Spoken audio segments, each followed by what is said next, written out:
ethereal plane version of Tabletop Oh. Simulator. Oh, Speaking of, hello. well, there's the DM right there. Hello there. How are we all doing today? Hello. Fantastic. Hello, the Peachy Kid. I love these voices everybody's got going. Why, thank you. Yes, Indeed. we are excited. Yes. Did you guys break into the Christmas eggnog early? Not eggnog, but I am on my second beer. I already finished the eggnog I bought earlier. Now I am breaking into a monster. Nice. Yep. Too late, Adrian. Too late. I had a bit of the nog of the egg. Is Adrian's mic still no good? Oh, nope. I guess. There we go. I ain't to be noggin' no egg. Don't Noggin' no mind egg. me. Please, sir, don't mind me. I would never nog the egg. No, it's a noggin' the please, sir. egg. No, No. Preposterous. I'm a humble. Egg. I'm a humble little girl. I'm just a tiny girl. Whoa. This is like actor warm up. Me. Fee, fi, foes the fum. Fee, fi, foes the fum. Red, yellow, leather. Red leather, yellow Wait, leather, red. what did I? No, you're I right. always get tongue-tied. I get my tongue gets tangled. Now, what I'm not seeing is the actual game on the. Yeah, I'm not seeing it either. Actually, that is I a am also struggling with Tabletop Simulator. Brian. Welcome. Hello, Mr. Orochi. It's good to see you, sir. It's a fine day. Good evening, Brian. It's a fine day, Mr. Orochi. What is happening tonight? I was wondering. I can't handle it. I was wondering, sir, if you'd be okay with taking the leg shackles off me just for an hour or two. None of this crude accent. None of this. My legs are getting a little bit sore and chapped from the irons. The leg irons are hot. I recommend keeping those on. Yep. Keeping those leg irons on. It's just really hard. It's just really hard to eat food and sleep with the hot leg irons on. How could leg irons be affecting your eating? You use your hands to eat. Because I've already eaten all the food that's in with range of my leg iron chains. Yeah. The rest my is own legs. Yeah, the rest is about 3 inches too far, and I keep pulling my leg too long, trying to reach it. Bring me the sleeping club so I can put this prisoner out of his misery. I'm not tired. I'm not tired, Mr. Orochi. I promise. I'm bright-eyed and bushy-tailed. No. Oh my god! I think we really have broken into the Christmas nog a little too early. I don't want to go to sleeping log. Because we'd be speaking Spanish if that was true. No, don't. We don't. We've already heard from Paladin of the North. We don't need that either. ¿Dónde está Solitude? No. Yeah, es French. You have to break out the French for Solitude. Él es bebendiendo. What are you doing? Oh God! Now I have peasant voice. I am going to be getting into. Ugh! I gotta get peasant voice. Makes it hard to do French voice. Crap. All right. Do peasant French then. I've been thinking about having to do the tabletop server. Ah, there you are. What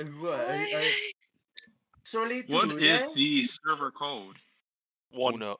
In. The code is in. And is the color white already these? I can unbe that color because that should be black. If you could for me, please. Over here, Adrian. Very appreciated. Everyone is who did take the purple? I don't understand. I thought that we had established that Solitude was the purple. Purple. I am purple.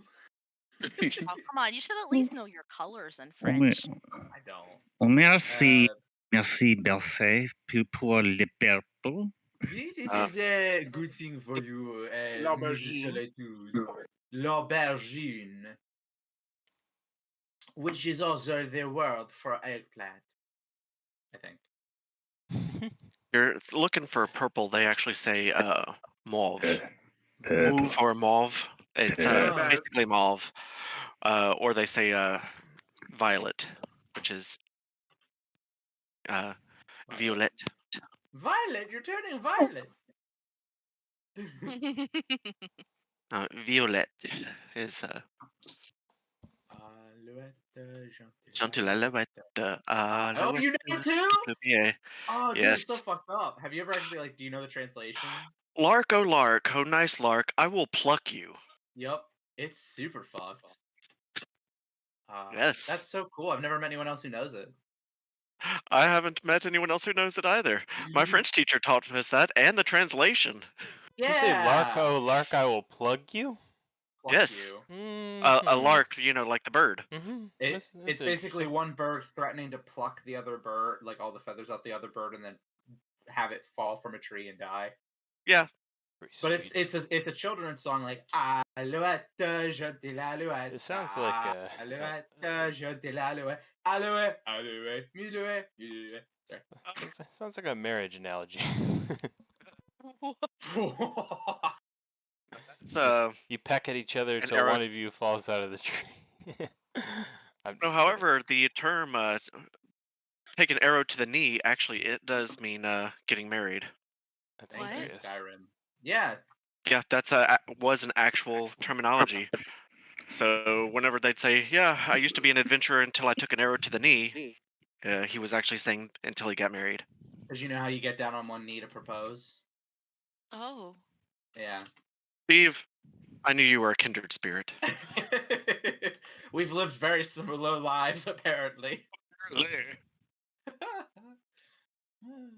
So, hi, Atticus, I everybody. still see you offline on Discord. Are you hiding your true status? My Don't true call status. him out like that. Jeez. I don't even know really where to change that, to be honest with you. It's gotta be in your profile settings somewhere, right? It's in the bottom left where you see your name. It says invisible. And now? Ah. Can I make it just like automatic? Go to online. If you go to online, it'll just stay in that unless you manually change it. Cool. Yeah, I'll keep it there. I don't care if people know I'm online. I'm not a secret Discord guy. At some point I must have changed it for some reason. At some point I must have been trying to be a secret Discord guy. People who need to be dodged. I get that. No, to be honest, I haven't had a need for it. If I'm gonna dodge, I just dodge, you know.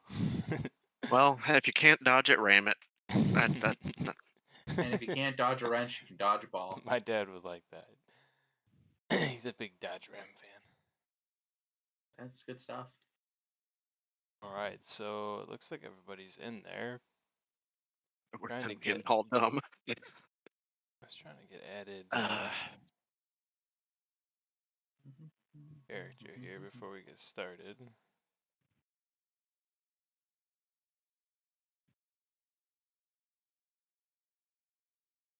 How's everybody doing? Getting ready for the holidays? Fun economical fact. You what? Fun economical fact. It is cheaper to buy a pound of mozzarella cheese and just rip strips off of it than it is to buy a bag of mozzarella sticks. Less trash too. Yeah. That sounds like fake news. But it tastes different. That's salty. Learned a lot today. I say as I peel strips off of a brick of mozzarella cheese. I had a feeling that's what you were doing at this moment. Please don't bring up cheese. Oh no. That did me in last session. Oh, Oh, no. God. No. You were ensorcelled by the Immune lure to of the lactose lure. I'm I immune couldn't to the resist. powers of I am immune to the powers of cheese. I have eaten a brick of cheese, and I will be active in such animals. How has I'm vulnerable to. How has nobody created a spell called Lactose Lure, and it incapacitates an enemy for a round with horrible gastric pain? You can flavor your toxicity laughter that way. For my That's DMs kinda- out there, if Oh, any yeah. of you have ever used Critter DB before, or haven't used Critter DB before, check out critterdb.com. It's a place where you can create creatures, vehicles, spells, all sorts of cool stuff, and it creates it in like a D&D style text and format, so it looks like the same thing that comes out of like a source book or the player's handbook or DMG. Ooh, that's cool. handy. Yeah, it's just a cool little guide. So if you're ever trying to like maybe take a character and mod them a little bit, that's a great place to do it. I like it. Yeah. That's kind of awesome. Yep. All right, so it That looks and like I like Tetracube. What's that one? Tetracube basically allows you to do essentially the same thing, but it has like preset abilities and stuff that you can add in, like legendary actions and whatnot. Oh, that's cool. And you can save them as special HTML files that you can access on any computer. Yeah, that's pretty cool. I just took a look at it.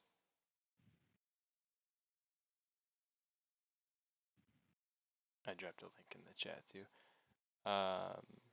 Looks like we got everybody in TTS, so let's get started here. Streams up, everything looking good. This is Flux capacitor is flexing. I lost mine years Fluxing. ago. Shit. 84 years. It's been 84 years. But Marty, we gotta go back. Like where? Doc, you're crazy. Great Scott. What did we say was the What's with the life preserver? scale? Dork thinks he's going to drown. what did you What was say that, there, Adrian? Adrian? Hail. What did we say was the scale on this map? So this one is, let's see here. I actually wrote it down for once in the map description, and it's not there right now. I thought it was 1-to-1, wasn't it? No, it's 3 inches is Every 2 inches was 5 feet, 5 right? feet. So I think for you guys that move 30 feet, which is probably most of you, I want you to be able to move 12 inches. So the scale on that, math-wise, is for every 1 inch, it equals 2.5 feet. So there's an easy way to calculate that. Whatever your movement speed is, just divide it by 2.5, and that's how many inches you're able to move. And I'm just going to drop that in the info section over here in notes. In the bottom right corner, you should be able to see it whenever I start typing. Okay. That way it's always there for everybody. I don't know if everybody can see it or not see it, but it should be over in the bottom right corner. 1 inch equals 2.5 feet, so. Yes, I see it now. It's. Ironically, almost. Go ahead. I was gonna say, ironically, almost every ability range is in multiples of 30 feet. Yeah, got it. So okay. you can just say whatever your range is divided by 30 feet, and that tells you each 12 inches. Huh. You guys with your big math brains. And Yeah, I still don't understand. Like, what do I hit? It's so funny because he thinks he's. It's so funny because thinks he's making this really simple explanation that Google is like, oh, and then we're still like, what? If your range is 120 feet, it's 4 30s, so it's 4 times 12. Yeah, exactly. It's simple, right? 4 times 12. Yeah, great. It's fine. Okay, right, I got the vaccine and I am immune to math, so I can add 2 and 2 and get potato. Wow. All right, what do I hit with my sword? That's where my brain is, because I can't brain. You hit the biggest thing on the map. You hit the biggest thing that there is. That's what you do. I can make it super simple. If you tell me what the range of your ability is, I'll just tell you how many inches it is. That's what we're doing. Don't There you you tell go. me how many inches it is. I know inches. Oh my gosh, dude. Oh god. Not like I this. have the maths. So, Dungeons and Dragons, huh? Yeah. Yeah, it's a game. Dragon. It is a game that has math in it. It At does. Malcolm's, we have the maths. We don't have the Eh. meats, but we have the maths. So, can I just multiply the range by 2.5 and get feet? If that's easier for you. Sure. What I- That what I- seems actually pretty easy. Yeah. Yeah, what I would do is that or divide your range by 2.5, and that's how many inches you can move. I have never been so happy to play a almost exclusively melee Yeah, character exactly. in my life. Yeah. Oh my dude. god. Yeah, no, just walk up. Totally. Oh. It's like, what's the range? Right here. What's the range? My fucking sword, bitch!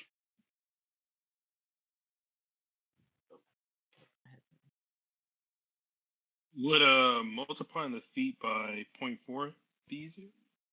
Because they're going to be thinking about it in terms of where your character is and how close they are to things. So if you're looking at, like, say, for instance, Solitude. Solitude wants to know how far away she is from, let's say the Yep, elemental. that's what I was, arranging my spells, so I could just times that. Measure over to the elemental, that's 26 inches, right? We know 26 inches is 26 times 2.5 to get how many feet it is. So Right. basically, exactly what you said, John, for you to determine your range on your spells. Yep, exactly. Oh, what? Were you asking a question? Sorry. Hello? What? Hi. Hello. What? Am I supposed to ask a question? No. What was the question? Okay, never mind. Never mind. We're good. Yep, I'm good. Nope. Everyone's good, I guess. Okay. All right, with that being said, if everybody's good with range and moving and all that stuff, because that is important, then we can get started. We're at the top of round 2. Combat was initiated. You guys were battling the fire elemental in the midst of, a fiery battle, I should say. So we'll get started with Tyrus at the top of the order. Alrighty. I think we're gonna keep it simple and just lob some ice at it. Let's go Ray of Frost.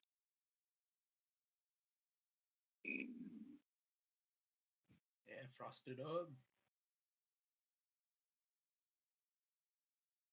Wow, nice. Alright. There we go. Don't forget who's blessed. Who's blessed? Me. The ones who are blessed are Solitude, Liren, and was it Belsay? Yeah, Belsay. And Okay. Tyrus, that bluish-white light that you send flying at the fire elemental, when it smashes into it, you see that it leaves almost like an icy bruise that slowly starts to get smaller and shrink as it turns back to fire and flame. But it definitely did not like that, as it lets out just a thunderous roar. Wonderful. That's what we like. Chill out. Okay, Solitude a- is up. Mr. Freeze reference. Absolutely.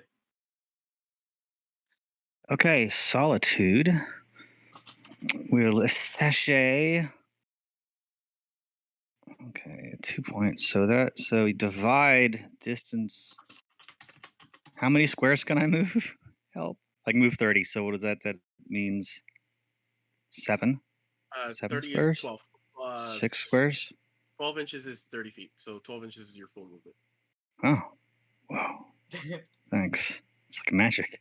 Okay. Solitude will move over to here, whereupon she will spin the icy orbs in her fingers, and this icy little whirlwind goes around her, and shing, and attaches to her person, and she casts a armor of Agathis. John, buddy. And she will proceed to taunt the elemental by saying, "Hey, Mr. Fire, I am unarmed. Why do not you have it me?" That is Solitude's very flamboyant turn. He cranked up that French accent. You really did. I have to ask, what did Solitude do? She cast Armor of Agathis. Oh, okay. And then she pointed at the elemental, taunted it, and said, "Hey, I am unarmed, so why don't you have it me?" Okay, I'm sorry. I couldn't. Okay. John, sorry. you're back here. 12 inches. 12 inches. Oh, back? Move back? Me? Yes, back here. You see where I'm measuring to 12? That's... but I will move wherever you tell me to move. 12 inches is 30 feet. So if you can move 30 feet, you can move to 12 inches, which would be like here. Right.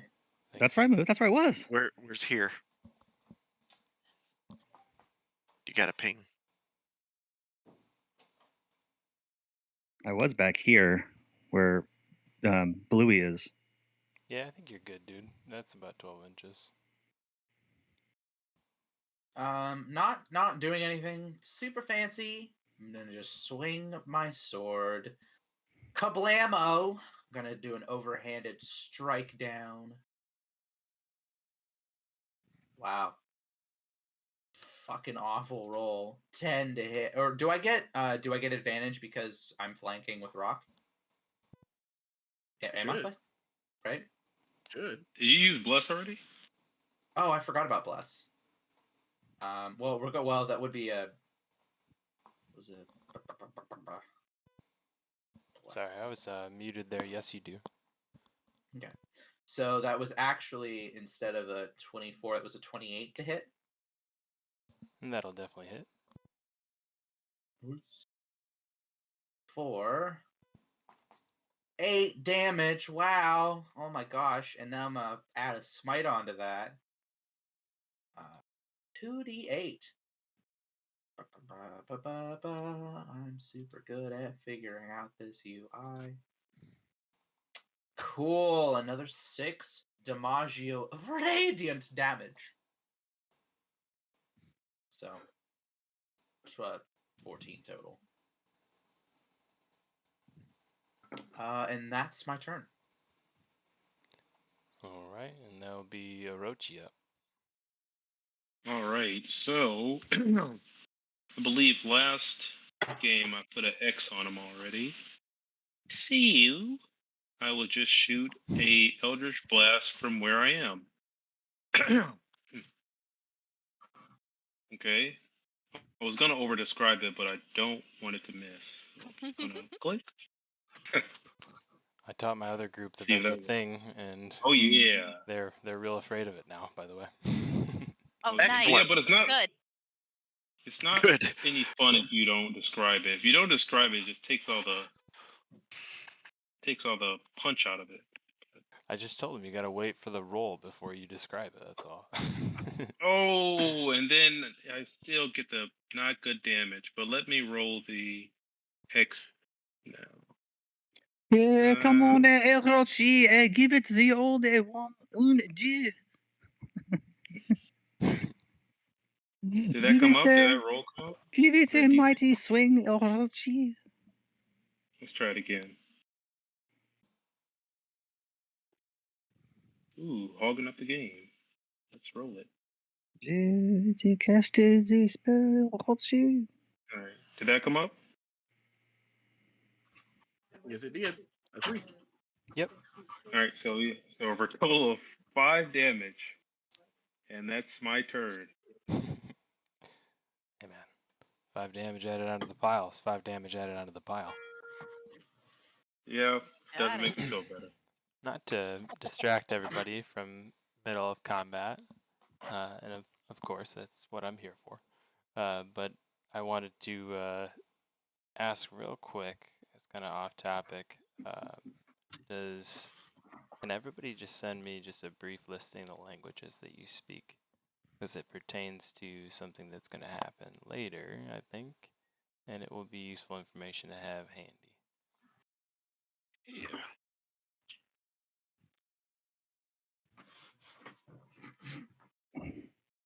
Okay. Un momento. Por Yeah, favor. yeah, absolutely. So what are we supposed to do? And take your time on that. Whenever you get a chance, just send me the languages that you speak. This can be Oh, okay, two perfect. minutes, 10 minutes, 30 minutes, just sometime at today. And I didn't mean to sound like a butthead when I said that. Sometime today. Come on, guys. Everybody or just one specific person? Everybody. It'd be good to know everybody's for sure. Thank you. Thank you for asking. Let's see here.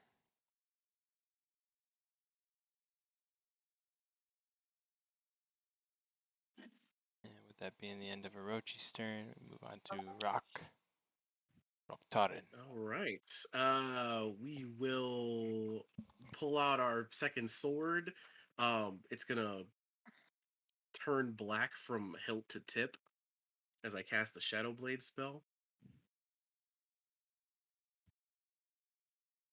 And then we're gonna cast one more spell at this bad boy, and we're gonna cast Booming Blade.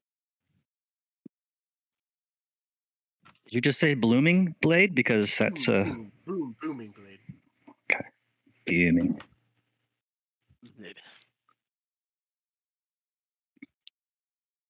For a 24 to hit.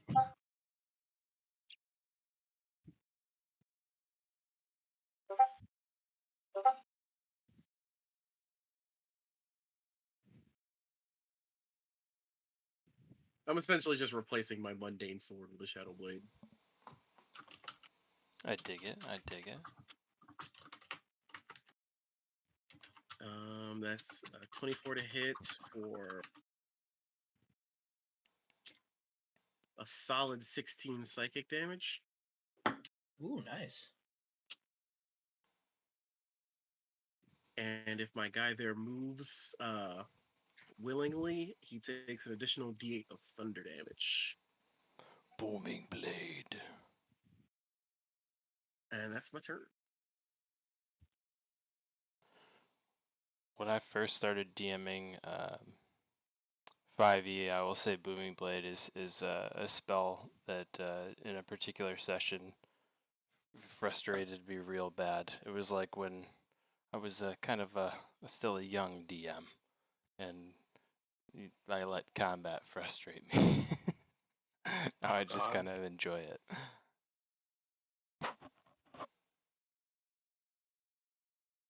I forgot we had Draylin with us as well.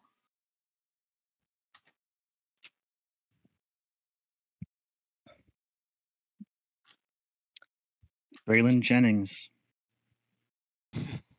country singer. Is that a country singer? Wait, really? Oh, I didn't know that.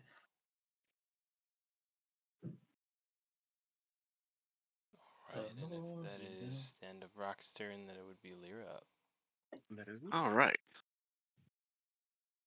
Well, I recall that I already had spiritual weapon out. Yes, correct. Mm-hmm. Okay, making sure I'm recalling correctly. So first, I would like to attack with that.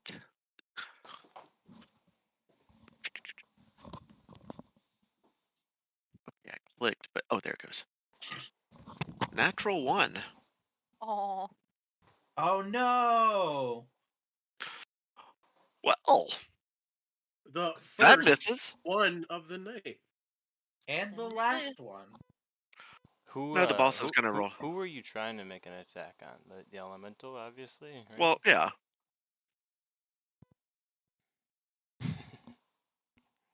You were trying to. That's for sure.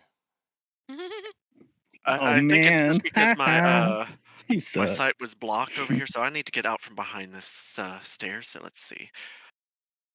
Let's see here. Pick a number between 1 and 10, Rock. 7. All right. Roll a d10, Lyra. Another one. All right. That's gonna hit Jeez. Belsa. Bring it on, bitch. Basically, your spiritual weapon, whatever the damage for it is, if you tell me what the damage is, I can roll damage, or you could just roll it from D&D Beyond. I think it should. Yeah, I just work will still. roll it. 10. Oh yeah, that'll be 10 10 damage? going towards Damn, Belsa dude. with your spiritual weapon. Took that. Way to roll Man. real good against His name's your buddy. I it's want more to like point out, Belsape. I've had more damage done to me this entire campaign from my allies than enemies. That's actually kind of funny. Is it Yeah. partially true? Now I understand why everybody says you die first, because maybe they're Yeah. secretly trying to kill you, bro. I'm gonna help you stay alive, though. I promise. If Out everybody's from behind plotting this because against I you- clearly can't see past these stairs. And gonna move about here. Oh, sorry, Rock. Here, let me help. And I'm gonna actually try and help since that wasn't casting a spell. Guiding bolt. Natural 20. Yeah. Fuck Nice. Reversal. We love it. I also love that you apologize to Rock. Ouch. Okay. I'm sorry. Uh-huh. For 18 radiante damage. That's a lot of ones. He was saying And sorry to that's Rock for D6. having to experience that gory slashing blow that you just took from that Yeah. spiritual weapon. Except that I got the hit. It was And I'm not mostly- Rock. He's also sorry to you. He just noticed Rock made a grimace. I'm sorry I had to witness that. It's fine. It's fine. It's terrible. He'll be scarred forever. Ow!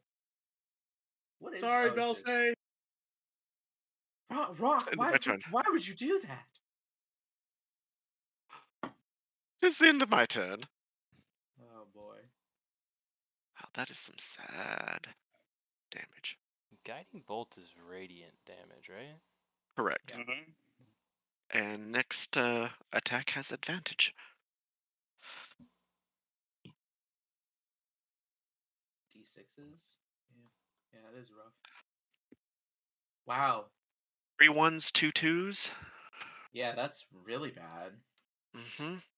For what it's worth, I didn't even get a full die roll of damage on my smite, so I feel your pain.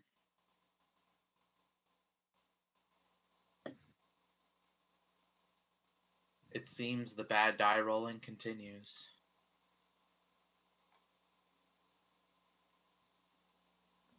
A bad day to die.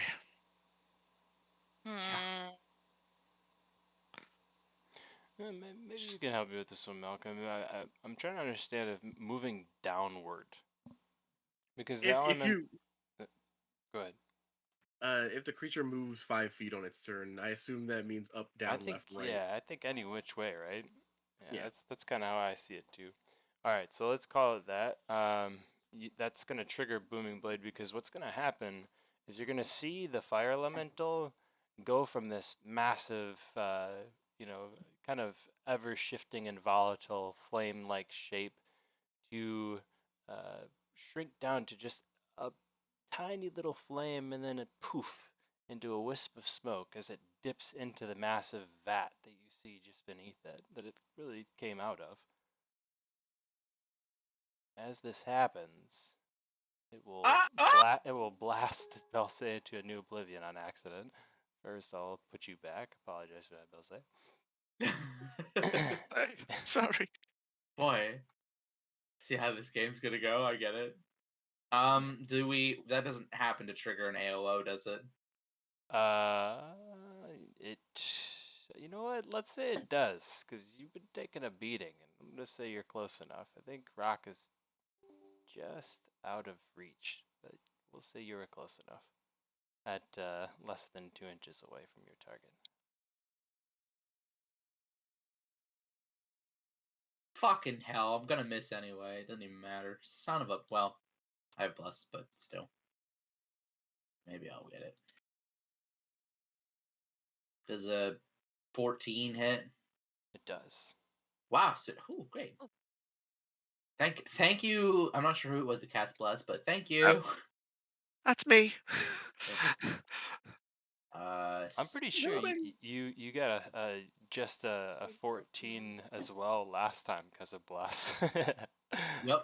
I want to say that is correct. Oh my gosh. Thank you. Also, that's a 12 damage. Awesome. Slash. And that booming blade, or the sorry, yes, booming blade damage should be, what was it, 1d8? D8 Thunder.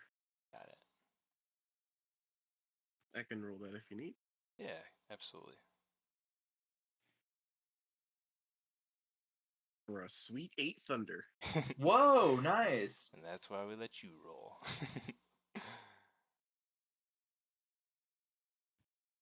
I'm really worried about where he's gonna go though. Yeah. And that is the elemental's turn.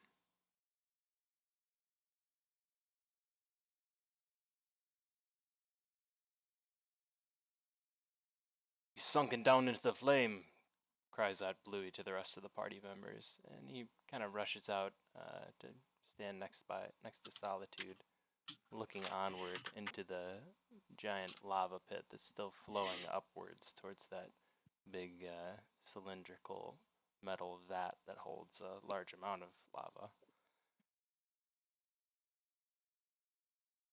Be on your guard. Elementals can restore themselves in heat like this.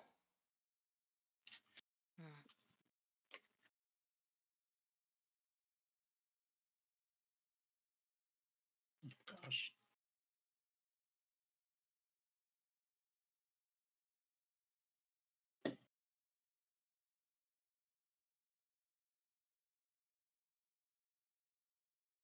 Bluey's gonna walk cautiously just around to the left side of Solitude. And it'll be on Tyrus. Would I still have Detect Magic up? I think you cast that round 1, right? Or Right just before before right combat? before we started fighting, yeah. Yeah, I want to say yes then. Okay.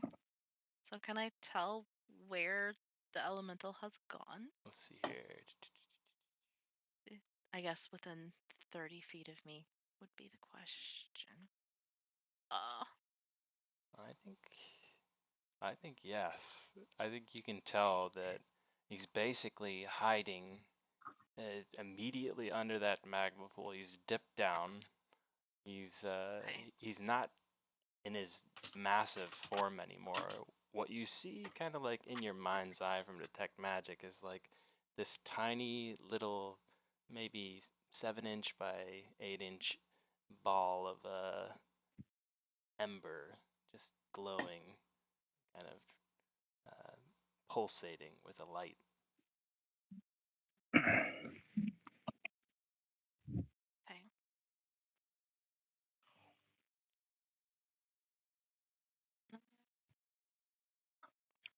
I guess I will just Let's do something. up a little bit and hold an action to cast a frost bolt if it makes an appearance. And kind of point out to everybody it seems to be hiding at the base of the platform mostly. Be on your guard. Yes, that's all I'm gonna do.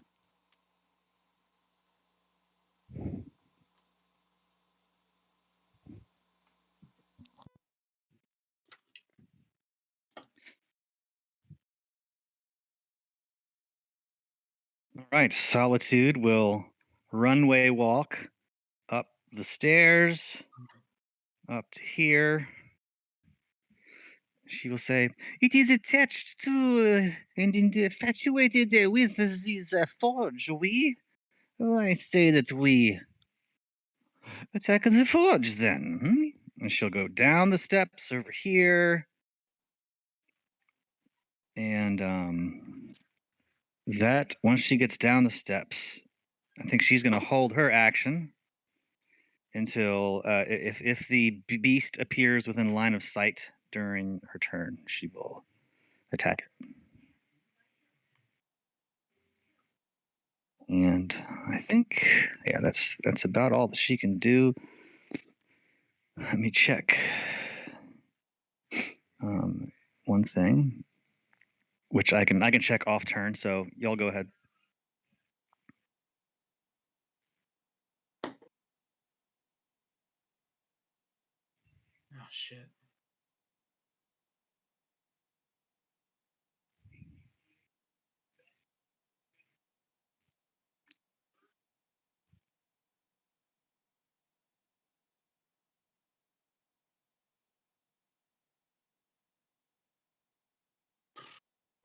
John, as you walk out down those steps, out from underneath that bridge, climbing from underneath it, regaining its upright position, standing on top, is just a massive, bright red spotted salamander. Mm.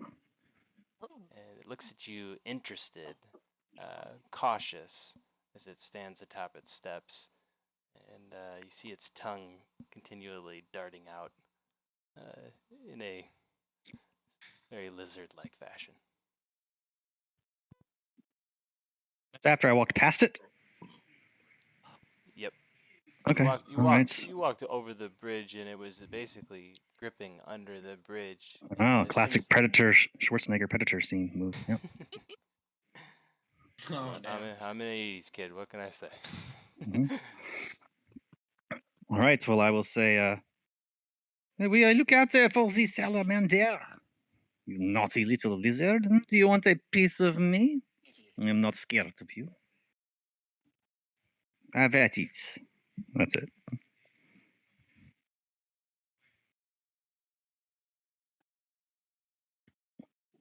All right. Well, I don't see this monster, do I?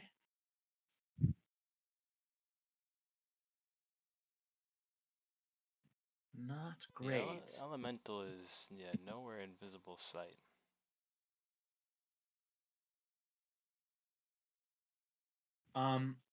The wizard didn't. Because I don't know if I fully remember. The wizard didn't indicate there was any, like, other than its general like interest in this anvil and the heat in this area. He didn't indicate there was any kind of arcane like binding to this area, was there? Like, or to the anvil itself by the elemental, right? No, just a sheer attraction and really necessity to be near the object, as it is in relative close proximity to it. Is this to scale, this mithril anvil? Yeah. Does it look like something I could pick up? I mean, in terms of the size of it, it's large, awkward. It would be like picking up a large merchant's cart or something like that. But in terms of weight, it's extremely dense and heavy. It's several tons. So my 20 strength would not necessarily be enough. No, I don't think so. Okay. Maybe you could. I didn't think so. Ooh, would I be able to knock it over? Yeah, there you go. There you go. That's what I. Yep. Smart guy. Do you think I'd be able to take a run at it and knock it over? I do. I'm gonna do that because I don't see anything to attack, and that seems like it might hopefully piss it off enough to stay where we can fight it. So I'm gonna go full dead run at it, and I'm gonna just leap into it to try to tackle it over, basically. Shield in front of me to hopefully somewhat cushion the fact I'm running into a mithril anvil. Oh my god. So, yeah, I'm going at a full dead sprint to try to knock this thing over. I'd like to try and rule this sort of like a grappling check, but you're performing like a spear maneuver. Yeah, Like, I'm going dead run at it. I don't know. Because I don't have Goldberg in WCW wrestling back in the day. The spear. because I don't have a stat sheet for the mighty anvil here. What I'm gonna say is, go ahead and roll your strength, and Okay. if you can beat a 20, I'll say you tip it over. Straight strength. Yep.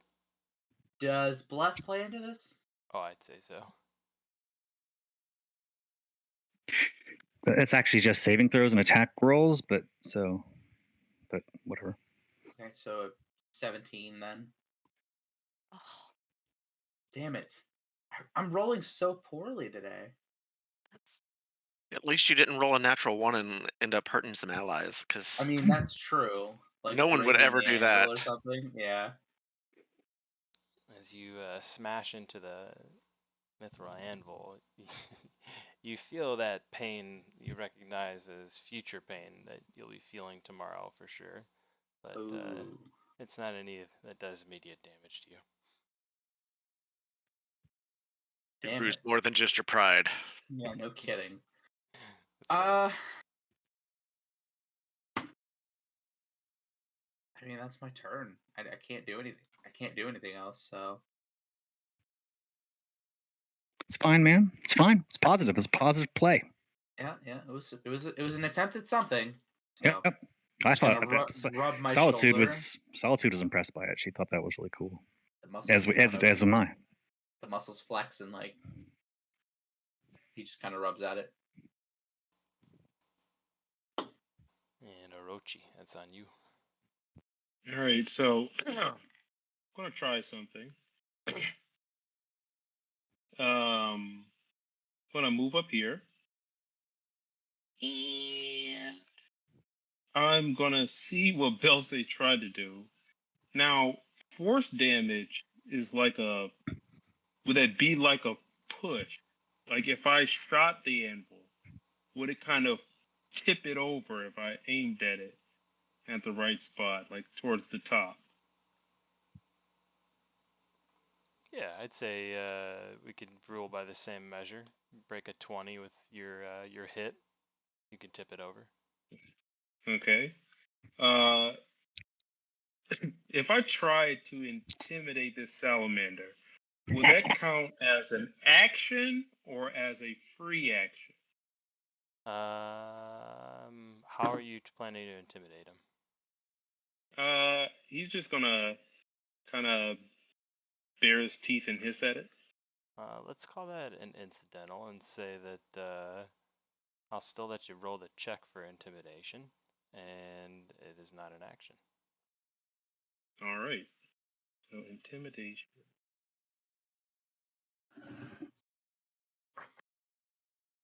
All right. So his eyes flare for a little bit, and he bears a square. He has square teeth, but he bares his teeth, and he gives a very menacing, convincing hiss at the salamander to kind of like stop occupying the same space as me. You're a little too close. Give me about 10 feet. Like that kind of hiss. Like, get out of my way. I'm trying to cast a spell. And then I want to Eldritch Blast this anvil to try to tip it over. So I will shoot an Eldritch Blast. Where is it? Where is it? Where is it? Where? Did it roll? Ooh, not good. So I guess that didn't work. Damn. Damn.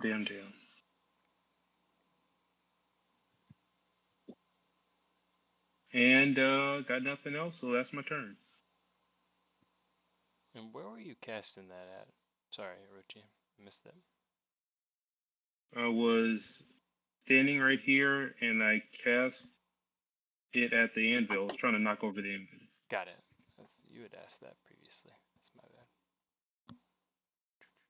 bad. And that didn't work, so that's my turn.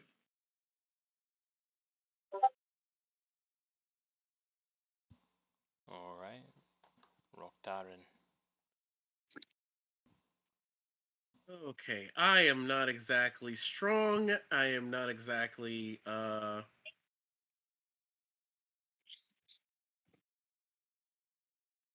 Rock will approach the cauldron.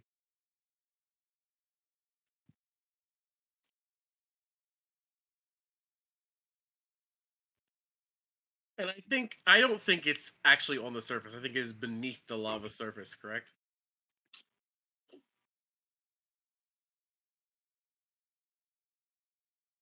Cauldron itself is kind of like set into the ground, so I want you to imagine it like, I'm sure you've seen like a half pipe before, right? Like at a skate park. Hmm. So Yeah. you've seen like the big domes that they have there too. It's basically Mhm. like that, but just all metal, and it's red hot around the outsides of it. And there's probably about 24 to 28 inches of lava inside, and it's about 40 inches deep. Rock will twirl his shadow blade and attempt to fling it into the lava.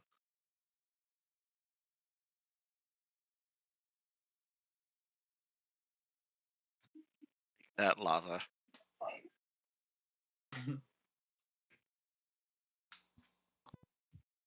For 25 to hit if I can attack it.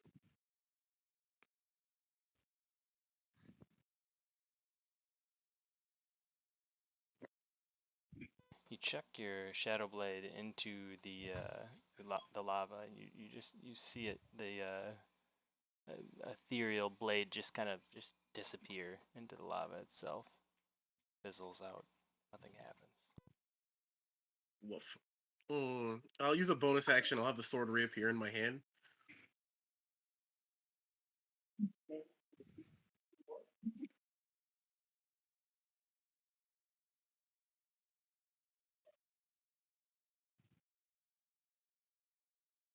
There's not much I can do here, but I'll keep my eyes peeled, and I'll back away from the lava just a little bit.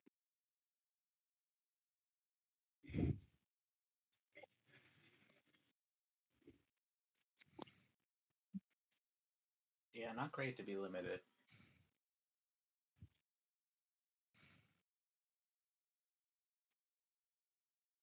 That's gonna be me.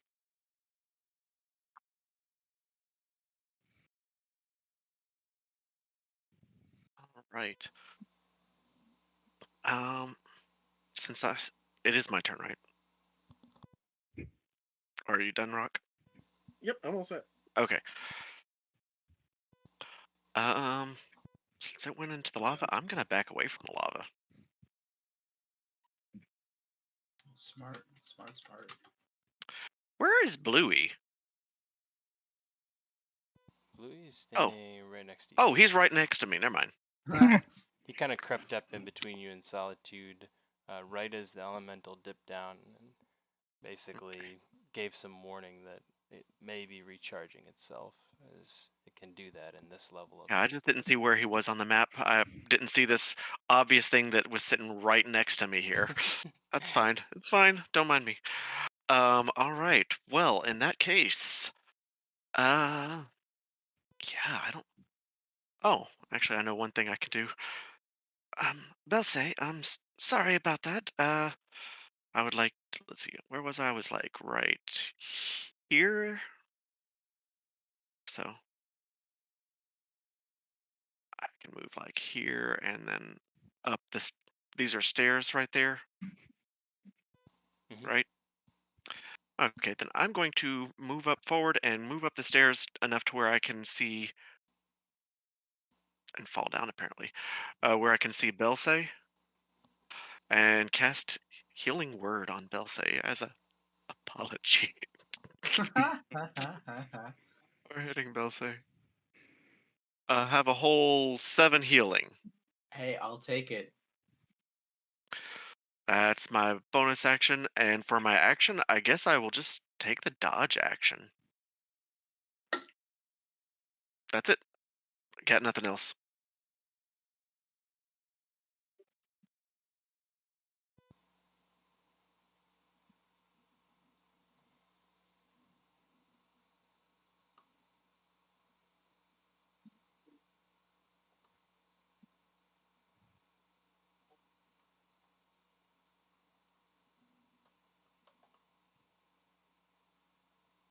Elemental realizes the error of its ways and gives up and also lifts Rock into the air.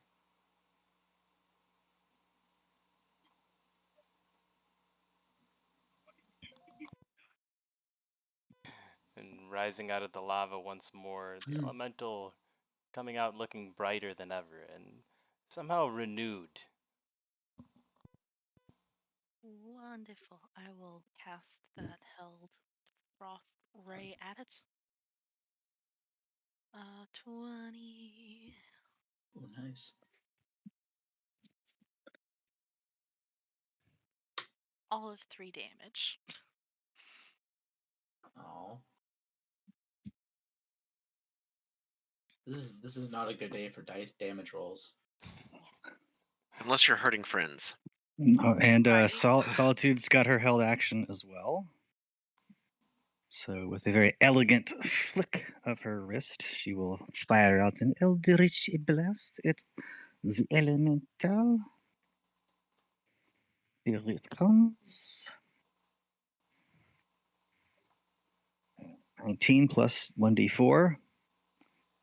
And let's see, did it auto roll damage? It did not. Okay, perfect. Then okay, here we go. Then here comes the damage. Is 8 plus 5, 13 plus hex. And the hex damage is 2. So 8 plus 5, 13 plus 2, 15. There we That's go. 13 force and 2 necrotic damage. Very Yeah. nice. Get that elemental. Show the power of your force, Namaz. You Here's hear the Assault Bay. elemental roar out Assault in Bay. agony as the Eldritch Eldritch Blast just crashes into his body. You cannot hide from me. Told you to attack me, silly fire creature. I'm not scared of you.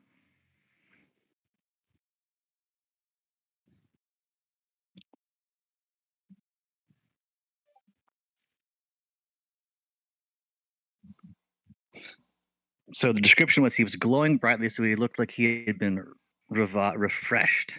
Mm-hmm. He looked as clean and crisp as he did Okay. when he had first come out, with no damage effects on him. That blue bruise that Darius had left on him completely vanished, missing. Dungeon Master, can I look? Oh, sorry. No, go ahead. Gazing around this room, is there any way to cut off the source of the lava flow?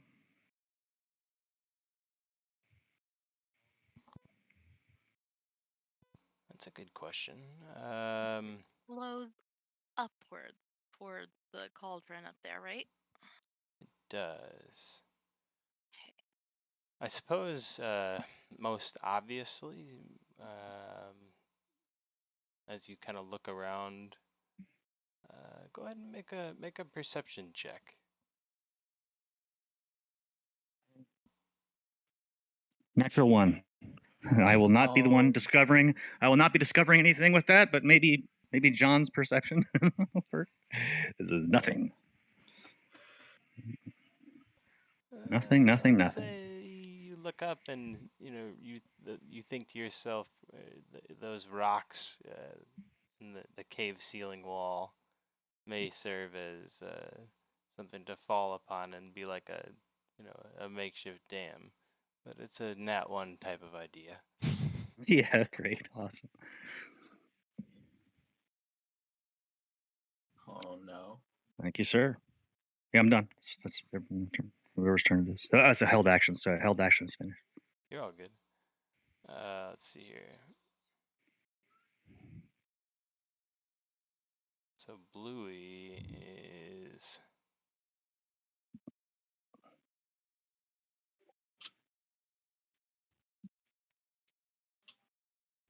he's gonna follow Lyra's lead, rushing up the steps, ending there, and he'll hold in action as well.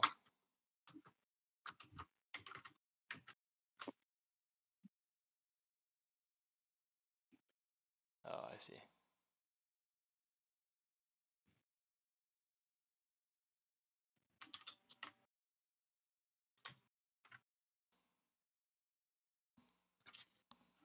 it should be Tyrus up next.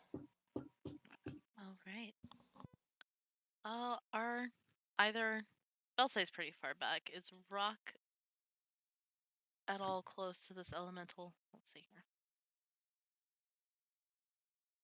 Put Rock roughly 2.5 to 3 inches away, so we'll say like Within 5 feet, probably. 5 feet. He's like 6 to 8 feet away, something like that.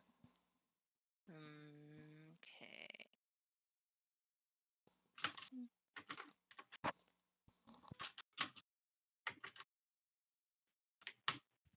Then I suppose we can cast a first level ice knife at this guy Ooh.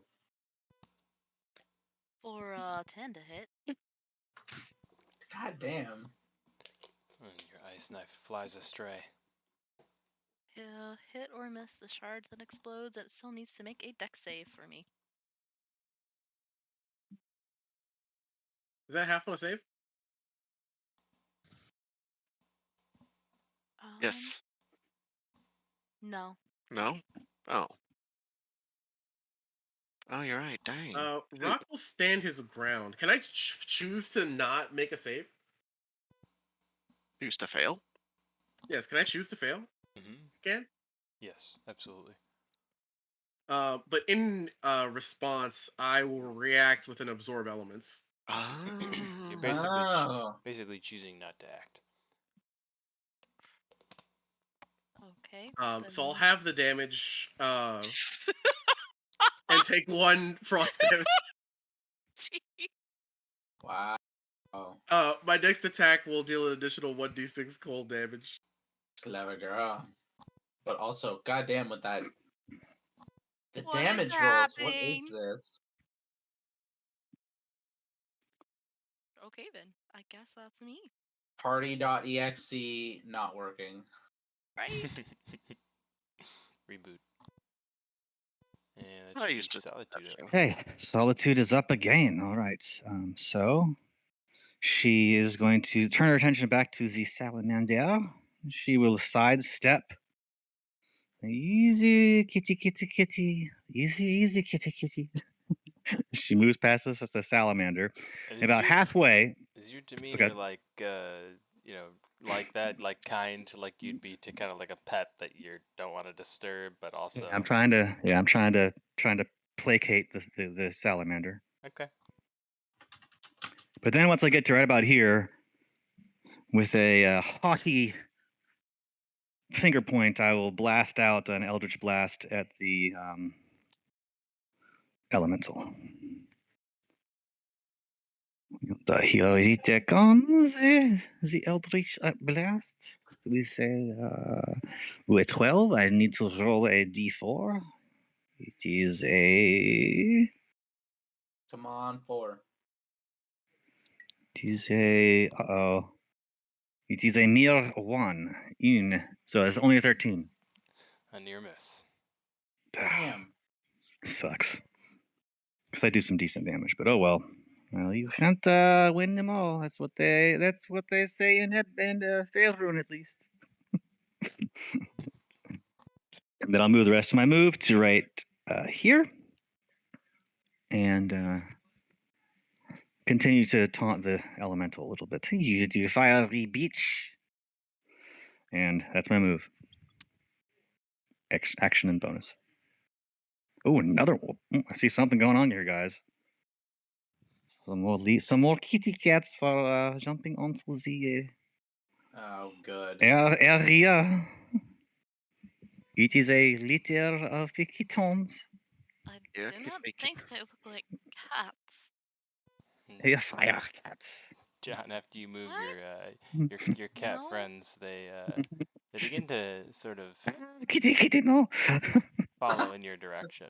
Oh, kitty. You also see 2 more appear from the lower depth area just to the right of where you stepped off the steps, and like their partner, they come climbing vertically and then finally flattening out horizontal on the same surface you're standing on, and they all look at you sort of expectantly, Like you either may be food or you may have food.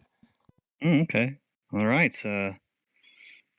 Oui, le charruse. Le chaffière.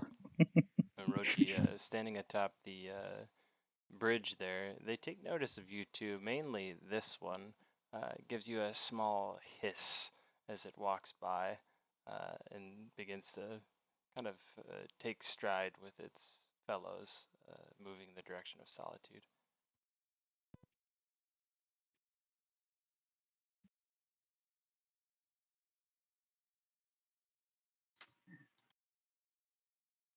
All right.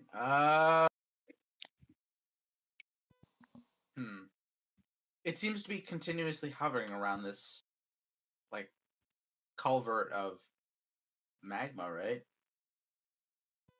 This little, like, circle pool.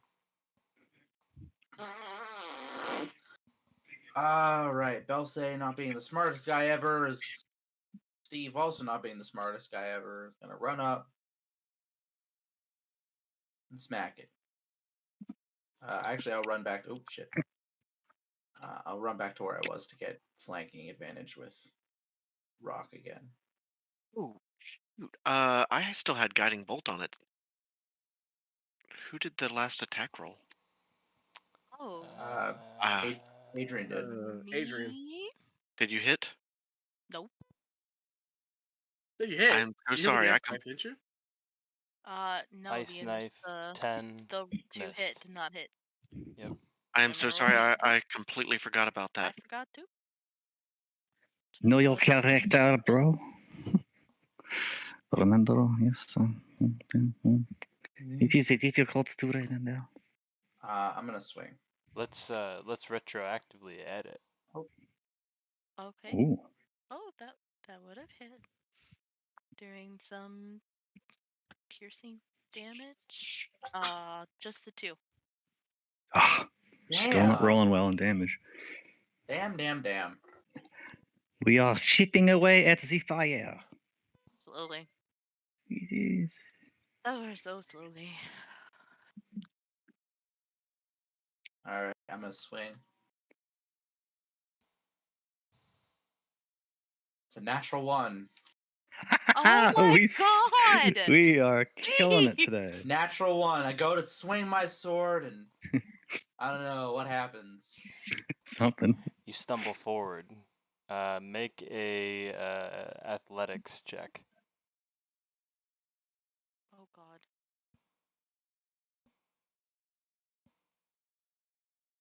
11. You fall like push-up style onto your shield and your sword, gripping onto them both, sort of like bracing your fall, right? And Yeah. as you catch yourself, your right hand holding your sword and your left hand holding your shield, they're placed like just inches, maybe let's say centimeters from where the flame is, and you can feel the heat through your shield and sword, and immediately they begin to heat up. And your sword itself, the tip of it dips into the lava, and it's covered now, 7 inches at the top, with a thick coating of this this molten magma. And as you pull it out, it immediately begins to cool on the blade, but it still drips red hot down the sword. Shit. Fuck. God's damn it. It's so hot. Can I stand up for my movement? Or no, I use my movement to get there, so I'm prone. Because I already I used my whole movement to get there. So, alright, that's my turn. Knees and knuckles, my friend. Knees and knuckles. Oh yeah. Trying to knock my character. And that should be a roach Alright. up. So, how do you ping? Is it tab? Tab, yep. Nope. Okay. So, this is a salamander, right? Mm-hmm. Probably not would in that be actual respect, but that's what I called it. I think it's like Is a it like a bearded reptile? dragon. But yes, yeah, it's a salamander in D&D 5e. Okay, so Orochi's gonna look, and it's creeping up on Solitude. Well, I don't want to say. Yeah, that's an excellent description, actually. And I guess everybody will be facing towards the fire elemental, so nobody would see him. I'm gonna cast Animal Friendship on the salamander right here. DC. Are they beasts? Yes. Ooh.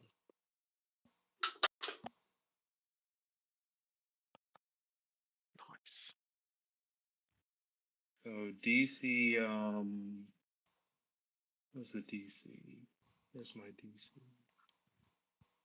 DC 15. Wisdom.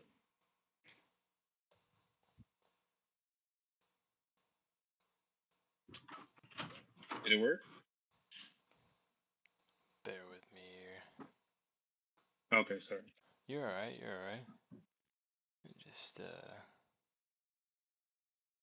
lost my place. There we go.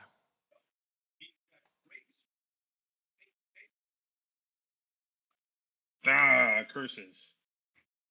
Didn't work. A 19. Didn't work. All right, and then I do nothing. That was my turn.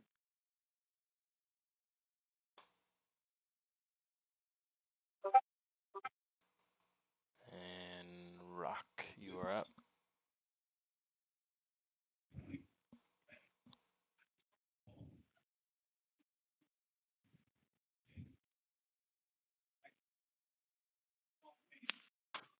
Who's up, Rock? Am I up? I'm up. Yeah, we'll take our Shadow Blade and we will try to pierce into it.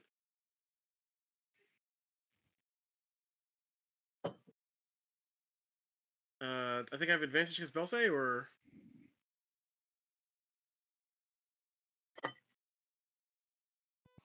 Yes. Yep. You should.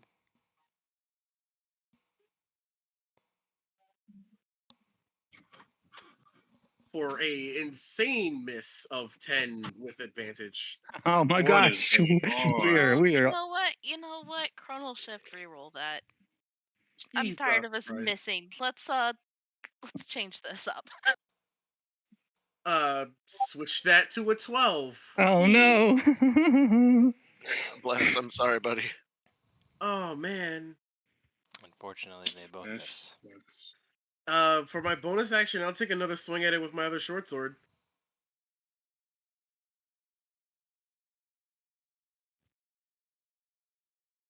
For 19. That would.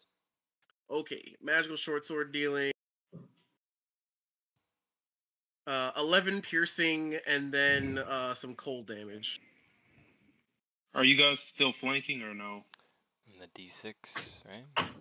An additional 5 cold damage from absorb elements. All right. There we go. Nice. Let's get something in there. Mm-hmm. You notice that the piercing damage from the sword doesn't seem to phase the fire elemental, but the cold immediately it just writhes and roars at you angrily. Even the magical +1 short sword. Oh, if it's magical piercing damage, it's a different story. It is a +1 short sword. It says ouch to that. Ow. Thank you for saying.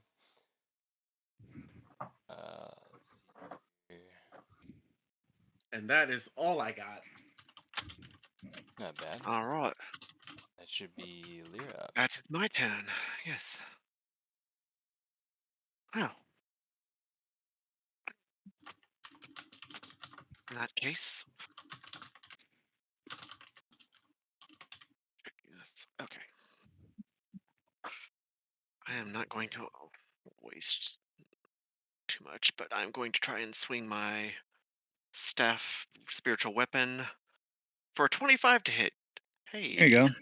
Nice. For 8 damage.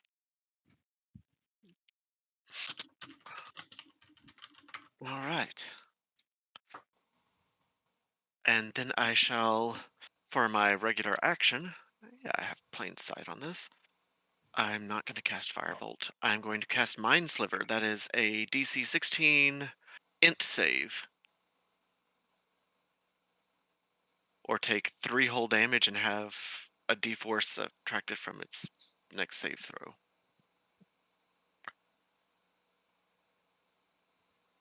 If it fails.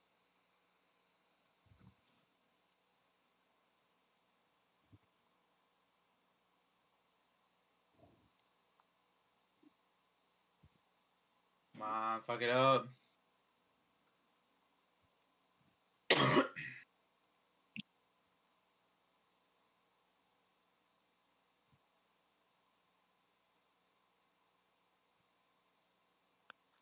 That is a fail. So it takes those 3 psychic damage. Woo!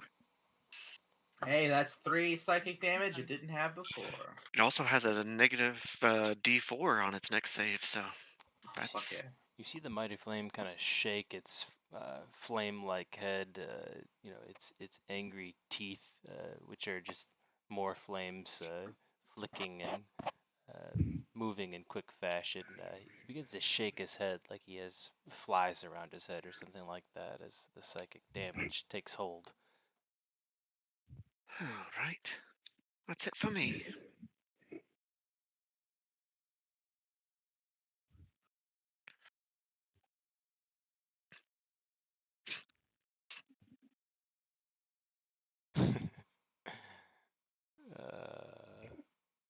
Well, FE1, your turn.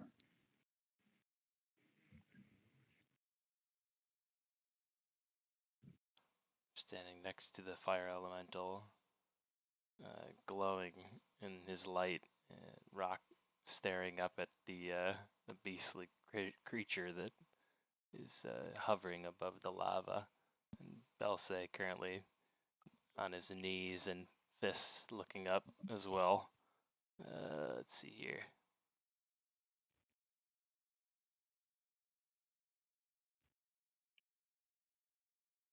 And that's coming towards, actually, the both of you. He reaches out, extends both of his hands towards you, and he wraps his flame like fingers around each of your bodies with a 17. I'm not sure if that hits either of you.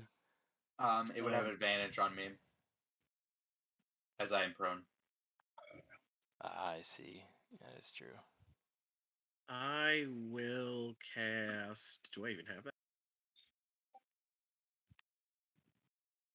I'll shield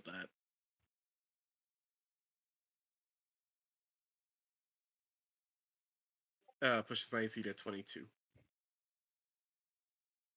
It hits me no matter what I do.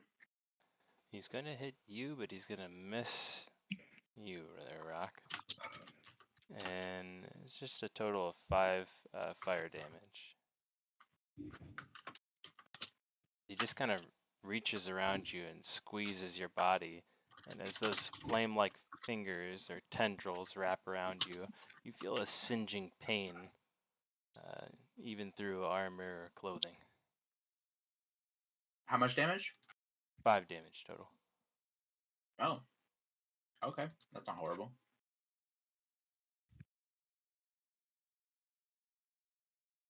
Thought it would be worse.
Whose turn is it? It's on me. That's my bad. I'm reading through something here on his stat sheet. Okay.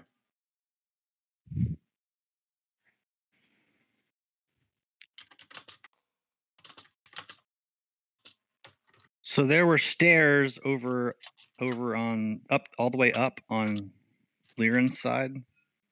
No, I think on my side, only on. At least if you hit Alt and look at the map, it looks like those stairs are broken. Yeah. Okay. So how'd Dingle Fritz here get up on the top level? Who? That's what I'm Single trying to frets. read through his stat sheet for us. So this is, I would roughly say, Oh yeah, how did Bluey get up there? Yeah, I'm kind of pissed off in here right now. I would say this is roughly like 9 feet. It's well, Okay, let's you can say clamber up, you can pull 3 up, do a inch, pull up. 3 inch, 2.5. It's probably more like 10.5, 11 feet. This small little cliff ledge over here that you see, and basically that's what he did. He jumped up and did like a little pull up, but that's gonna be basically his action to get up on top. You are lucky I had to brave the fire kittens. I yell at Bluey. Those are not fire kittens, Solitude. What do you mean? Do you have some kind of raw meat on you? I begin fumbling at my dress. She is the raw meat. This is true. This is true. Got that. Yep.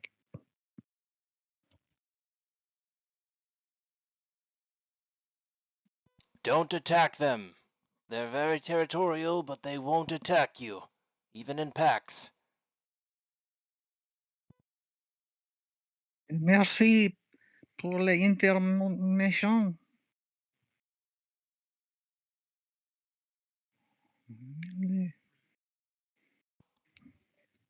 And it should be Tyrus after Bluey. All right, so I'm gonna try something. I'm gonna cast Phantasmal Force. And don't worry about that damage at this time. I was just linking the description. I'm gonna have it appear as though there is this growing mound of icicles coming up out of the lava pool beneath this guy. If he fails his save, I'm going to stop over describing. Let's go. I need an int save with a negative d4. I was gonna say Mind Sliver.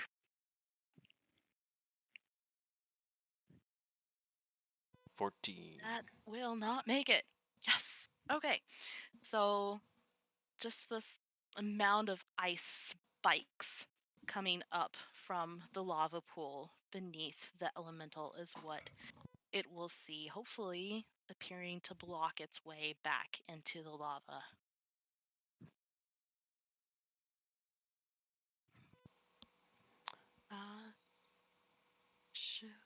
You see the mighty flame react to this as the spikes begin to raise out of the lava, impeding its path back to its comfortable bath.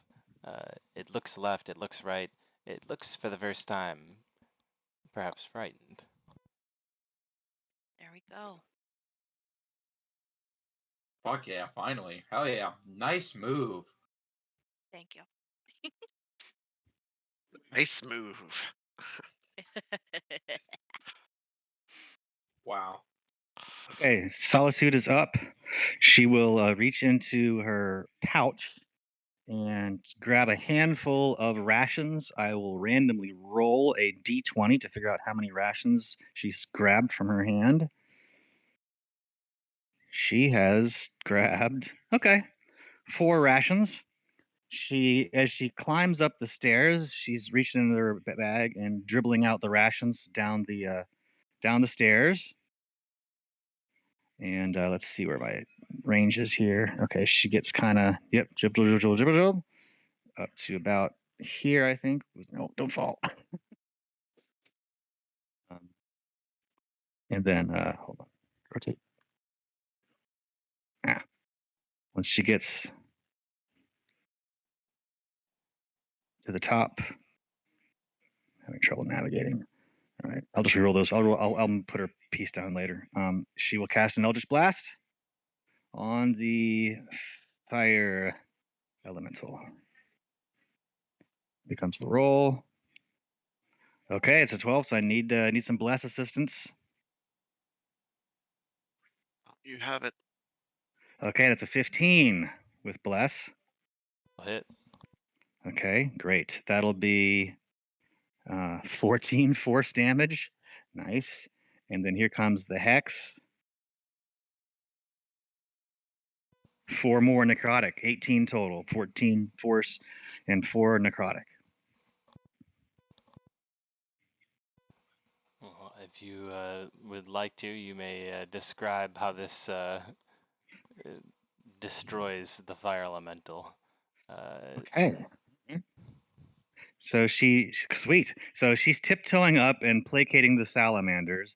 And as you can see, she's basically been hidden from the fire elemental's view this whole time she's been going up the stairs. So when she finally gets to the top of the stairs, she's got like a nice sniper angle shot at the guy, and so she aims right at this little point at the very bottom of his area, which is like tethers him to the flame, and just does an elegant little flick of her wrist and fires a bluish whitish bolt of eldritch energy, and it wraps and spirals around the tail and chokes it off, and he kind of withers away because he can't access the fire. And as you see the necrotic damage begin to kind of like take hold on the mighty flame, you see the flame begin to kind of wither, like a flame will when it runs out of oxygen. If you've ever seen something like that, where all the oxygen's taken away from it really quickly, it just it turns quickly from an orange shade to a grayish black, and as it begins to make what looks like some kind of a visual transformation right in front of your eyes, you hear Draylin cry out from behind you, "No!" And magical light emits from his wand as he casts some kind of a spell. Blue and purplish light energy flows towards the mighty flame, wraps around it, kind of like encapsulating it. And you see these wisps begin to wrap all around it. It begins to turn from that grayish black color into sort of a deep dark red, and then it begins to recede into the flame slowly. This wisp tightening around it ever more, almost like a ball of thread, continuing to wind around, constricting, tightening, as it sinks down into the lava. And as it does so, you see Draylin hyper-focused, his hair blown back, his eyes wide, as he steps kind of not very briskly, we'll say at a slow pace, trying to control whatever spell he has. Walks calmly across the lava, taking a stutter step over, all the way up to basically next to Rock, all the while holding this concentration. And as he reaches this point, you see the red orb that once was the elemental finally sinks completely underneath the lava surface. And with that, Draylin lets out a gasp and faints. And the light emitting from his wand, it fades out, and he just collapses to the ground.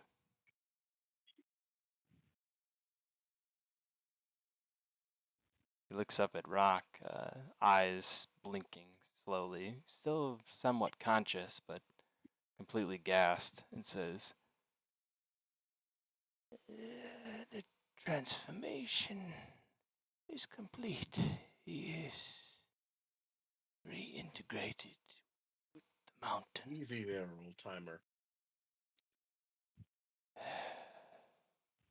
And he lets out a deep breath as his eyes close completely. I'll check him for a pulse. Is he alive? You feel a faint pulse, but what you'd expect of an aging dwarf.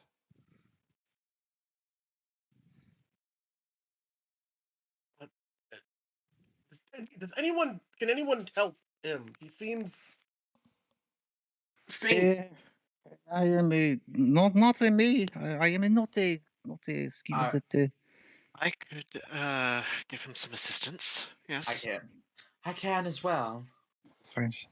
I shall give him air. And That's what I shall give him. those of you who rush forward to give Draylen aid, roll a medicine check for me. All right.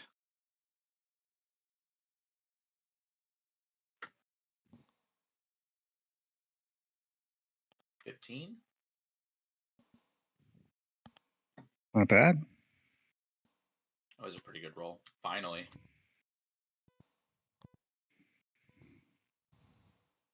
I remember how to spell medicine. I'll give you a hint. Starts with an M. Yeah. Yeah. There we go. There you go. Ends with an E. 16. There you go. Nice. As you both For come some reason, I couldn't find it. to Draylen's aid, after a short while, you're able to stabilize him, and you get him up into an upright position as he sits on his behind. And he looks at you both. I am in your debt. Truly, you helped me to calm this beast that I created, and for this, I will be forever grateful to you. I do not have much to give you. I know the commander has promised some kind of reward, but I would like to offer you my wisdom and my counsel. Should the day ever come you need me, I would be there for you.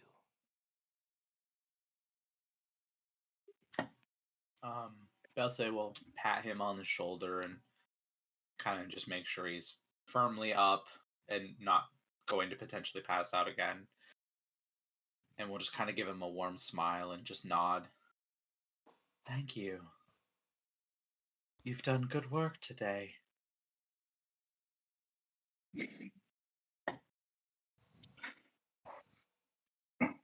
Yes, you are a very brave and skillful combatant, Michel.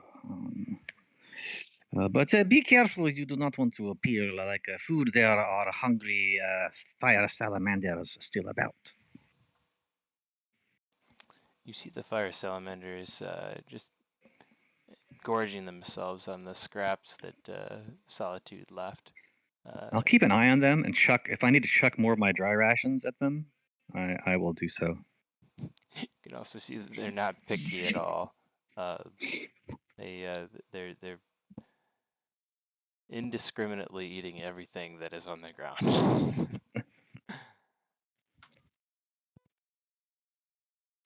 These are interesting creatures. Rock, do you think that you could tame one of these? We could have as a pet, we?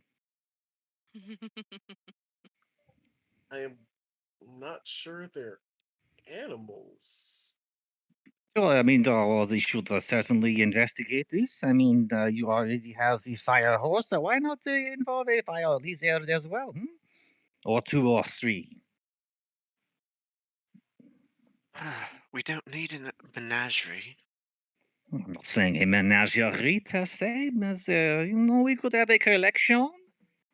That And is, assortment. I would think, Solitude, that you of all people would know that what you are indeed describing is a menagerie. Oh, there you go. With thinking that is what got you in wrong in the first place, Bill. It is all right. Do I think they speak any sort of language? I will try talking to them in primordial. Traveling circus, a review, a creature cabaret. Je ne sais pas. Don't have to use the word menagerie. I do not believe they have the legs for a cabaret. But they are hot. You cannot doubt that.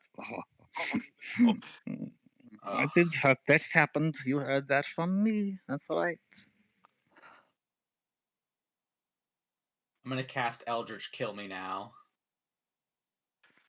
Emotional damage. Yes, Do they respond to primordial? The salamanders? Yes. They do not. Okay. What do you say in primordial? In primordial, I will try in a very bad fire elemental accent. I will tell them good morning and how are you, and I will wave at them. They look interested as the words leave your mouth in the primordial tongue, but they give no response. Do an Arcana check, Rock.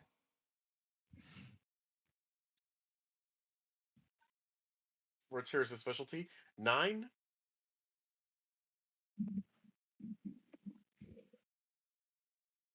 And the pad rolls continue. They do. And they don't stop rolling, and they don't stop rolling. Let's get them out the way Let's now. see, in addition to that Arcana check, I want to see another roll from you, but it's eluding my brain right now, so allow me to look at your character sheet one moment. Animal handling. It's not that one, unfortunately. It seems the obvious pick, though. Land vehicles. No, there's Yeah. one. Flute. Easy now. Wizard chess. Athletics. Aren't just naming things. Yes.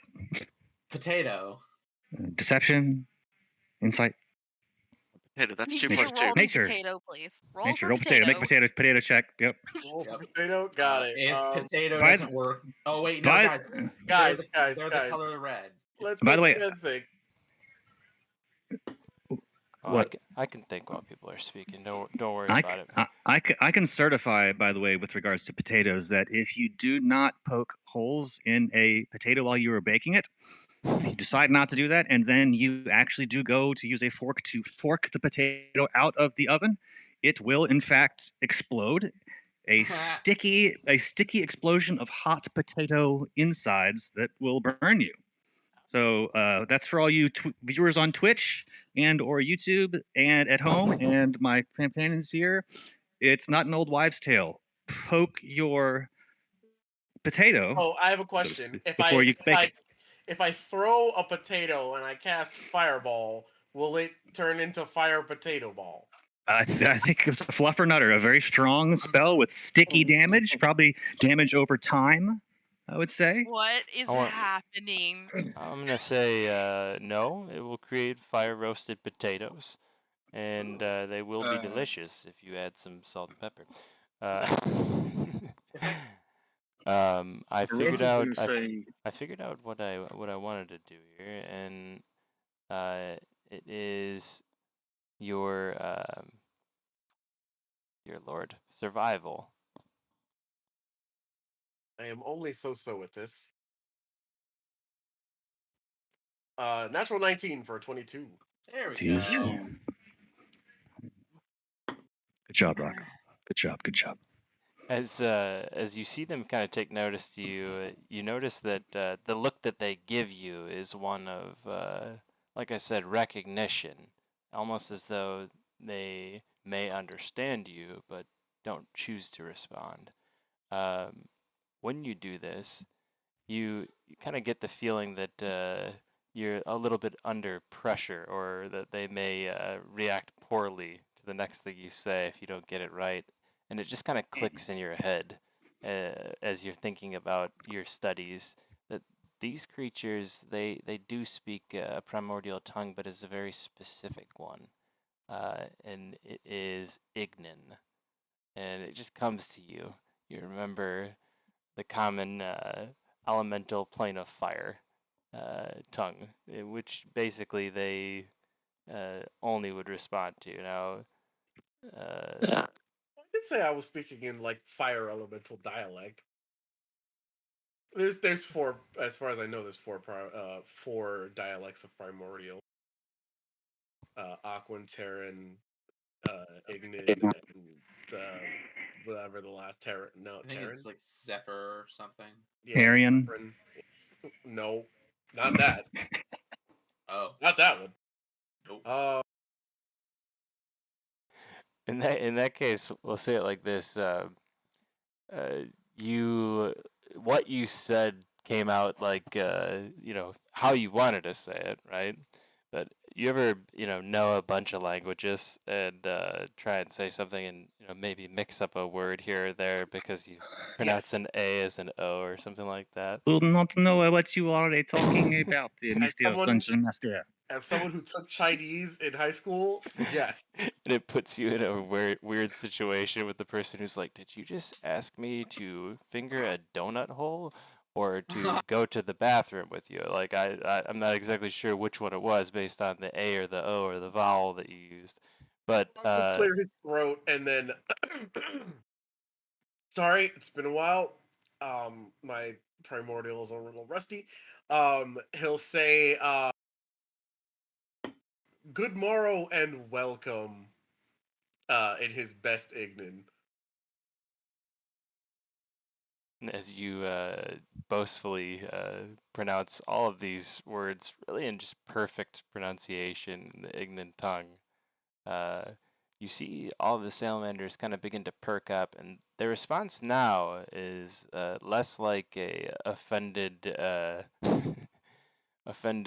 person that you've mispronounced something and said something horribly awry from what you were trying to say, and more like an interested pet, where they understand this command, and immediately you receive back a response from this salamander in front here in Ignan, and he says, "Good day to you and to your friends. We're here just enjoying the feast your friend left for us." He looks over at Solitude and he says, she tends to do that. Hopefully you're not offended. No, not offended at all. Although I am rather disappointed that you had to deal with the fire elemental as you did. He raised the temperature in here some 10, 15 degrees. Rather nice. Well, perhaps I can speak with the dwarves and they can perhaps raise the thermostat. No matter. We'll be fine either way. See, Monsieur Rock, I told you it would work, oui? In comment, he'll say to Solitude, I don't think they want to come with us, though. Then you should continue communication with them. A little diplomacy. We could have, a group of fire kittens. It is up to you. I do not think they would listen to me, but you know what they say in Faerun, you never know. In Primordial, he'll say, I doubt any of you are particularly interested in adventuring. The salamander kind of watches this exchange between you two back and forth with fixed attention as each of you speak, wagging his head in either direction. And he responds back to you. It is rare to come across people of your kind who speak the language. Where did you learn it? Bit of Oh, a Rock, bit you of have it. field, a bit of Spit up. field wizarding. The elementals are actually something I've come across fairly frequently, and I've found that it is useful to be able to speak the language when in Rome, as they say. I don't know where Rome is, but I've heard it said. Sure, Rock is really talking them up right now. He is. Look at all the words he is saying over there.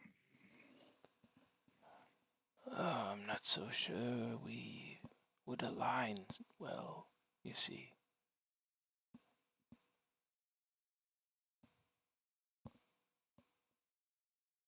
Well, I have heard from the dwarves that your people are benign.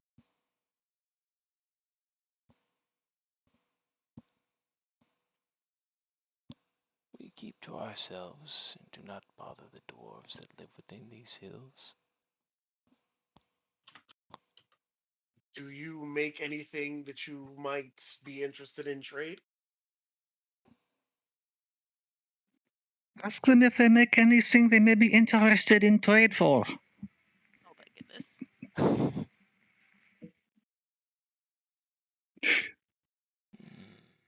Try to barter with the fire cats. What would you have to trade with us that we would want? I would be more curious to know. We are not like the dwarves, creators of great goods and relics, but we do have something valuable.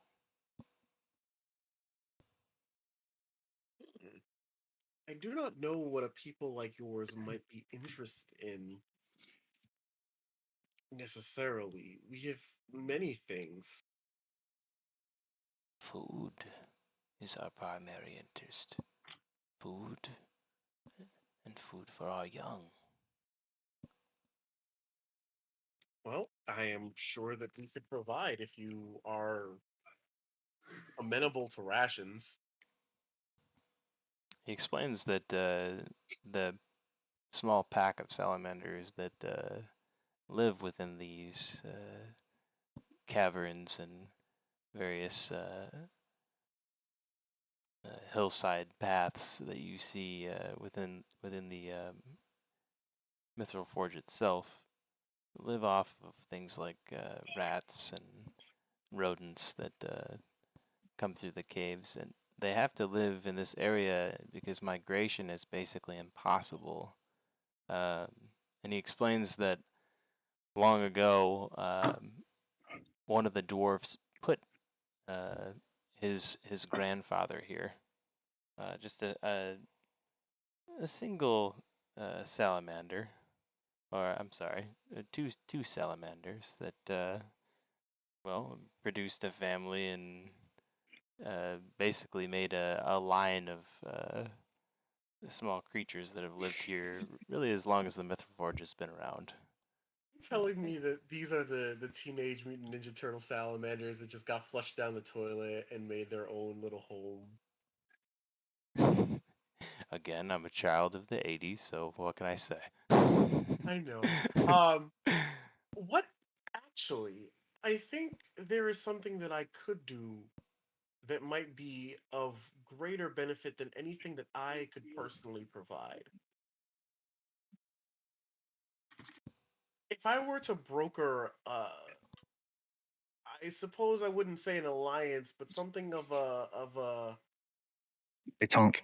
a provision between you and the dwarves, in which they supply you with better food than simple rodents. Perhaps you could do something for me in return?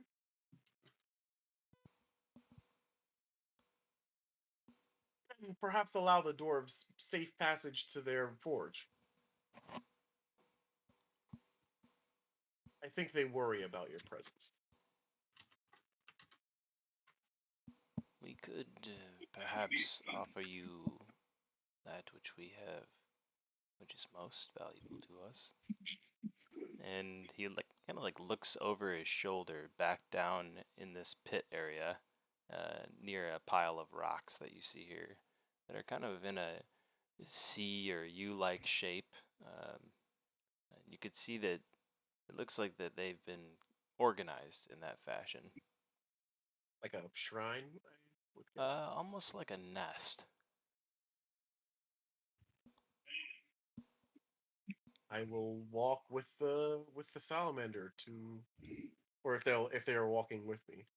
Oh yeah, I'm. If you like walk next to it or walk in that direction, are you basically trying to look and see what he's looking at?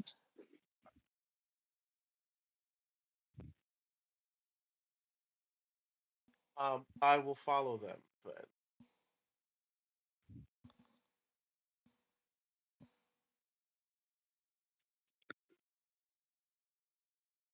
Thank you, Rock. I was beginning to run out of the dry rations for the creatures. You see that they've calmed, even though they've had their fill of John's rations. It is not John's rations. It is the soldiers, Jeff and Fred and Rob from the encampments. But easy come, easy go with the rations. So, no big deal. So you once again have no food of your own, is what I'm Oh, hearing. yeah, I still have this ampu. I have ampu their food, but it probably will not be enough for the journey. But as they say in Faithful, you never know. Solitude has eaten meals off of oafish brutes for probably the past 4 or 5 years, just as some, What off do the you mean page carry background. food? Yeah, just carry food. What? I just take it from people when they just give me food when I walk around. It is what happens with me. It is not that way with you. People just give you food and invite you in and be very kind to you and give you things. Certainly not. Belsa's gonna lean into Tyrus and just whisper and kind of say, Tyrus, what Bessie. is he doing?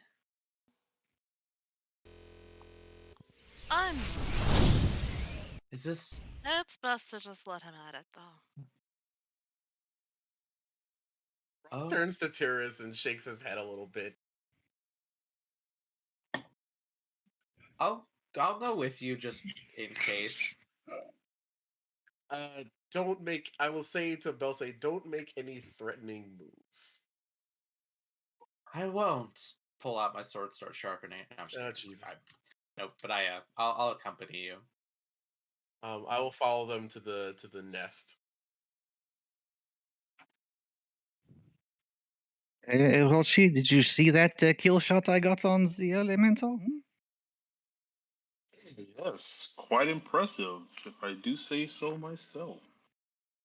Gave him the old double tap to the temple. You made short work of that fire elemental.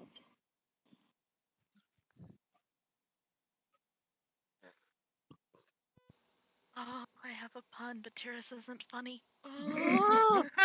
Oh no! Funny looking. I saw you hissing. I saw you hissing at the salamander.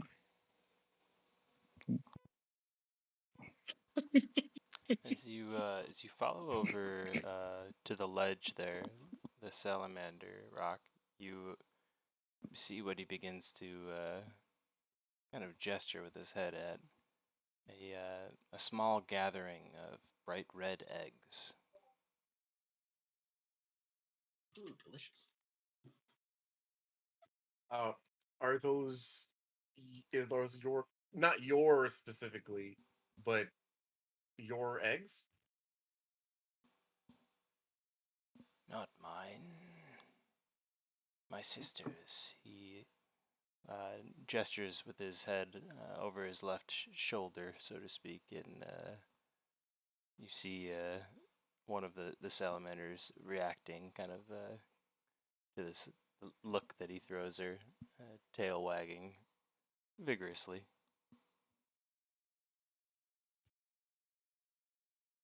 I could not take one of your brood away. But you must understand, Most of them will die here. There is not enough food. We are not vicious creatures, but often the young become food. We must find a safe place for some of them. Perhaps that could be with you. Either way, their life is a gamble. They will And they die. If they stay here, they may be lucky enough to survive and become an old grump like me, but I doubt it. Well, let me see what I can broker with the dwarves before we make such rash decisions. Can't they even survive away from the heat here?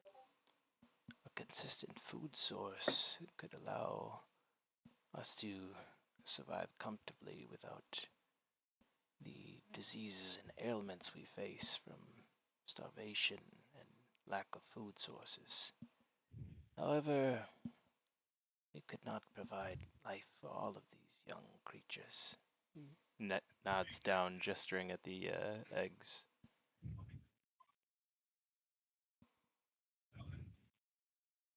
Rock will bend down gently and pick up one of the eggs.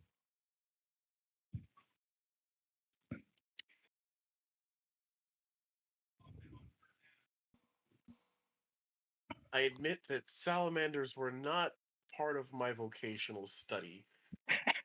Is there anything I should know? There is a sanctuary, I have heard, in Sire. They tend to lizard folk and beasts of my nature. Perhaps you could take them there. They may have a safe home for it. I've heard they have even facilities that provide environs to each creature they hold, specific to their needs and adaptive requirements.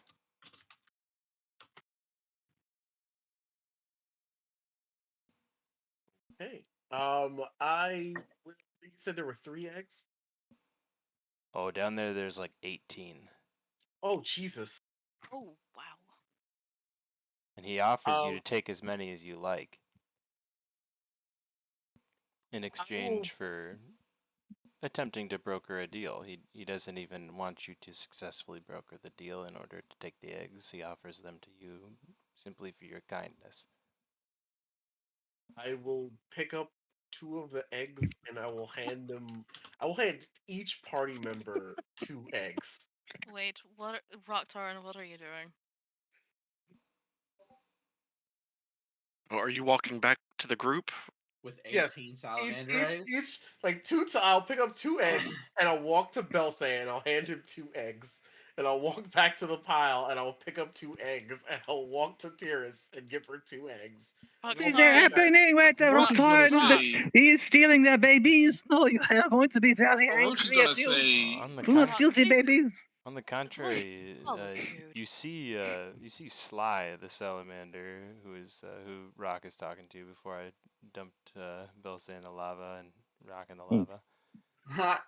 You see him looking just absolutely thrilled that this is occurring. Kind of like someone who works at an adoption agency looks at as they see kids that they just desperately want to see get a home and get adopted, and really just passionately looking at its loved ones as sees them go into the arms of what it thinks is good people who might give them a chance. Rocktaran, please explain this. So long story short, the salamanders are dying out here. They are hoping that we can find a home for their young. Why are they dying? Do they not like... They don't have enough food. So I Oh. promised them that I would talk to Commander Garrett and see if I could broker some sort of situation where they feed the salamanders in exchange for maybe like security work. Don't know. I haven't really figured that part out yet. I'm working on it. I bet you did not think that you would be engaging in salamander relations when you woke up this morning, Monsieur Rock. I thought it was a possibility. Well, you did quite good, I must say. It is a bit depressing that they have this food supply issue, but Well, What fixable. what do you plan to do with these eggs? Sapla. Though? Right. Why are they giving you their brood? they believe. I don't know where they heard this, but they believe there is a place in Old Sire that might be able to take these creatures in. Within the I figured, Moorlands. I figured since we were heading that way, But we aren't. Within we are. the Moorlands, eventually, yes. We're heading What from is it, here to the Star? Mournlands. That is Old Sire. Oh, I thought you said New Yeah, Sire. The Old Sire. I thought he sorry. said Sharn. No. Old Sire. Old Sire. Um, Yep. Perhaps there is something that we may find there. How would they know what is in the Moorlands? You know how You know salamanders how the talk? salamander rumor mill works? I Well, don't know. yes, they'd be chitting and chatting all over the place. Rock. There's a Why- salamander Rock. information network. I understand hunger. If we can help them, we should. I will bow to the salamander that I've been speaking with, and I will bow to the group. I don't know what we can offer them, but hey, if the salamander animal sanctuary doesn't work out, we have 10 trainable salamanders we can teach to hold spears. I I have thumbs. They could grip it by the husk. You're thinking, no. Oh my god. Rock. You never know. Well, I Um, as appreciate. they Rock. say in Faerun. Rock, who's the last person that you give eggs to? The last person I give eggs to is Solitude. Sawtooth. Yeah. The eggs Merci. that you get handed are different. One of them is this bright red color. The other one is like the color of like a Macintosh apple, like a deeper, darker red, not so bright and luminous, almost a dull red. And you kind of look at How- both of them as you are handed them. You see this noticeable difference right off the bat. The other one you said was bright red. Mm-hmm. Okay, good. And everybody else's is bright red too. So that one's the same as everybody else's, or looks similar to everybody else's, same shade. One of yours is just extremely dark. If I noticed this, I would ask the salamander about that. Ah, yes. We'll be hatching soon.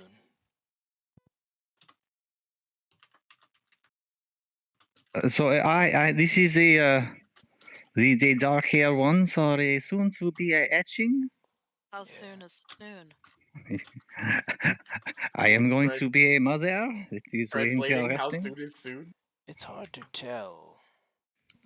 When they turn that color, it could be days, weeks, even months. Salamanders, they sit in their shell for quite some time. You must keep them warm.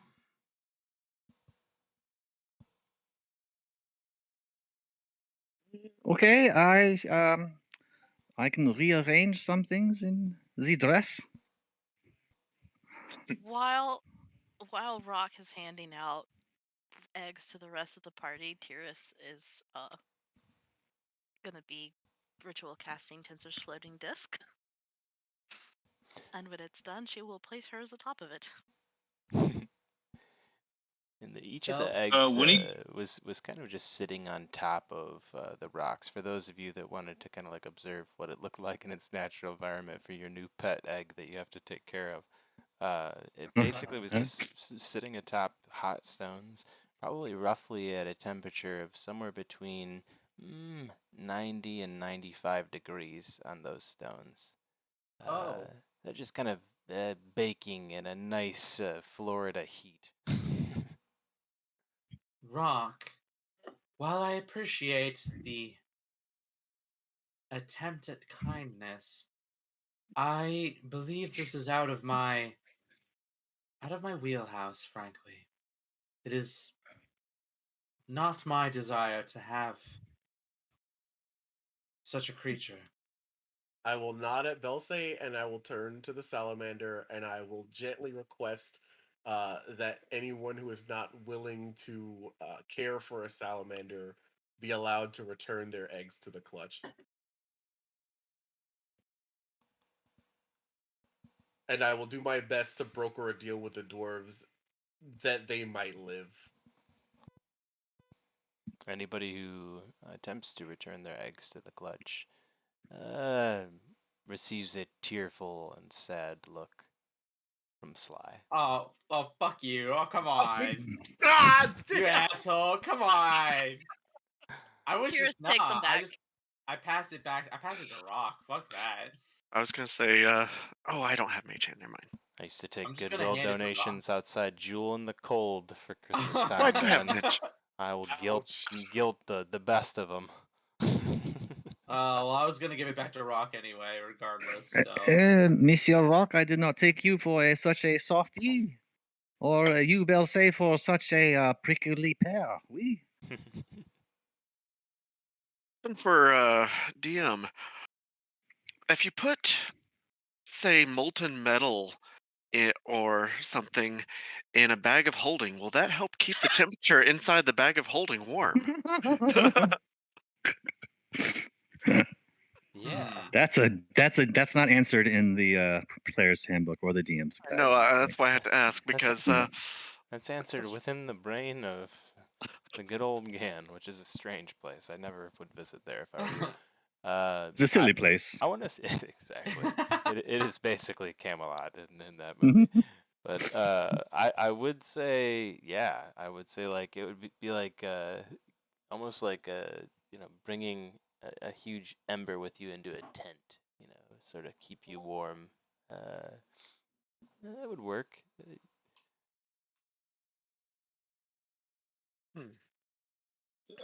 Who doesn't want theirs? Belsay didn't want his, but like Tyrus already, like if you're gonna give them back, she just took them. Yeah, Rosie will take any of the no. eggs you guys don't want. No. Oh no. No. No, Yoshi. She's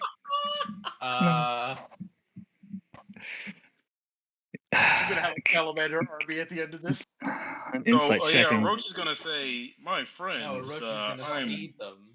Yeah, it's an insight very well checking. equipped." There would be no reason why you insight check. There would be no reason. Anyone We- who knows Roach anything is about gonna say, snakes. Yeah, I'm insight checking Roshi. While all of this is going on, Tyrus is arranging, with the help of Mage Hand, several of these warm rocks on top of the disc and around the eggs. Just quietly, just working while everybody's talking. She is a professional salamander mother. She has nest of her own. That is impressive. Tiaris, could I put mine on yours, or What did you say? could I put my eggs on yours? They are forced to cling to my bosom right now. It is admittedly warm, but not hot as rocks. That was my intent, that you all would have a place to put them.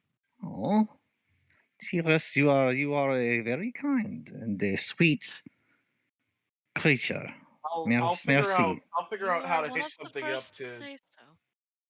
I'll figure out how to hitch something up to Firex when we get outside. I'm sure she would. Maybe I'll tie them to her tail. Oh my god! Just put them in a saddlebag attached to Firex. They'll just stay warm in there. Would work. How big are the eggs? That's a good point. They're probably about the size of your palm as you hold them in that's- there. That Like would a work. tennis ball? Mm-hmm. Yeah, Oh, that that's would work. small. They're Yeah, potato yeah. small, exactly. Oh, okay. That's super small. I thought they were like grapefruit or like Yeah. cantaloupe size. Yukon potatoes. Okay. Yeah, we can. Make sure you poke them with a fork, or you never know. Do not Oh poke them gosh. with a fork. Do not. Floating. Salamanders attack. Everybody roll We for just, have to, we just have to keep initiative. them warm until we can get them out to Fyrix. She's waiting outside. I'm sure Fyrix wouldn't mind being den mother to a bunch of salamanders. I see, like, in Phyrex's future, some, like, um, uh, artificer-style made ankle straps that hold several eggs securely, of course, as she runs at just lightning speeds. She now serves Oh, as absolutely. We got saddlebag incubators going on. Oh my god. quasi-incubator, quasi-egg carton. Oh my. It's gonna start smashing all the eggs. Oh no! Oh. No, fine. We'll be fine. We'll be fine. But how many eggs were we given each? How many were each person given? We each 12. I gave each of you 2, so that's a total of Okay. 12. Well, that's good. We have a phalanx of salamanders. We just need 12 spears. It's fine. It's fine. Right, 'cause that's what they do. Okay. They hold spears. Those opposable thumbs. You don't need thumbs to hold a Yep, spear. that's what they. Yes, That's yes, what you they're do. for. There are Kinda plenty. do. Goblins don't have opposable thumbs, do they? What? Yes, they Yeah, do. they do. What are you talking about? They're not There are dogs. plenty of creatures in D&D that don't have thumbs that hold spears. No. Yeah, but these definitely What? don't. Hold spears. Sly, you know, kind of hearing this argument, if it's IC, he like snaps at the air with his razor-like fangs, and then whips his tail in a fashion that, if it caught any one of you, you would most certainly be either knocked back or feeling like Belsay felt when he ran into the mithril anvil. Why would you need a spear for these guys? They're pretty good off as their own without weapons. I'll ask him, Sly and Primordial. I'm curious. Oh my god. How long is your lifespan? How long does it take one of your eggs to mature to, I guess, maturity? Spear and face palms. From the hatchling stage to full maturity is a very short period of time. Within about a week after hatching, the Jesus. salamander grows to a full quarter of the size of a normal sized salamander. Within another week, half the size. Within another, 3/4. Finally, after about a month's time, it's a full size salamander. And How long do they live after that? Jeez. for the perspective of you know, our campaign, let's say 4 sessions worth of time would go by for your Before they die. for your for your several weeks of growing before full size. Very confident in our ability to stay alive. Also very confident in our ability to not RP out each day of a week. In a session. I think it's completely possible. You guys literally could RP 3 hours of time in a 3-hour session. That's you are skilled role players. But we will arrange all the dozen eggs that we have on Terrace's disc, surrounded by a small campfire and some warm All rocks. 10 of your eggs. All 10. Oh, you're keeping yours with you? Oh yeah. Well, with I'm trying to figure out how you're going to keep them at 90 degrees, but sure. No, don't leave that to me. He is going to keep them at a 98.6 degrees, I believe. Yep. Pull out a digital thermometer real quick. That's my So spiritual Orochi weapon. So Orochi just jams eggs down his pants. He's just like, yeah. Well, wait. He's a snake though. He's cold blooded. This doesn't add up.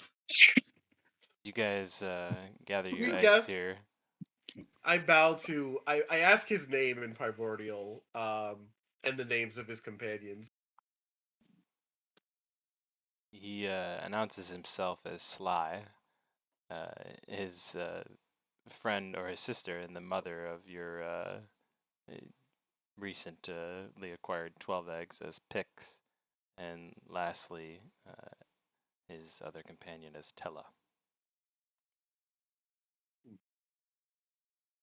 I bow gently to him, and I look to my companions. If we could gather up Draylen, I will speak to Commander Garrett about doing something for the salamanders. Is there anything else we should do while we are here? I mean, we have done quite a bit already with the discussions with these salamanders, but what is the next? Should we search search the interior of this cave? Perhaps there could be more treasures to be found. There are. I'm certain they belong to the dwarves. Oh, I forgot. Yeah, I One think last we thing. should go back to the dwarves. If the dwarves are willing, Sly, would you be willing to keep watch over the caves for them? Most certainly. In exchange for as what I mentioned earlier. He looks to Pix and Tella, sort of seeking approval from them, and responds back to you. Absolutely. This would be more than arrangeable.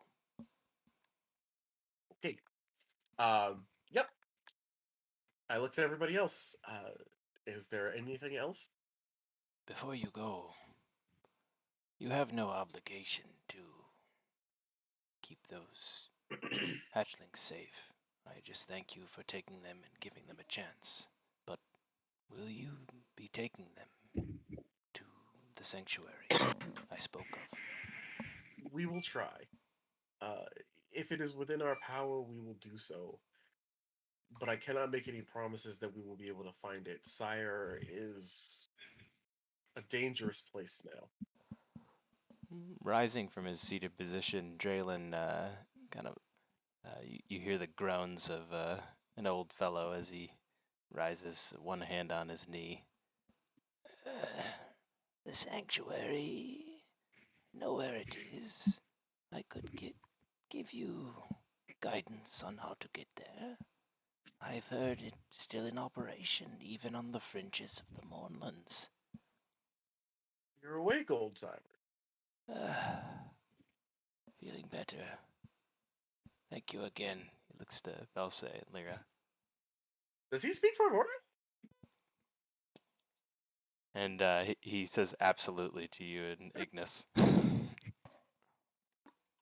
And then he says in the same language, or Ignin, have you seen how many books I have on my shelf? Well, great. You can help me convince Commander Garrett to feed these salamanders in exchange for guard duty.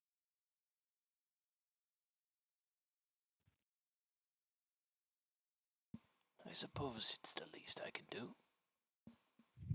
How did you didn't come up with the idea yourself?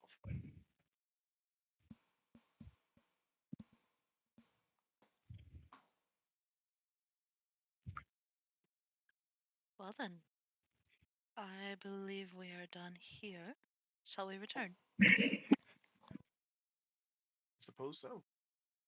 Yes, let us make way. I believe we have a giant to slay. That is true. Perhaps we can do that tomorrow. High adventure. I'm prepared to do it today. Believe we will have to do it today. I agree. And with that, you guys begin to make your way out of the Mithril Forge, back the way you came. Presumably. Yep. Indeed, Making our way. Make it away. Let's take a quick... Dungeon Master, just curious, Solitude hang back? Does she see any random bits of treasure just laying around? Just dying to be acquired accidentally? Do an investigation check. Rock stands at the top of the stairs, tapping his arms and watching you. That's a 7. Roll a d100. I step on a Lego. That's what happens. Oh my god. You take 1d4 piercing damage. The roll is a 77. Describe what you do as you look around and where you're at specifically on the map while you're doing it, please.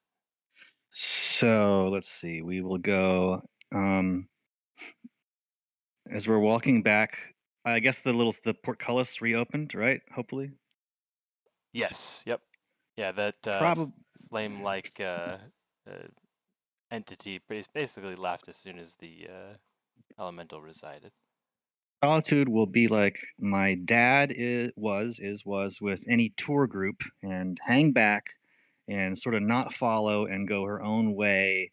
So kind of look under here, under this bridge, and then go over here to the corner and then back under this bridge, and then like nose around and see if there's anything in the fire there. Then just kind of lollygag over here, and then that up here. So she's takes kind of a meandering route. So like kind of checking in the like along these corners here, just like a little kid playing step on the crack or whatever.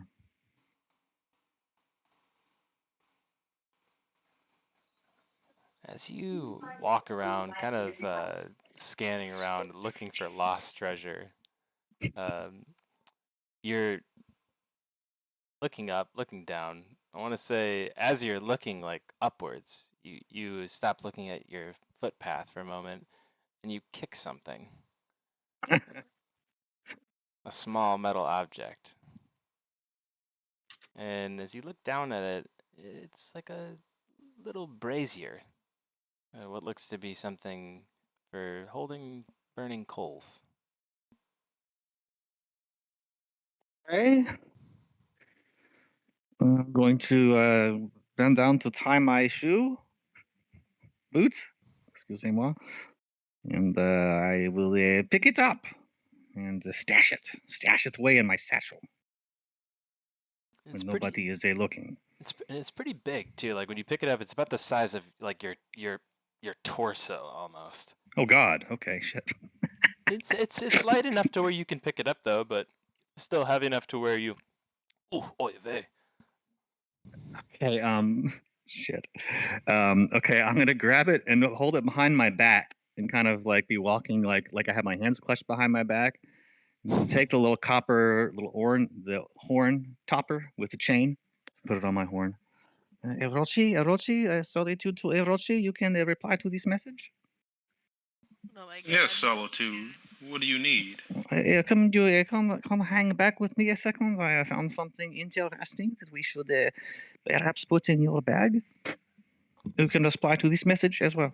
Roll stealth for me. Shit.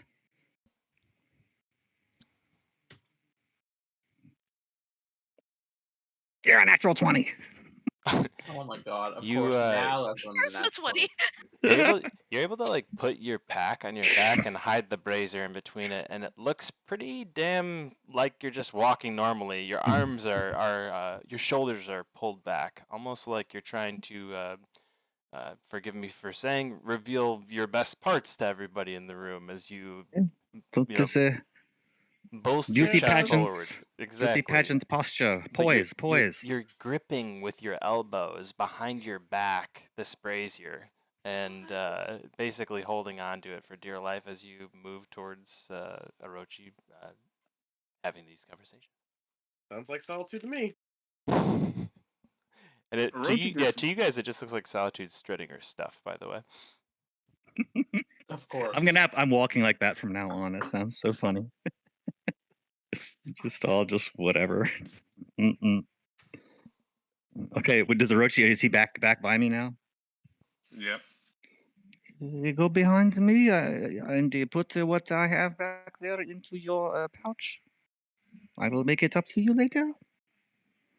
Solitude, Yes. what the hell? Am I your accomplice now? No, you can call yourself whatever you want. You just put it into bag and we'll figure it out later.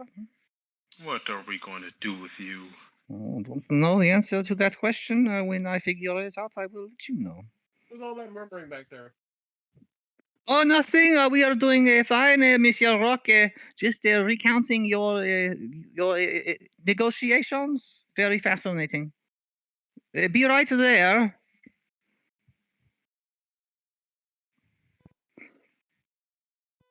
Rock turns a bit and kind of narrows his eyes and peers towards Solitude and Orochi.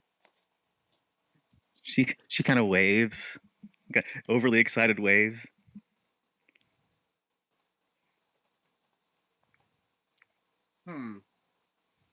Do I suspect you?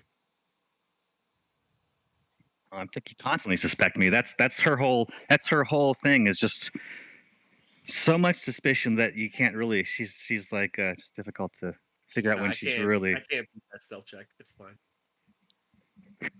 It was almost a 20.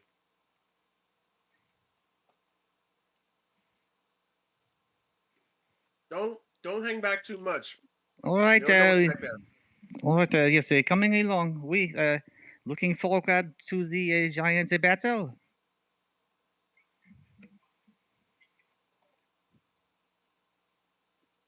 Yes.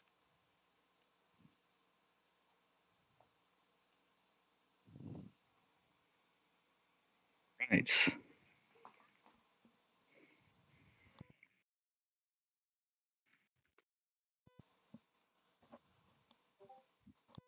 Rock mutters to himself Here we about go. crazy displacer beasts. Sorry about that, guys. Let's. I was about to, before John made that hardcore RP flex move, call a 5 to 10 minute break. So let's do that. We'll take our Alright. midpoint break here. Break. What's everybody's time looking like tonight? I have quite a bit of it on my hands, as I will say. My work weekend has begun tonight, so. I'm doing good. I'm doing great. I just want to be. Really great. All right. I Good deal. don't have to be to bed until 2 a.m. and then I'm good. Do we think we're good to go till, let's just put a, like a max point of like midnight? Would that be acceptable Perfect. tonight? Works for That'll me. work. What is midnight for you? How long is that in minute hours from now? Midnight would be, for me, it would be 2.5 hours away. Now that's not to say that we would play a full 2.5 hours, but it would give me an idea of how much I could get through here. I think. So 1 a.m. for you. Steve. Yeah. You guys just give me a stop point. How about that? Maybe 2 at the max for me. 2 hours max for me. I know your character sounds tired, but Steve, you are all bright-eyed. We going to keep it. No. I think honestly we can get you a good stopping point with that amount of time, so that'd be perfect. I think. Yeah, that sounds good to me. Cool. I just want to be respectful of everybody's time. I know people's got to wake up early sometimes. Oh yes. Oh yes. 5-minute break. Yep. Perfect. Let's take 5. See you guys soon. Talk to you guys in a minute.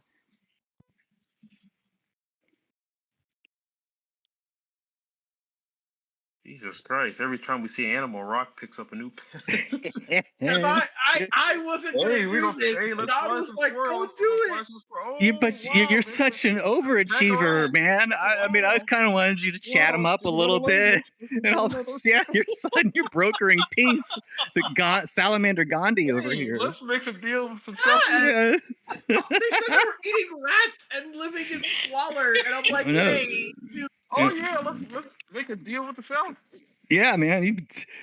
I mean, they have a really good communication network apparently, but pretty poor food and agriculture. Yeah, they know what's happening all over. They're dialed in. Well connected. They're linked in. If I can get the settings, I'm definitely gonna.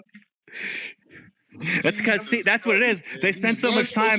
They're spending so much time on their smartphones that they don't go out and go to the grocery store and get food because they're just stuck on their smartphones all the time, Instagram and tweeting. That's what's going on. Yep. Yeah, they could probably get food if they got off Reddit. Yep. Plugged into the rumor mill. They are on Twitter. Yep, they're just chatting up and flaming, trolling each other, and Get It would be Well, really and hard to get the food that younger were- salamanders, they're just half of the No, reason. they're- Half the reason they struggle with food is because they've got like an eating disorder because they've been cyberbullied so much. Yeah. Yeah. But also, they're going through puberty as soon as they're born Yeah. because they're growing to full size Yeah, for months. it's hard. It's hard being a fire salamander. Let's face it. Hard being a pimp, man. Hard being a pimp and a salamander. It's hard out here for a pitmander. Yes. Yeah, Steve had a good one. Steve said he called it, what did he call it? I just forgot. The salamander rumor mill works a lot like Facebook. They call it Salagander. I thought that was really funny, Steve. I'm fucking dead. That was great. Instamander. Instamander. That's pretty good too. Oh man, That's good. Okay, I'll be back, guys. I I'll be wasn't back. gonna That was talk so to funny. them at all. I was gonna wave to them and say goodbye, and then all of a sudden, Yep. That was some classic. rock. You never know what's going to happen in the world of role playing an encounter out. Yeah, when you're playing with Dr. Doolittle, then these type of things. Doolittle, I'm dead. These type of things happen. Do you even have speak with animals? How do you keep pulling this off? I do not have speak with animals at all. I just happen to know the right languages and be very bold about trying to communicate with creatures. That's so funny. I like you were sort of getting into like geopolitical issues vis-a-vis the salamanders and surrounding communities. Yeah, like if they can do guard duty for the dwarves, I don't know why the dwarves wouldn't pay them in food at least. Hey, I will. Okay, and I know you have low charisma, but if you want me to, I can assist, or you can assist me, or if that's the way to do the role with brokering this deal with the dwarves. I would appreciate some help because people don't trust some guy with tattoos on his face. Okay, so When they're not animals. Right. Animals don't know what tattoos mean. It's fine. okay, remind me when we get up to the dwarves and Solitude will do some dealing for you. I would appreciate it, even if I don't trust you.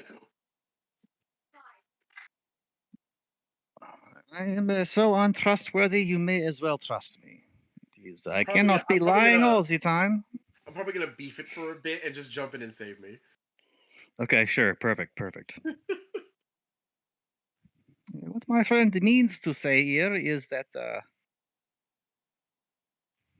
you play with fire, you're going to get burned.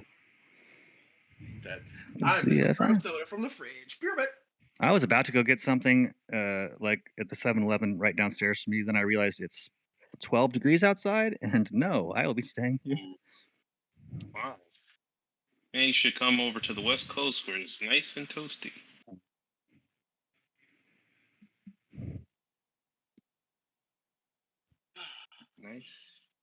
Nice t-shirt weather over here.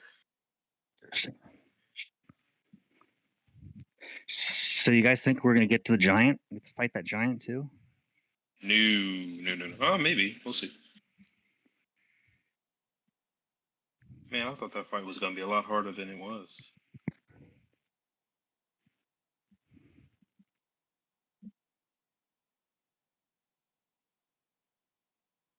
Imagine if we actually hit it or did damage to it. Yeah, that was bad. That was not good. Yeah, I need to get some music started for when these combats come on. How do you guys play the music without it going through your headphones, though? Or through your microphone?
I'm back. Oh man.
Guys, Yep. we missed our opportunity. We should have tried to talk a fire elemental into giving up instead of fighting it. You're right. We did miss an opportunity, didn't we? Yep, What we could have speaks avoided. primordial, by the way? Yep. We.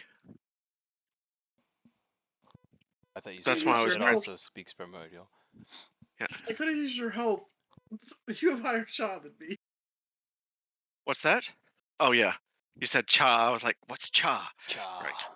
Ah, like charisma.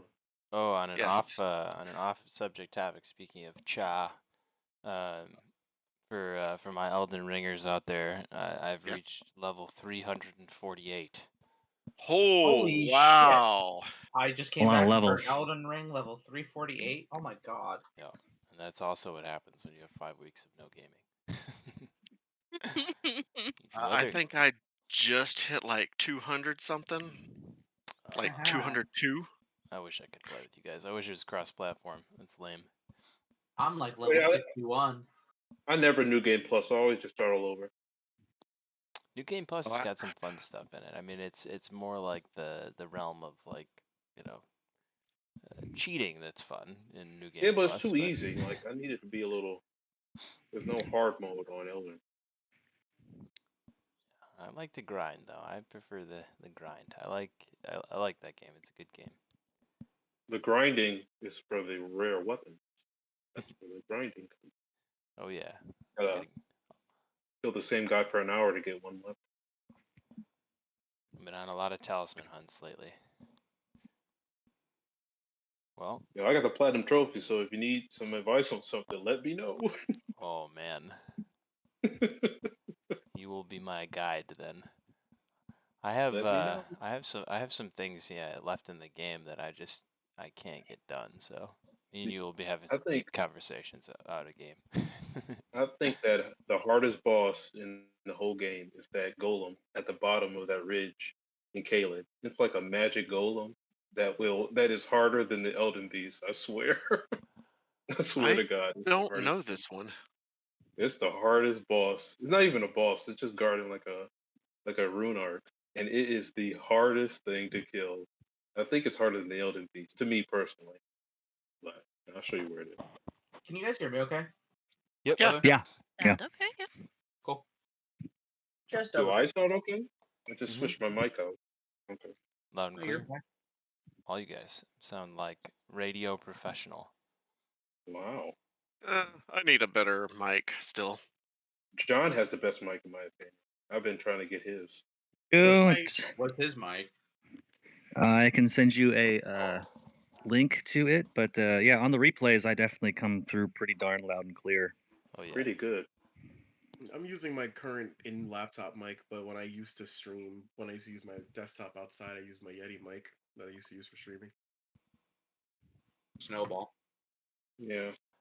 Yeah, I re-listened to myself on that one of the on the playbacks, and I was making a hissing noise, and it didn't pick up, so it just was.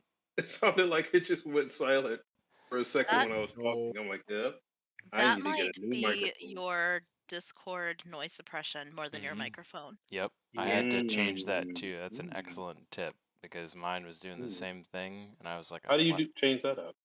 It is. Let's see if you go down to the user settings and go to voice Under and video. voice and video, yeah.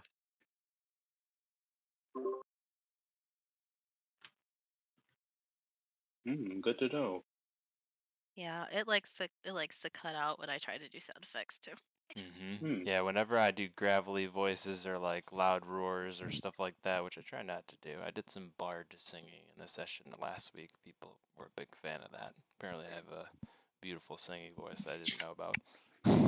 Whoa. Well, now you're obligated to do it for us too. You know that. Oh Lord. Yeah. Keeping, Here is keeping Let somebody NPC sing. bards out of this campaign. Let somebody try to serenade Solitude or something. Ooh. All right, I here could get down with is that. What if they try to What if they try to serenade like a Orochi instead? Yeah, that could work too. That could work. he's a cold-hearted snake. Look into his eyes. That could He's work. been telling lies. It's working. Here is the It's working. kid. It's Kid. working. As you guys come out of the cavern, you find the camp kind of in, or the keep kind of in disarray. You see dwarves like these scattering all around the keep, rushing around from room to room, gathering various equipment. You can see all of them are rather disheveled, like they have been in some kind of a fight. Each of them sweat-stricken and pale, but still rushing past you, taking little notice of you as you come out of the hallway.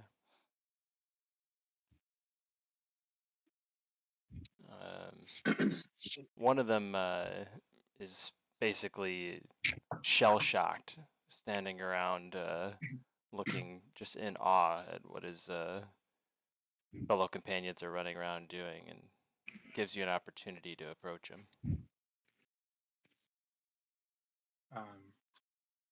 Belsay will grab him gently by the shoulder and kind of get down a little bit to kind of be eye level and just look him in the eye. What happened? Why is there such chaos? His eyes remain fixed over your shoulder, but as your words finish or you complete your sentence, his eyes meet yours. It's the commander. I fear he may be dead. We were ambushed. A giant came out of nowhere, hurling giant stones. Half the men wiped out. Told you we should have taken care of that giant before we came here. Where was that? Where was your commander last seen? He rode out to meet the great stone giant. It challenged him at the gates, you see, claiming if Commander came out to meet him in single combat, that he would leave these lands. The commander ordered all of us to stay within the castle. Bravely rode out on his steed, fought the stone giant. Didn't last long. When he fell from his horse, all of us fled out of the castle to aid him. And that's when chaos ensued. Boulders flying everywhere. The damage to the keep is, well, I hope it's not irreparable. What this could do to the commander's reputation with his brother, I fear greatly. Do you then imply there are more than one?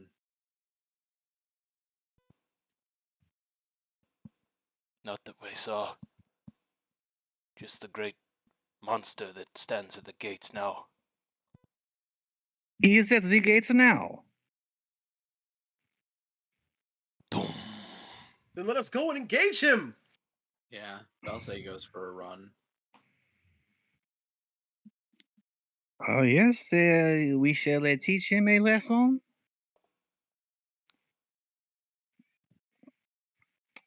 And you see the gate is, it's barred with basically like a large metal bracer in between two metal hooks that extend from the door, blocking any entry. And the door opens the wrong way for that description, but it's okay, guys. We'll forgive you.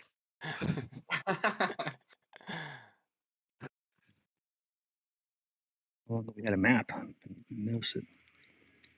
I'm gonna walk up to the door and open the slit to look out from it. I'm assuming I'm tall enough comparatively. If not, there's a ladder. Rungs.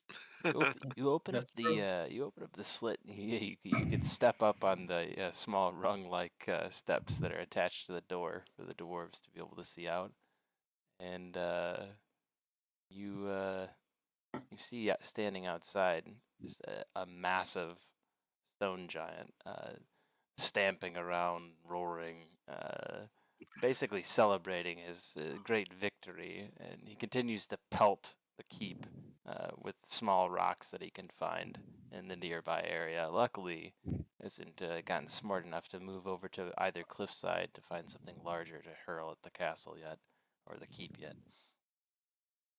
Is that a tree he's using for a club? You hear him roar greatly, roar, and smash down, what looks like a mighty tree that has been chopped at its base. Still some foliage hanging off of it. Um, I'm not going up there. I just want to see size comparison. Okay, that's all. very, very, very big. Lyra sprints towards him. Lyra, no! There's like, I'm So, taking commander strategy. if we take this one out, the dwarves promised us a treasure. Indeed. Mr. Dungeon Master, sir, I have a question in relation to the commander. Sure. So having a martial background, did I get any indication that like he was maybe of a higher caliber than myself, than Belsay? In terms of like his status as a warrior. Yeah, would you say he's of a? Well, I don't know. If I had to throw a label on it, maybe higher like level or something. I would say if you had to throw a label on it in such a fashion, you would be something of a level 13, 14 character. Okay. Oh, fun. Cool. And he got wiped out. Made that very clear. I do not know if we will be fighting this giant. How many of us are there? 6. 6 level 4 characters. You hear He's Bluey technically pipe up a from the level back and 24 say, character. 7. No, it is not. Come on, I am not frightened of this creature. You should be. Imagine, we could get a chance to have this airship, right? Perhaps if we take him out. Is the commander out? Like, did they drag his body in, or is it still out there? They dragged his body in. He's basically recovering in one of the medical rooms now. Oh, he's not dead. Okay, so he's just out. Right. Well, recovering, hopefully. They said they think he's dead. They're not sure he's dead. His condition was critical. such that most of the medical staff that they have here are attending to him at the moment, even though there's several other wounded. The commander's absolutely critical. Each of the men are extremely loyal Ask to him. somebody. Do you have magical healers or So what I'm catching, anything? They have one cleric, and the soldier that you wrangled is mentioning that he's limited in his capacities. If you have any aid to offer, sure would. I will definitely stop by and check in on the commander. Agreed. Same. Rock will trot back to Solitude and Tyrus. Curious is booking it to the commander. Why is everyone running Following. away? I do not understand what is happening. Because we Information. don't wish to die, Solitude. Tyrus, see if you can find the checkerboard. What? Just do it. I will ask. All right. So Dragon chess or whatever games we play. Dragon chess, yes. Find a dragon chess board. okay, sure. Sure. Running towards wherever our guy is. Where's the Oh. commander at? You run If- back towards Draylen's room, where Draylen is also resided to. You find him basically resting on a couch, and as you come into the doorway, assume you've come looking for the commander. He's in my room. I wish to. Thank you. I wish to see if I could render aid. And I'm gonna come. You see lying Is on he the conscious bed at all? a completely unconscious Commander Garrett. And he looks to have like a massive dent in the chest of his armor. And you could see that his breathing's labored. And as he exhales, you hear a small rasp kind of each time he exhales. Does not sound good. That does not. Draylen comes over your shoulder. I fear to take the armor off of him. Clark has ran to mix a potion. I do not know if it will help him. We shall see. Tyrus will put her hands kind of over where the worst injuries seem to be, and she'll cast Cure Wounds. Please help him, says Draylen softly, as he kind of nurses might- his own wounds. I don't know if everyone heard you, Adrian. Yep. Click your Oh. wounds. Yep. Heard it. Oh, okay. Does it seem to make any difference? You see him open his eyes just briefly, regaining consciousness, blinking slowly. And you could see that he's not lucid. His eyes kind of roll around within his sockets. Mm-hmm. He has some moans, says some dwarven words that you're not sure of. Lyra, if you're standing near, you hear him say, Bastard, don't let my brother hear of this.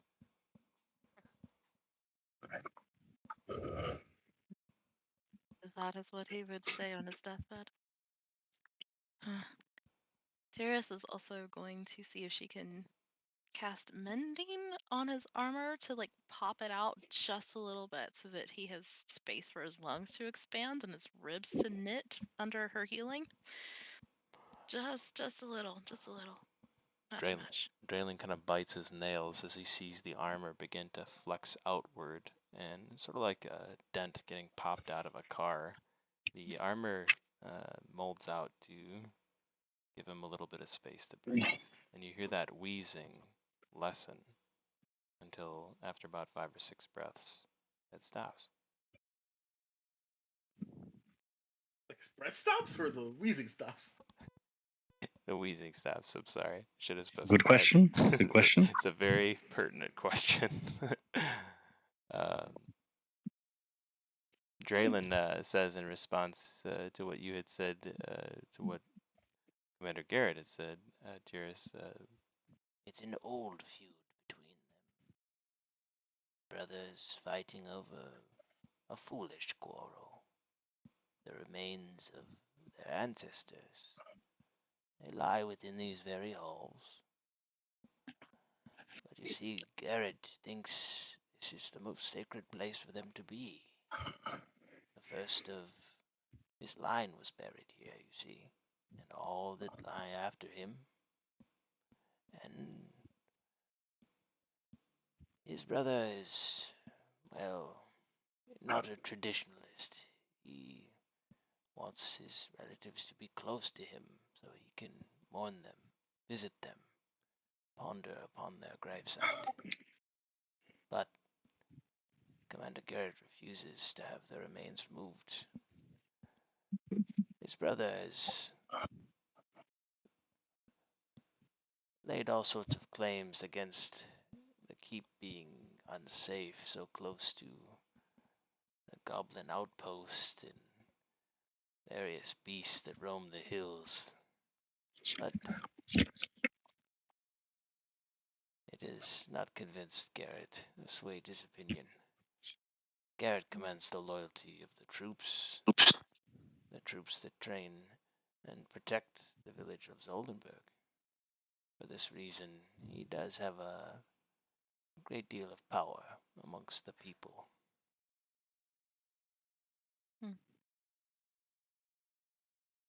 But his brother is king. He has made it difficult for Commander Garrett to keep his relatives here. And he fears this mistake, which he claims it is, falling to a stone giant, to be, well, a punishable enough offense to have them taken from him, have him stripped of his title here as commander.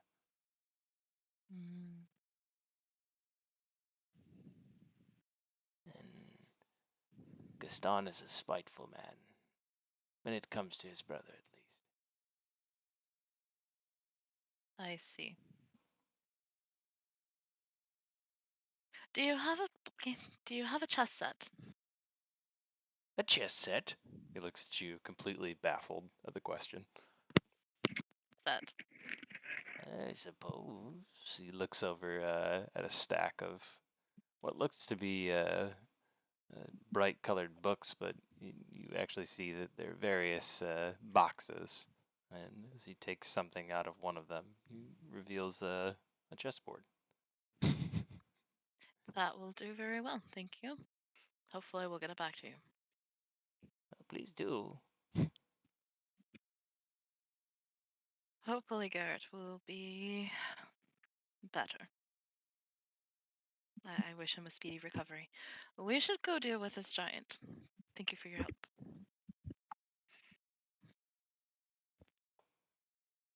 And away we go.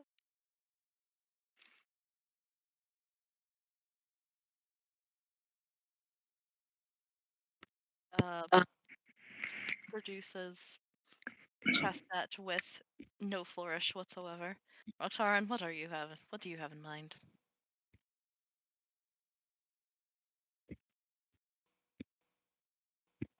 A simple test of intelligence, I think. Do you think a creature such as that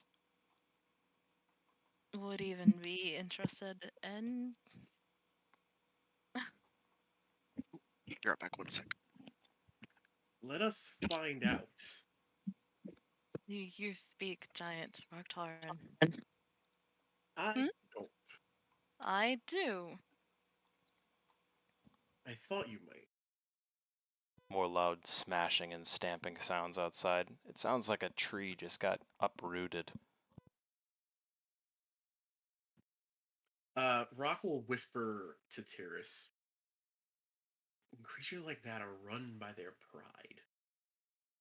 If you could perhaps convince him that the best way to prove his strength or his might would be to best you in this, ancient elven war game. Ancient elven war game.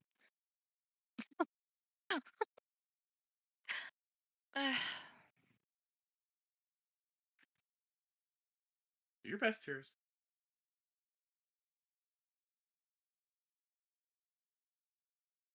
He looks at the rest of the group with just incredulity. I think that he is. I don't know. It's not my ass out there, but I would not do it. I don't think the giant is going to go for it. He is too dumb to be fooled. You understand? I could perhaps be the one to step outside. I may not be the most intelligent, but I am the least likely to be squashed in one hit. If it can hit me in the event I anger it.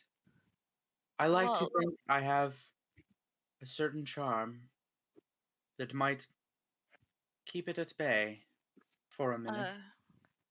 I would agree with that. I've seen you talk your way through interesting situations Yes, before. yes, you're quite the I charmer. can coach you through the game if that is I what you know. need. I know it well. I have my own set, but I would rather use that one.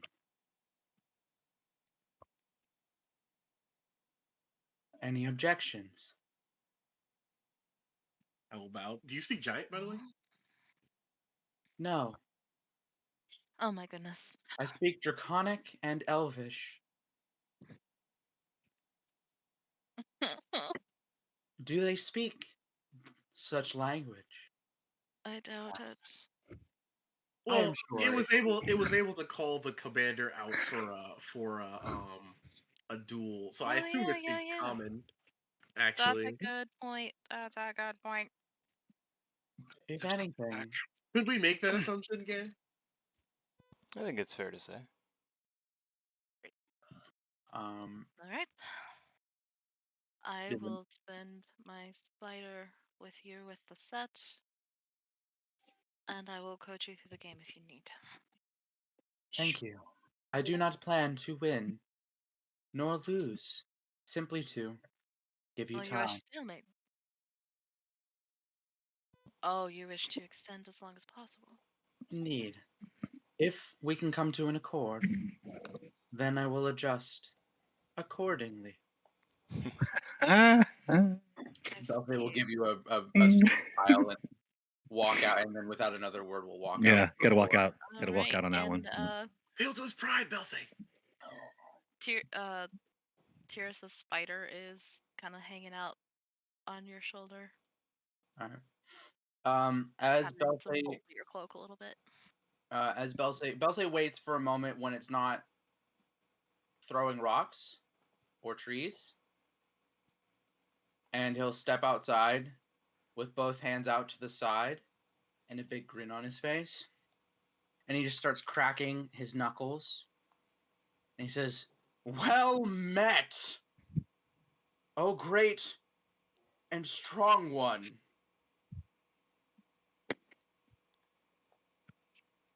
I have a request, if you would be so inclined." After hearing that, I shove everyone out of the way and get the spot behind the peephole to watch this happen. Do you wish to face me in single combat, little ant? Indeed, but of a game of strength of mind. What say you? Game? He says, rather confused. Yes. It would seem you're indeed strong in arm. And I see you are also strong in head. Perhaps you should prove it. Show a tiny ant like me that you can best me in other ways than that tiny little fellow you so easily squashed before. In saying that in giant, giant's pretty simple. Their words are concise. Belsay, very articulate, and able to relay a message with the most eloquent of them. As you say this, he's like struggling to grasp all of these words you're saying, because usually giants only say 4 or 5 words. So he looks very confused at this, but finally he understands all of what you're saying. He kind of like nods, scratches his head. Game? Game. Brain game. And now he's got a Strong brain. Win game. Now he's got a smile on his face. You have a big... You play game, me? I beat you game. Yes. You beat me game. You kill me. Oh gosh. None of us speak giant other than... It looks like he's going for it. They seem to be talking at least. I'm not sure. I do not speak, but He sits down Indian style, like a child, and just great massive boom, boom, boom as this is happening all around you. Like you feel the earth shake underneath your feet, Belsa, as he's doing so. He sits down and says, "Why not just kill you now?" Smiles. No, show strength in kill now, correct?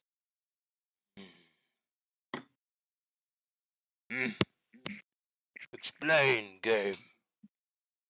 Belsay will walk forward, he'll put out all the different pieces on, let's say there's one of the trees he's upended, right? Let's just, I'd say for fun that it's like, he finds one that's kind of on the ground. He'll set the board up on that, all the little pieces, the pawns, the rook, all that crap. I want to help you out here, and I might have just buried you, so I apologize for that. I'm dead. Oh no. I'm going to shrink this down just a bit and give you guys some place to work. Belsay will place the board, fill the board each side. Okay. Tiny men here, and he'll point to the pawns. Go forward. Forward, kill. And then he'll point to the rook. Tiny castle, straight side. It kill. Then he'll point to the bishop. Little tower, tiny rock. Go sideways. Or wait, go. He'll demonstrate because I don't know how to. Because I'm stupid. He'll demonstrate You're doing great. You're doing how great. a bishop moves. In giant, by the way. Oh God. And then he'll show the horse. He's getting. Food. He's getting to the horse. They usually get confused and quit the game when they begin teaching them the horse. You could see it. You could see his noticeable confusion as you described the horse too. This is a very important. This is the most crucial moment of the Belsay entire ruse. keeps it very simple. He says, "Tiny horse, move forward to other black spot." Okay, please work. Please understand, please. He's not trying to necessarily convey the correct rules. He's just trying to get him to understand enough to fake play the game. I was just gonna say, just do checkers rules. Like... Yeah, pretty much. Tiny. Oh God, how do I describe these physically? Little man and little lady go forward and kill. Whoever kill first, whole board win. He lets you describe this. Oh, sorry. Go ahead. Well, sir, what are you teaching him? That's not how to play. Luckily, he can't hear any of you because he's starting to sweat trying to concentrate on his fake rules. No, you absolutely hear Tiras because she casts message at you. Oh, really? Yeah. Oh, he responds mentally. Just take A nap. Oh my god. So as you explain the rules and lay them out, he looks extremely confused, especially like John said, as you explain the knights, you basically, precisely, you lose him there. As sometimes that happens when you explain chess to people. Oh, you can't move that guy that way. No. So Belsay literally just says horse only move black. Or brown, whatever the tiles look like to the board. He proposes to you after hearing your rules. I make different game. You ever play living chess? Oh shit! No. Belsay. I play No, Belsay. normal chess. I like mine better. And he thumps the ground, smashes like threateningly.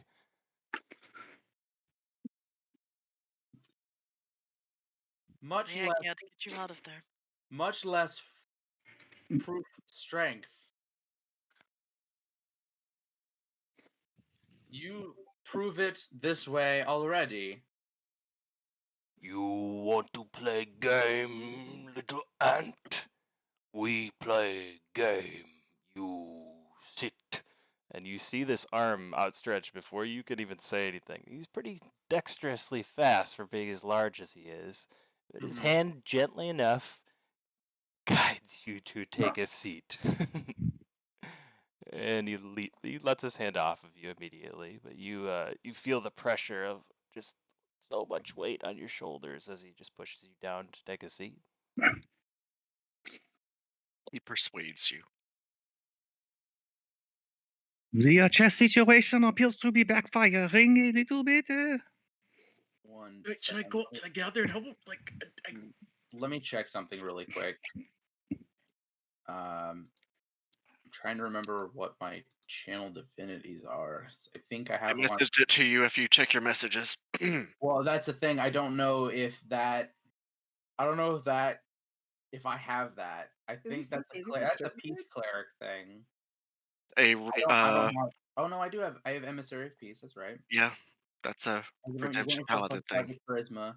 Yeah, Yeah. I respect the amount of. Belsay's gonna kind of give himself like a hug. Like he's just gonna wrap his arms around himself as he started to walk out real quick, and cast his channel divinity on himself to get for the next 10 minutes a +5 bonus to his persuasion checks.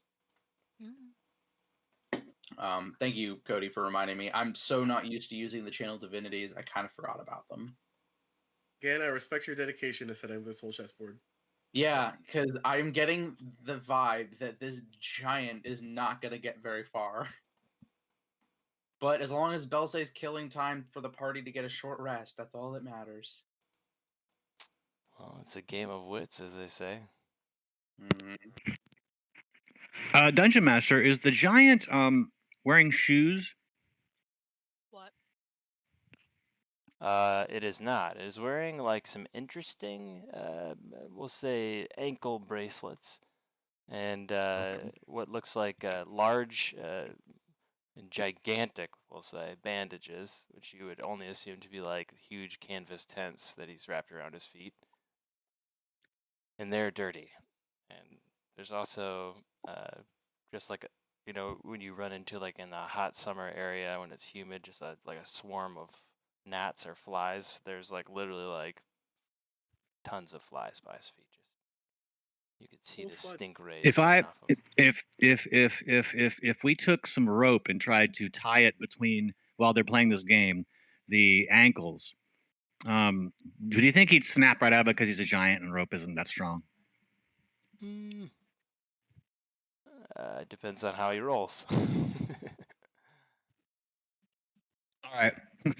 Solitude goes, oh, I hate to leaving the Belsay out there like that, and I think I have an idea. Everyone give me all of your rope. Come on, quick, no time to explain. Quick, get out your rope. Yours?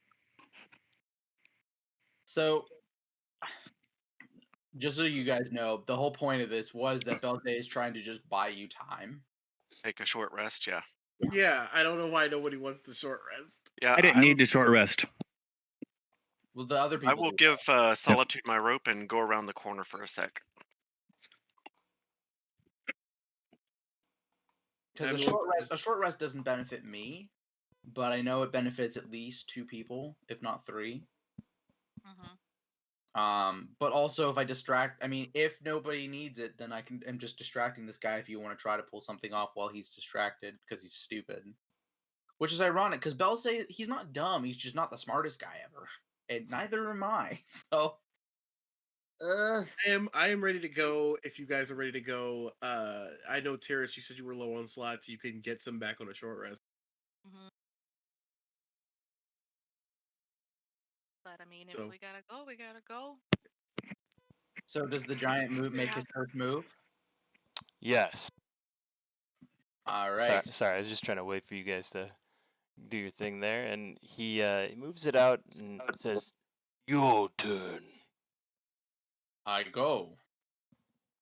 He looks at your move, kind of concerned, thinking you may have played this game before.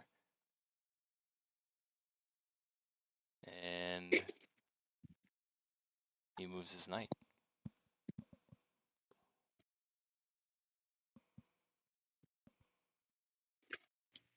Okay, I would like to cast invisibility and sneak out there during the game. Okay. I'm not going to make you roll stealth for that. I'm just going to say that's what you do. But how do you get outside is my question. Let's see. Yeah, closed door. All right, I guess I'll just crack it a tiny bit. He's probably not paying that much attention. All right, I'm going to make you roll stealth for that. All right. Just normal roll? Yeah, just a normal stealth check. Ooh, natural 1. Oh my god. The door creaks open, and basically immediately you cringe at the sound of it. But it opens about 3 inches as you do this, enough for you to kind of peek out. I'll pretend to open the door and step out, allowing Solitude out. Okay. Oh, okay.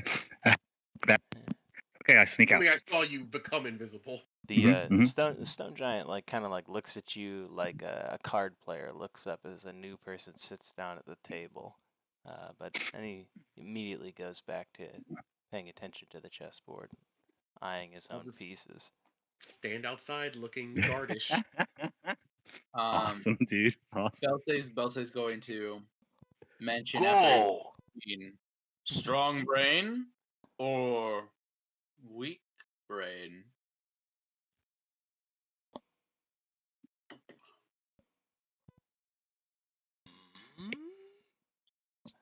Thinks I'll about leave the this. door kind of ajar.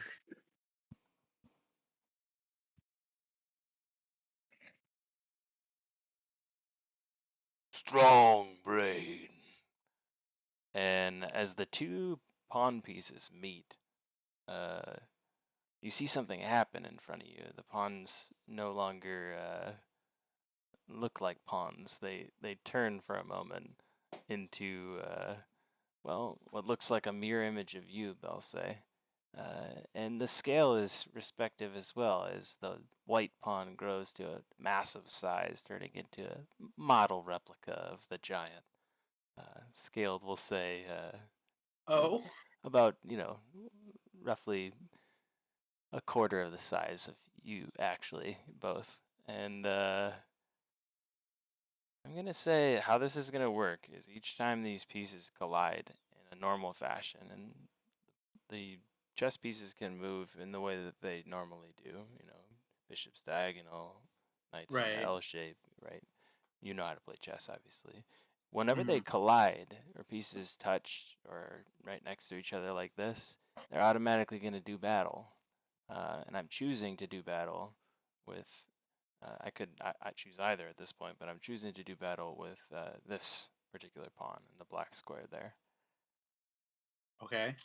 And I'm going to make a check, or basically I'm going to make you make a check of my choosing, and on your attack, so to speak, you're going to be able to make me make a check of my choosing. It's going to be towards Belsay as a character, and your checks are going to be towards the giant as a NPC. Okay. So he's going to make you make a wisdom check, as he says strong brain to you. Wisdom check or save? Wisdom save, I'm sorry. Ooh, better. Not fucking son of a bitch. 6. God damn it.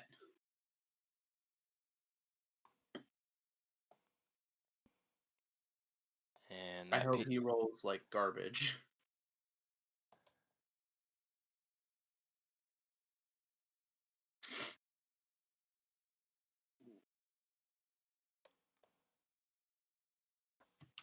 What kind of save are you gonna make him make? Oh. I'm gonna have him make ooh, you know what? I'm gonna have him make a charisma save. Wait. I assume is that the Right. check? Is that him making a check there? I was assuming he was making him make a wisdom save, but I misunderstood. That's all. I mean, I'm okay with that. It's fine. You know, it's fine. You know, that 4 is great. I didn't even see the result of the roll before I answered that question. Yep. Wisdom check. All right. Let's just say they make the same check to keep it simple. So basically, you'll choose what both of them do, and it's to your advantage either way, because you're obviously going to choose something that's good for you, weak for him, hopefully. Right. Seems like he not very strong brain, considering +1 modifier. Yeah. Well, it's more than me. So what happens Giant, when you're dumber than the giant. What happens when the character wins? Yeah, because I won.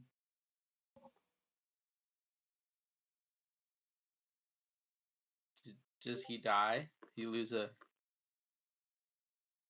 Just obliterated off the chessboard.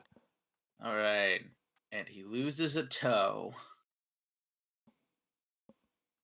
I don't think that's how you want this game to go. No. Yeah, no. No, I don't. No, because you will end up in a very bad way, possibly, if you're losing. Yeah, I don't want that at all. No, at all. I'm gonna move. Oh God, I'm so bad at actual chess because I'm stupid. Remember that colliding means winning, means fighting. So you want to you're not trying to take pieces. You're trying to move up to collide with them. I think that's a good point. Can I collide with? Wait. Yep. No, it's not. Absolutely. Oh wait, that worked. Yep. Cool. Anything that you can touch, you're a square away from, basically. So think that. Neato, I do the thing. All right. What are we doing here? I'm gonna have him do a charisma check. Charisma, eh? That's painful. Or save, I mean, I guess. Elsa, if you're trying to buy time, then slow down. Play defensively. You I say mean, let's assume he's going slow. You saying I ugly? He says as No. he rolls a 5. I'm saying you're strong brain. And yeah. Oh man. He.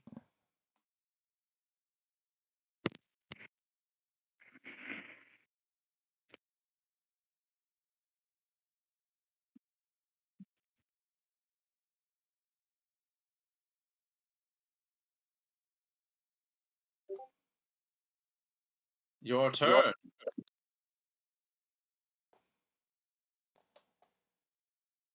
Let's say dex save. Dex save. Alright.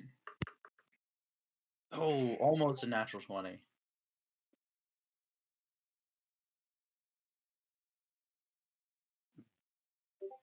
Yeah, suck my nards, bitch. You played this game before? No. And he says it completely honestly. He has never played this game before. Mm. Your move. And what are you guys doing over there in the background while this is going on? Solitude. Oh, go ahead. No, go ahead. Go ahead. I'm just watching and waiting. Solitude is she's going to sneak up invisible with the rope. And just kind of get a little lay of the land over here. See if her next plan is to start looping all the rope she has between the two ankle bracelets, so that if the giant stands up and tries to move, hopefully he trips. But right now, she's just kind of sizing up the situation.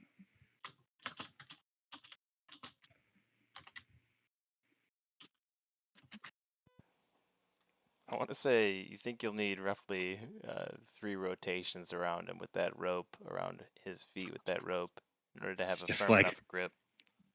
Just like Empire Strikes Back. One more pass. One more pass. Detached. Let her go. And just you guys, the child of the '80s quote will come out again. You guys, I'm gonna say, why don't you make stealth checks for each time you wrap around them, and do that of your own accord, obviously. But each time you wrap around him, consider that as you're gonna need to make a stealth check to make sure he doesn't feel your rope on his feet, which would probably feel like tickling to him. You could do it in such a way where the rope never contacts his skin and remains either on those bandages or on the bracers themselves. Yeah, that's what I'm thinking. Yeah. I'm not really touching the skin, just bracelet to bracelet kind of thing. Even so, though, the big old rope, Yep, sure. Wrapping it around a huge giant. So see if you tickle his feet with the feather a little. All good. Belsay's gonna make a play at doubting his choices with his pieces. He'll like pick up a piece, start to move it, put it back. He'll like really trying to like ham it out that he's not sure what to do. Like he's just really trying to draw this out. So hopefully that gives a little bit more of a distraction or time and stuff. So roll deception. Move pawn h2. Deception. Deception, you say? Black. Was pretty good, I think. 21. I'm quite good at that. Stop stalling, he says angrily. Stalling. On forward. Big brain, need time think. I know. I obviously don't play chess because I just realized that that's backwards. Anyway. A7. All right, I'm going to try my first pass. Do I have advantage on this because I'm invisible? Sure. Yeah, I'll say that.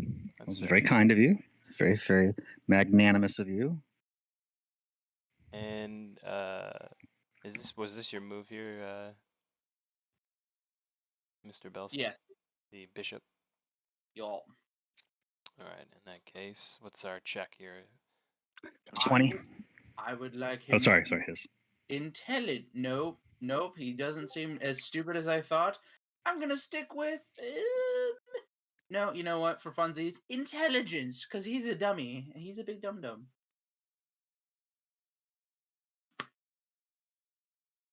And I'm calling it now.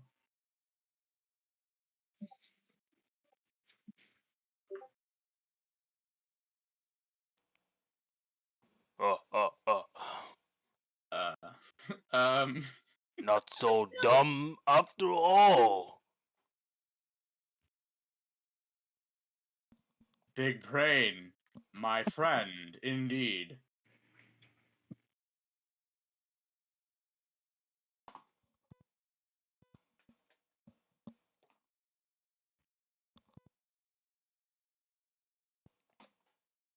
And let's see here.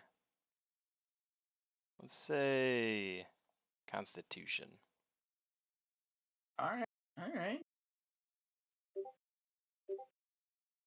Oh, nat 1. Yes. Yeah. Just an automatic fail. 16 for me. Nice. Not so health strong are we? And Belsay kind of like cracks his knuckles. The flies at his feet and armpits. Not very hygienic for sure. Yeah. You also see Belsay various pulls out sores some on his vitamin C and just starts taking it. airborne.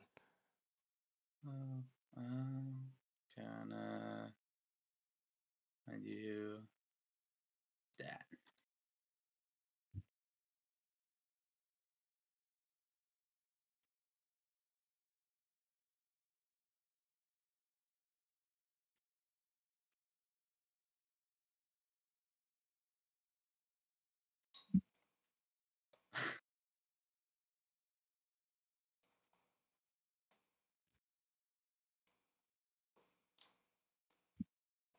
Ooh.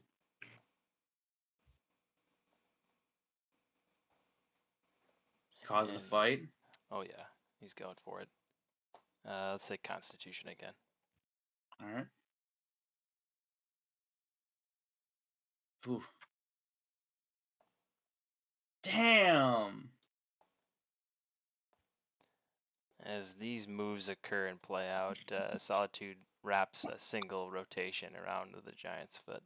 And let's say each time, I make a move, Belsay makes a move, gives you enough time to wrap once around his foot. So you're gonna do that 3 times. Go ahead and make those checks in advance, or as that plays out.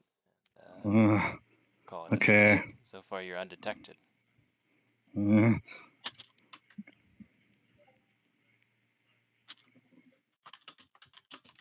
Each of them with advantage. Okay.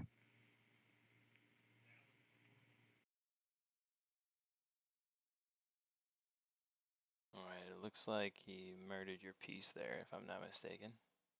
He did. I'm going to try something, and I'm gonna see if he react. Wait, oh no, not quite in the right spot, I suppose. I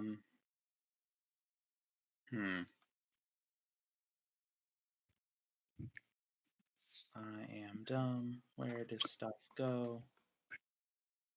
Move. I'm gonna put the pawn right here. How do I do the ping thing? Is that? I'm trying to activate both of these at the same time. So I want to incur 2 checks.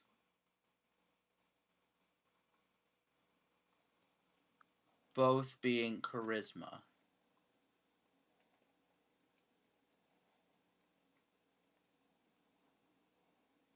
I'm gonna roll twice for that. 16 and a 14. 24 and an 18. Oh, just decimated. Okay. Here comes another pass. No fair. He looks at you suspiciously. Why no fair? You attack too? You attack too. No. 2 on 1. Show strength. He looks at this as a sign of wisdom. Yeah, it's something that he may have not thought of before. Oh, man, I'm teaching this guy a fucking way of Sun Tzu over here. After successfully dousing 2 of his pawns there, he looks at you angrily and moves forward with his king. Ooh. Big brain. Big strong. Big balls. And he points down stupidly. Big balls. Back there with Tiris, literally just see her slap her own forehead. Just hangs his head as he stands at the door, just watching this go down. He's just like, oh. This is essentially a death wish, you know. If he fails to this pawn, which is a stupid move, which is not a big brain move, yeah, you'll essentially win the game. The point is still to take the king and basically to kill all of the pieces on the board and then get to the king. And you're trying to make sure that I don't do that with your pieces. Right. Big balls, big falls. And What he is tells that? you he'd like to roll Constitution. Again. Come on. Damn it! It was a 19 and it just flipped to a 3. He rolls a No. nat 1. Oh Oh, my yeah, god. America, America. What does a nat 1 for him equal? 8 or a 6. I'll say you win. Oh, Belsay, re-roll it, Belsay, re-roll it. Oh, No, he already- Belsay You Belsay got wins. already 8. wins. 8 wins. 8 wins. Oh, I thought the giant had an 8. Okay, No, Nope. I won. okay, The giant had an 8, but Belsay has like a 10. gotcha. Big brain, so strong. Not strong as my brain. What? I win. I see a Your 20. death? I see a 22 there. You got 2 loops around him. All right, fair enough. With that being said, he roars angrily, "You cheat! You take 2!" He smashes the ground like a little baby. shit. Just Oh, starts to shit. get all mad, and he gets up off of his, his butt. Starts to try Okay, and I gotta make stand the up. third pass. Gotta do the third pass. And Solitude's just whipping around invisible. None of you can see it, unfortunately, but you just see a piece of rope floating around in the air and wrapping around the giant's feet. Runs up And to Belsay's side like, you didn't cheat, did you? this is as he's getting up off of his Belsay haunches. says, I see. Big Yes. brain, so stupid. And he proceeds to take the giant's king piece and put it right here and remove my pawn as well as my other pawn. See? Attack 2. Strong. You won. Clever move. What? I win? Almost.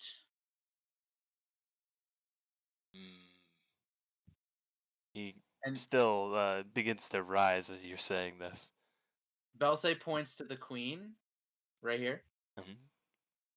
Take her. You win. One more check. Big brain. Very strong. And as he's about, halfway up to getting up, his gigantic hand, almost crushing Solitude as it tries to support his weight, and she dashes out of the way in time. It won't make you make an athletics check for that, Solitude. Just a little flavor. Yeah. And you see him sit back down, and large thuds occur as he releases his weight back onto the ground. One more check. One more big brain. One more big brain.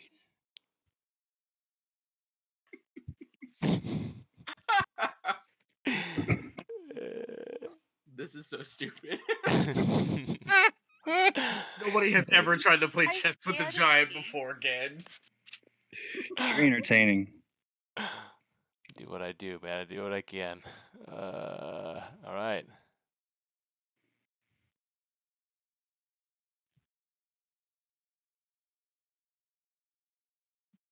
As he moves his bishop, gives a little. Very proud of his move. Seeing this super Chad move. Super Chad move. Oh man, how do I draw this out more? How long has this been so far? I don't know. Come on, this has got to be a short rest yet, right? Oh, definitely. You guys have short rested it by this time. We're getting close to long rest stage. This is like a literally 3-hour long chess game at this point. Oh, well, I only have invisibility for an hour, so I will make my third pass and then go hide somewhere behind a giant tree or log or something like that. Just in time, you fade back to being visible. I'm gonna get myself 2 second-level spell slots on this short rest. Yeah, you actually get like 2 short rests. Two first-level spell slots. Sorry. Take multiple fucking short rests. Jesus. Oh, I can only get 1 of these per day, so. Me get good rest. Good rest, make clear brain. Strong spell. All right.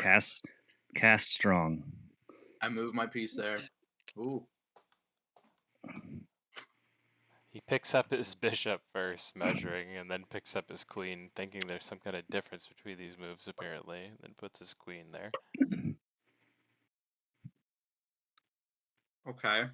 And he's making a con save. It rolls an 11.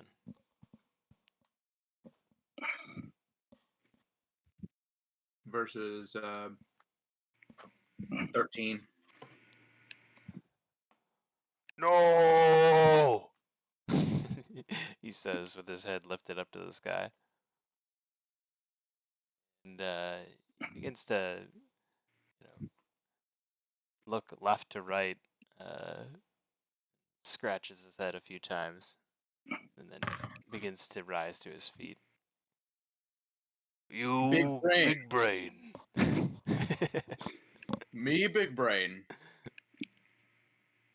You big brain, you win fair square, big brain. Good game. You also big brain. And as you say your congratulations to him, he begins to try to step forward with his hand outstretched momentarily, looking like he's trying to shake your hand at first. Oh shit, it's backfiring. Nah, I'm not buying that for. Okay, wait. Can I insight check this? Like, Steve, don't buy this for a fucking second, but like. Alright, let's see insight check. Oh my god, not a natural one. Oh man. 0. Natural one's coming from. Seems honest to me. Seems. Oh my god, shit. that's so fucking. Completely admirable and gentleman, totally out of characteristic for how he's been acting the last 3 hours. Can Rock insight check this to see if he can shove Belsley out the way? Oh hell yeah, absolutely. God damn it. 22. You see a noticeable difference in his gesture, though still murderous look in his eyes that has never left since the time you stepped out. Rock is gonna do something incomparably stupid. Wait, what do you mean by, just before you do that, what do you mean by his look is different? I mean he looks like kind of like someone who's lost at a game of chess and is now trying to congratulate you for winning. Someone who seems like maybe mournful over just murdering a bunch of dwarf kind and perhaps their leader. Perhaps you should have just played a game of chess with them and saved some lives. Maybe.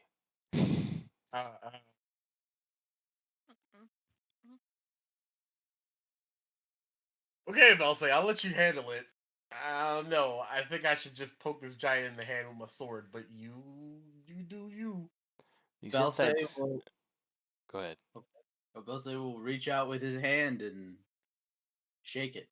Yeah, these insights come across as the giant's like reaching his hand out to about the point where it crosses the threshold of his side of the chessboard. But as he does so, he also takes a step forward, trying to get in a better position to lean over and shake your hand. Oh. And as he does so, he immediately trips and begins to fall forward. God damn it. Dive to the side. Rock, I'll say, athletics Uh-huh. check. Athletics check or Oh no, or dex I've Or just act, I've you just know, dynamited my friends again. I just How- dynamited how- you guys. however, in the immediate moment of seeing a giant, massive giant coming towards you, falling down with most likely the impending crushing death coming your way. God What a- damn it, Solitude. I went for Yes. acrobatics to try to dive out of the way, and I got a 2. Oh my god, no. I almost convinced a giant that we're chill by playing chess. I know, I know, They'll I say know. I'm sorry.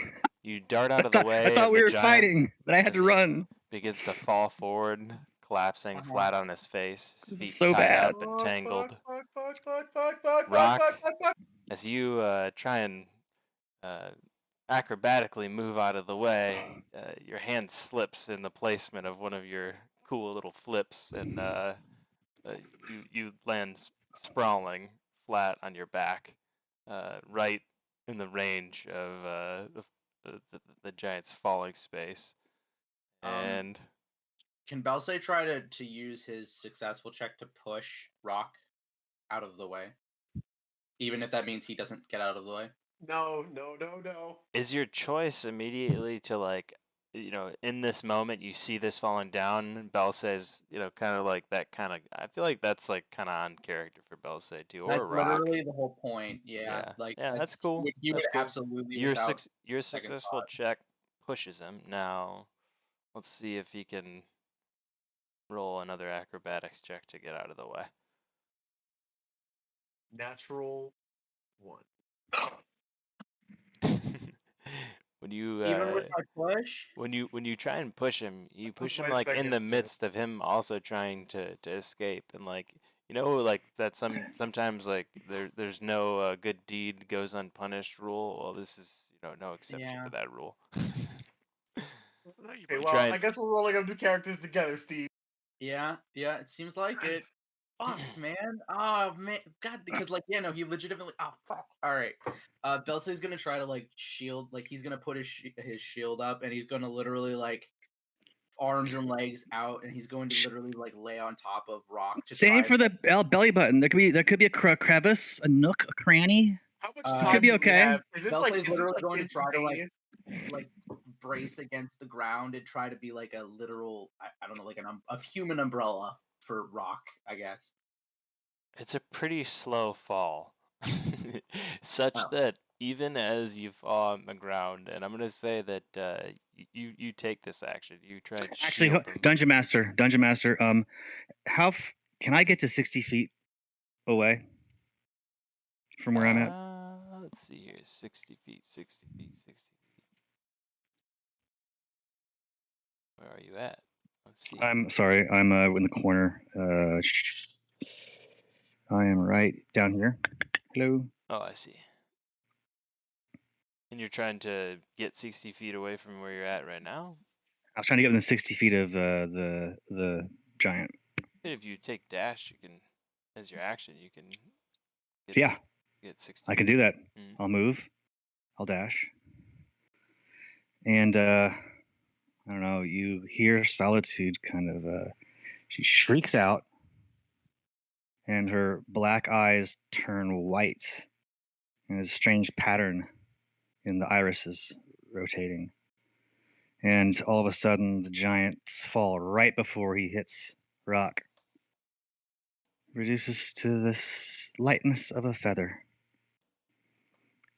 And she casts Featherfall on the giant.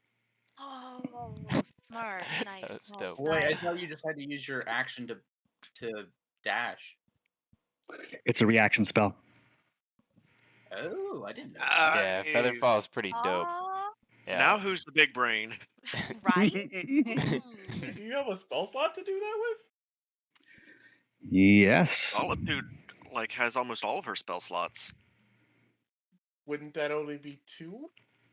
I've got the Rod of the Pack Keeper, and you don't know how she has the spell. Interesting.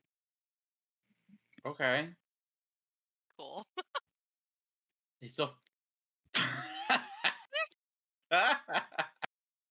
So that complicates things a little bit, but at least no one's getting squished. I mean, we can just move now. We can just walk out of the way now. I don't know. Solitude messages Bell say, just tell him it was a joke and that you have big brain. He has little brain. No, Belsa's got to have some words with you later. I mean, can we move? I mean, if he's falling at 60 feet per round, I assume we could move out of the way. I don't know. I don't know. I don't know. Sorry, guys. Just give me 1 second here, and you guys can go ahead and roll for initiative. As the giant falls into what would be, I would say, a feather imaginary air mattress. Oh my god. Another fucking natural one. Yikes. Oh, Steve, it's contagious. Yeah. Thanks for taking that on for me.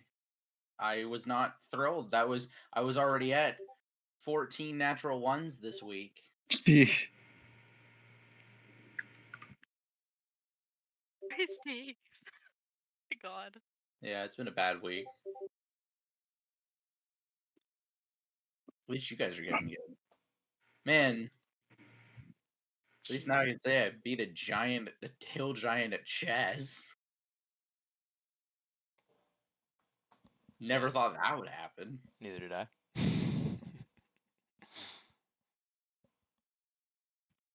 These things happen. Indeed they do.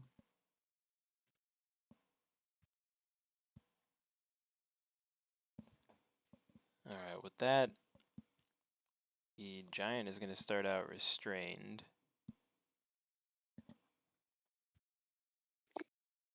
Prone, too, prone. And prone as well.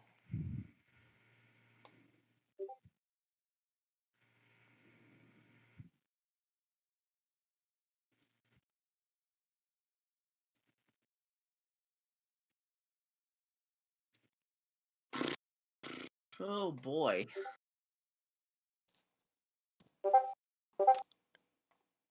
Oh, he got a good AC roll or initiative.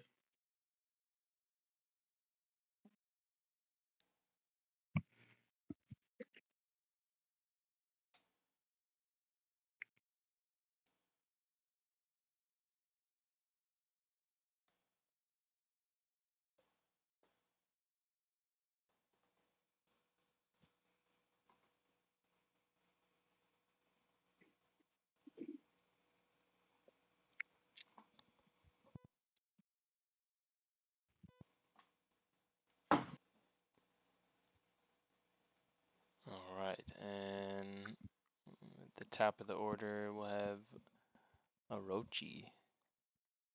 All right, so he's going to. What is the? How do you measure? I'll say same scale for this map as the last one. Just keep it simple. You guys can Alright. move. Should be able to move up to 12 inches at a time. All right. So he's going to run out and look confused at the giant floating, and he's going to turn around. Going to hex. And what do we see there? Gonna hex the giant. And sorry, give me a second. No, he's not gonna hex the giant. He's not gonna do that.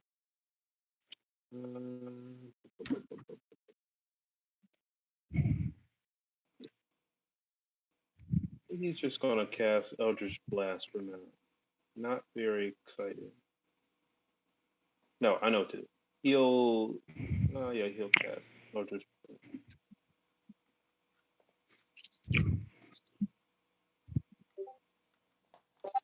Jeez. This is just not good. So I missed. And that is my turn.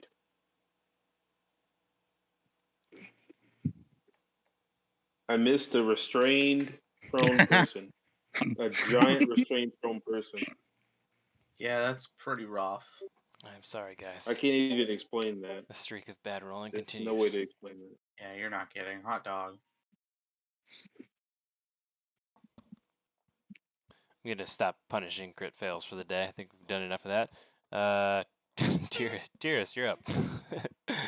Nah, make us regret it. Yeah, no. Otherwise, we'll just be getting punished all day. It'll be fun. Big masochism day. It's fine.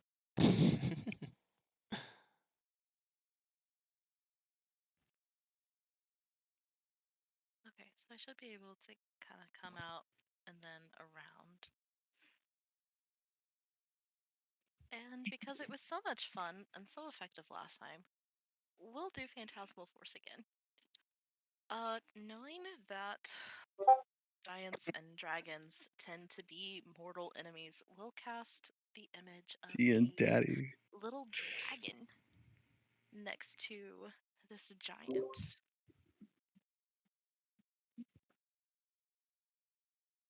So that will be an int save from the sky. Again, you can ignore the damage.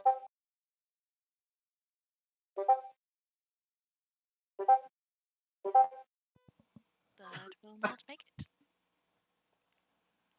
So he believes that there is a mighty dragon next to him, and he can take that damage on, I think it's on its turn?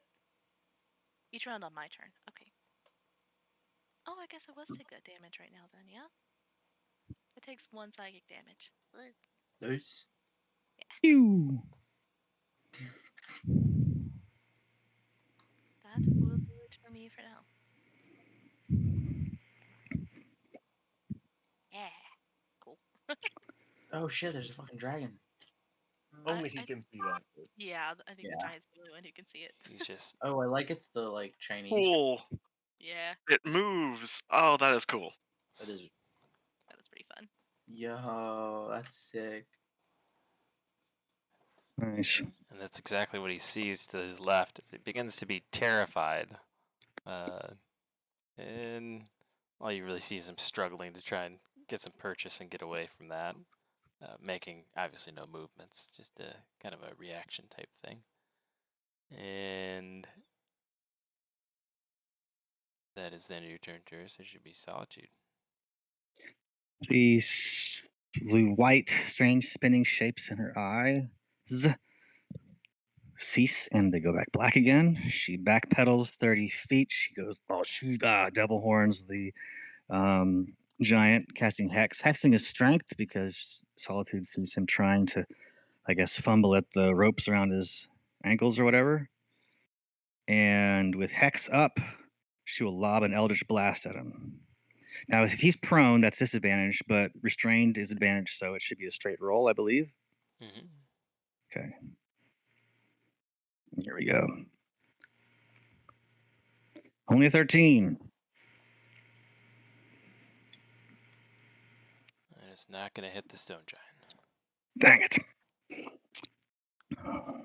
So that's move, action, bonus action. I think, yep, I am done.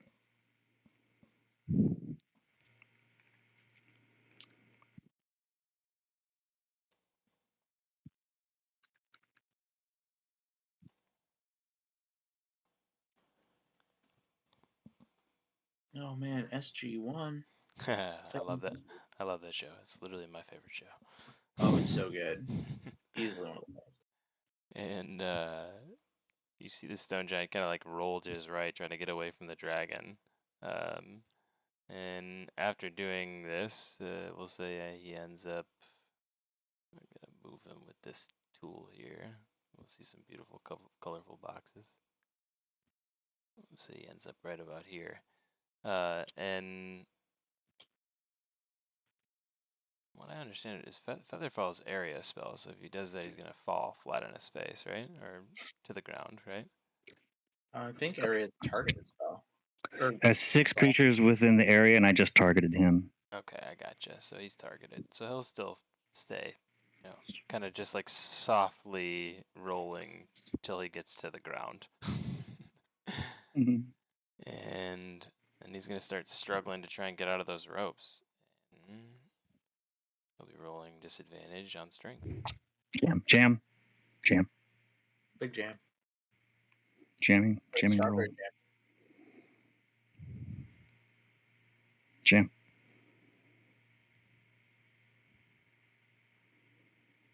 Jamming me so hard that my dice Yep. don't want to roll. That's right, man. There you go.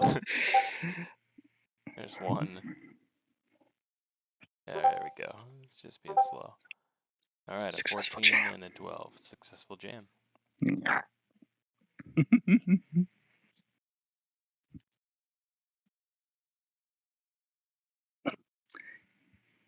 That's right. My warlock has hexed and jammed him. That's double bad. Fights against the robes. It's basically terrified of this dragon that's on his left, and you can see him just bewildered, continue and look in the direction of something that you have no idea what's there. He looks like the fear of absolute murder has been put into him as he just struggles at these ropes, but to no avail as he remains restrained.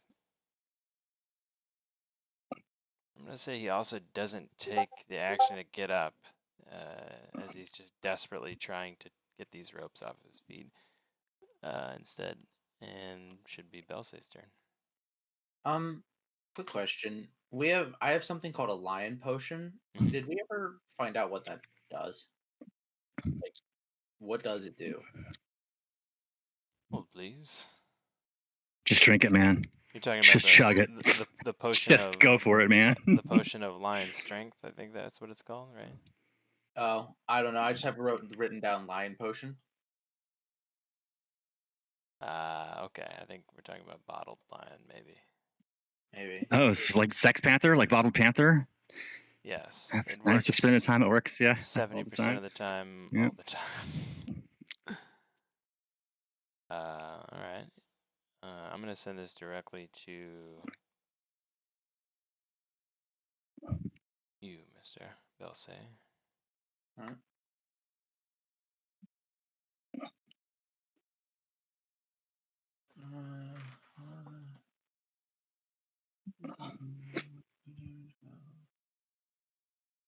Okay.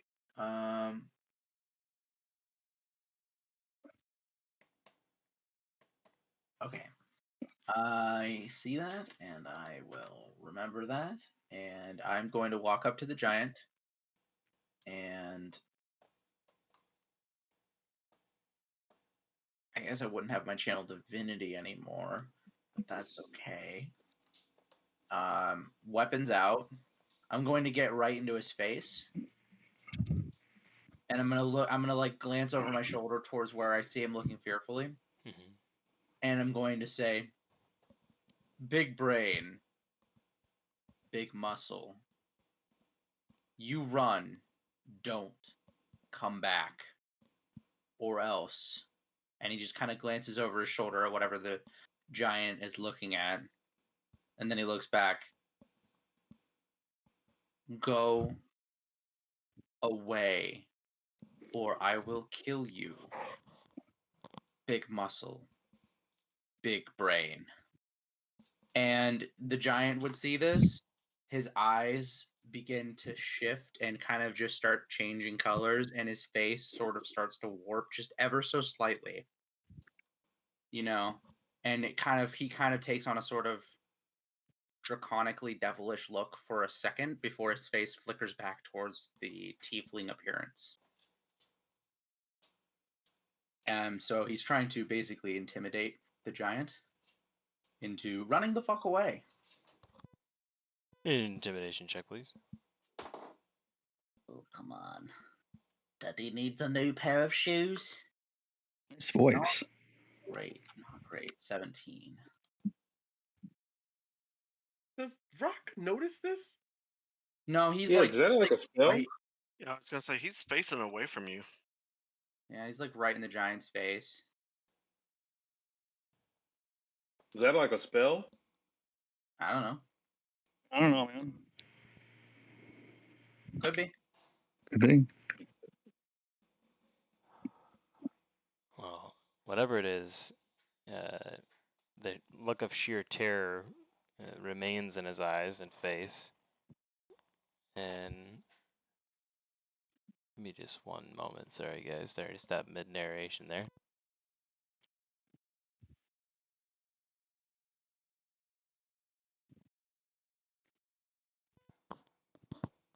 Apologies for that. You see this look of terror in his eyes, and big brain, run away. Me no can. Feet tied up. Oh, If you're okay with it, I will walk over and cut the rope. If not, that's also okay because I don't want to work out of the bounds of combat.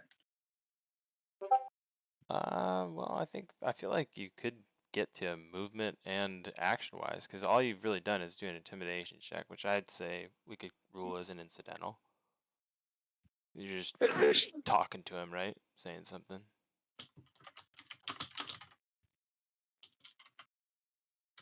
I hear vicious typing. Yes. Sorry about that. Yeah. I was just wondering who it was to. I was like, is that to me? Do I need to look at my DM? Nope. Sorry, that was me sending a message. I apologize. My keyboard is very loud. You're all good. Belsay will walk over and cut the bonds, as well as just for maybe an added intimidation factor, make sure his sword also kind of cuts the skin slightly, just to kind of get the point across that he will be hurt if he doesn't leave. And he'll stand off to the side and watch with his blade out. And go ahead and roll your attack to see if it cuts his skin. Okay. Either way, I'm gonna let you break the bonds, but let's see if it cuts his skin.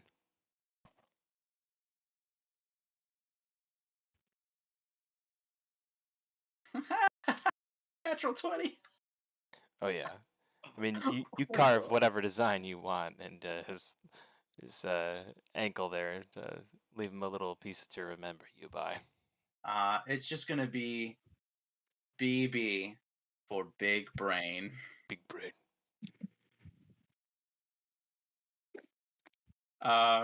Big brain, run away. As he begins to rise to his feet, you feel the ground shake again around you. Big brain, run far away.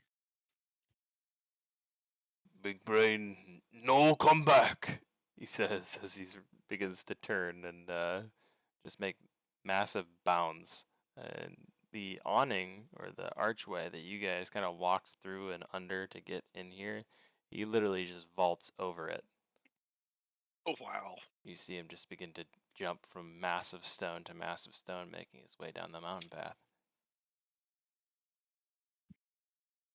Once the giant's out of sight, Belsay just like literally kind of like his knees start to shake and he kind of collapses onto the ground and just like realizing what just happened.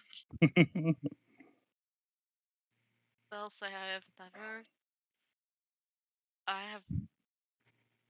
never. Are you all right?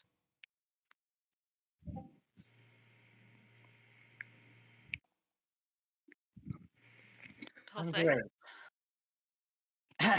I'm great. You know what happened? I thought we were fighting the giants, and then all of a sudden you. Oh, I am sorry. If I had known you would have befriended him, I would not have. I had to go. I'm glad that you are okay. Do you truly think we could have fought that? I certainly do. Hey, this is a pretty interesting outcome. As long as no blood is spilled, we shall get our treasure, and everyone is alive. It is the best. How do you say the best of both worlds? She's right about that. The best fight is the fight that's not cool. Exactly. And just for perspective too, I'm not sure that some of the players would know even what Tyrus did or why the giant reacted this way. I mean, obviously, in out of character, you guys all understand that, but in character, you guys might be very baffled at what the hell just happened in front of you. So think about it in those terms, is what I'm trying to say. Let me put it to you this way, Solitude, and anyone else who cares to walk over here, for my legs have failed at the moment. I saw its large form coming from above to crush me and rock, and in that moment I decided if we fought it, someone would die. Me, most likely, and I am okay with that. But I cannot stand the thought of any of you perishing for such a foolish fight. Oui, that is very sweet of you.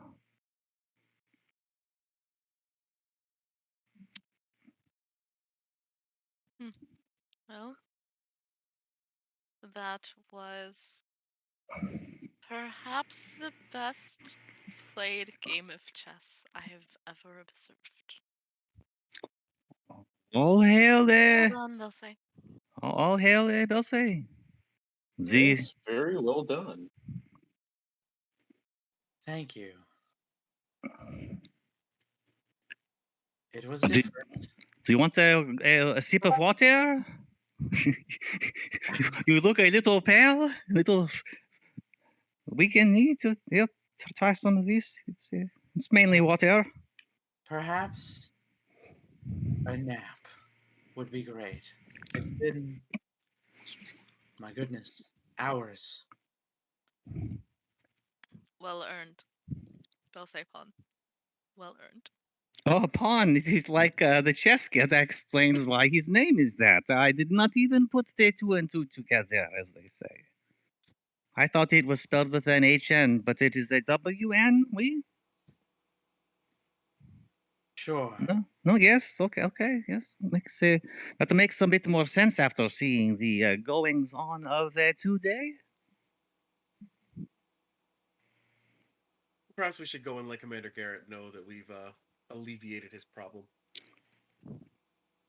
And also, maybe someone could alert the merchant.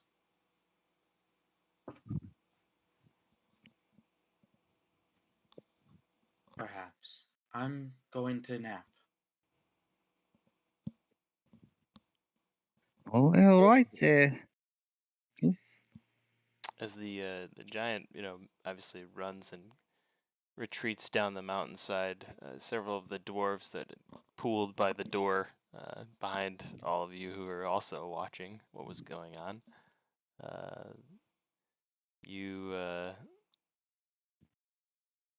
hear their cheers and excitement, happy that the giant has fled and rid them of his presence. With that, Rock will shout to them, "This victory was on behalf of Commander Garrett. Don't forget it."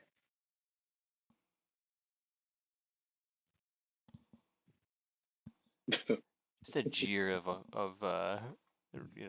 applause in response to that, as they kind of like a roar of appreciation, like a person gets at a concert when they jab at the crowd trying to get their attention. You get the exact response back.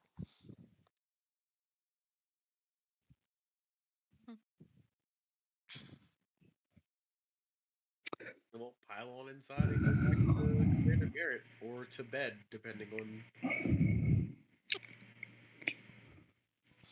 At the moment, if you ask about as you guys kind of retreat back into the keep here, you learn that Commander Garrett is still being tended to. He's fallen back into a state of unconsciousness, and he at this time they wish for him to just rest. He's been poked and prodded enough for one day, and they implore you to take residence in their guest rooms that they offered you earlier again, and basically offer you to stay here anytime you should need, based on your actions today. You're offered food and drink. Bowls of chili are poured and laden into massive bowls. And as you guys come back to your rooms, Gragas is there, waiting for you. And he comes into each of your rooms separately, of course, and gives you all something to eat and some drinking water as well. And thanks you for your bravery. And he humbly leaves you to rest.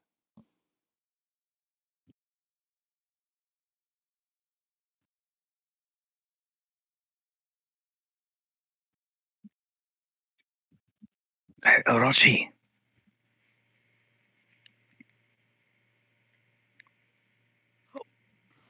Orochi, wake up. No, Solitude, what is it? Get that thing out of your bag. I want to check it out now that we have some privacy. Wait. Did she go into his room? I did whatever it took to go to talk to you, yes. No, that snake bodyguard you got to go through first. But Oh, he, snake. Snake knows I'm cool. so After I stabbed it. So Several Are you sessions staying ago. in the latrine? I ain't got no map. Where am I? Yeah, these are the two bedrooms. Basically, guys' dorm and then girls' dorm. Oh shit! So there's. I thought we had like separate rooms. I didn't. Where are we at? The girls' dorm, the guys' dorm. Ah, arrows. Okay. Oh, yeah. Oh yes. A little. I need to. Shit. There's no place. Never mind. I will not do it here. There's no place to inspect the item in privacy. So never mind. I was just making sure that you were okay. Good night, Roshi. yes, good night. We'll have plenty of time to speak tomorrow. I suppose so. She looks disappointed and goes in here. Bonjour, Lyra.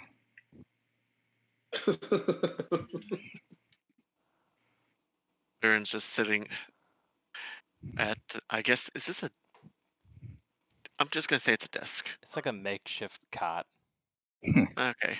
Well, she's just sitting on it. She's not sitting on the bed. Bunk beds.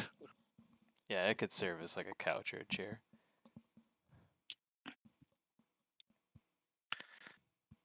Well, hello, Tiris. Hello. I feel like we never get the opportunity to talk, me and you two girls. How about that day, huh?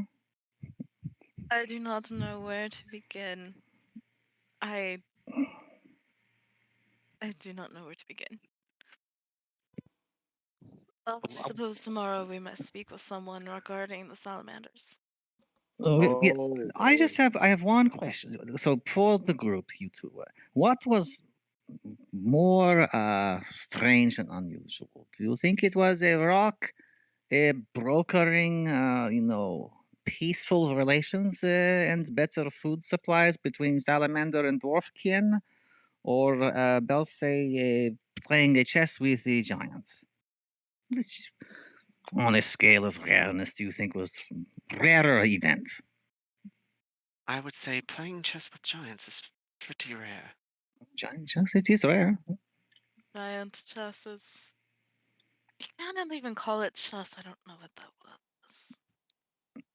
I have not seen much peace discussions with amphibious salamanders, though. They're intelligent creatures. I was surprised at how smart they were. I don't want to sound like a, whatever, but yeah, it's Racist, interesting. yes. Yes, but yeah, okay, well, guess. Would you like to play a game of chess? Solitude, you seem fond of games. Oh, I love the chess game, but perhaps we could do the card game. I have a one right here. I don't know. You might try it. It is a you play like you drop three one card down, and the higher card wins. And if you have the same card, then it is a battle, and you put three cards down, and then the next card and the higher one wins. And the goal of the game is to have all the cards at the end. I have not figured a name out for it yet, but it is a bit of a battle game of some sort, a conflict game. I don't know what to say to it yet. Sure.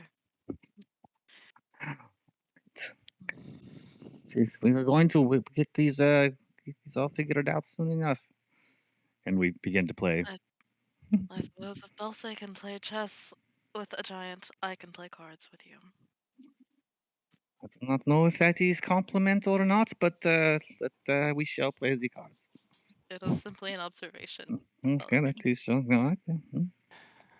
As Belthay gets a nap in, Rock will turn to Orochi.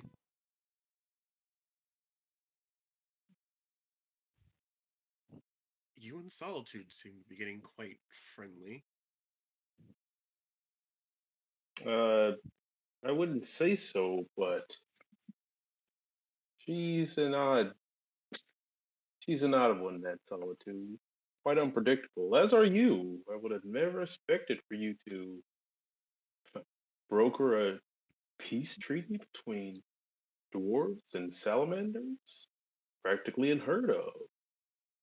I am little if not a practical man, Orochi. No, I wouldn't call it practical, but maybe philanthropic. Certainly wouldn't be the most pragmatic solution I could think of, but we're two different people. Where you see creatures, I see two sets of communities who could work together or benefit one another rather than only working for themselves. Yes, yes, that is one way to put it. But I think I heard some words about some type of sanctuary. Do you care to elaborate? They seem to believe that there is some sort of sanctuary for their kind somewhere in Old Sire. Sanctuary of some sort for reptiles in particular, or for any other animal group? Perhaps.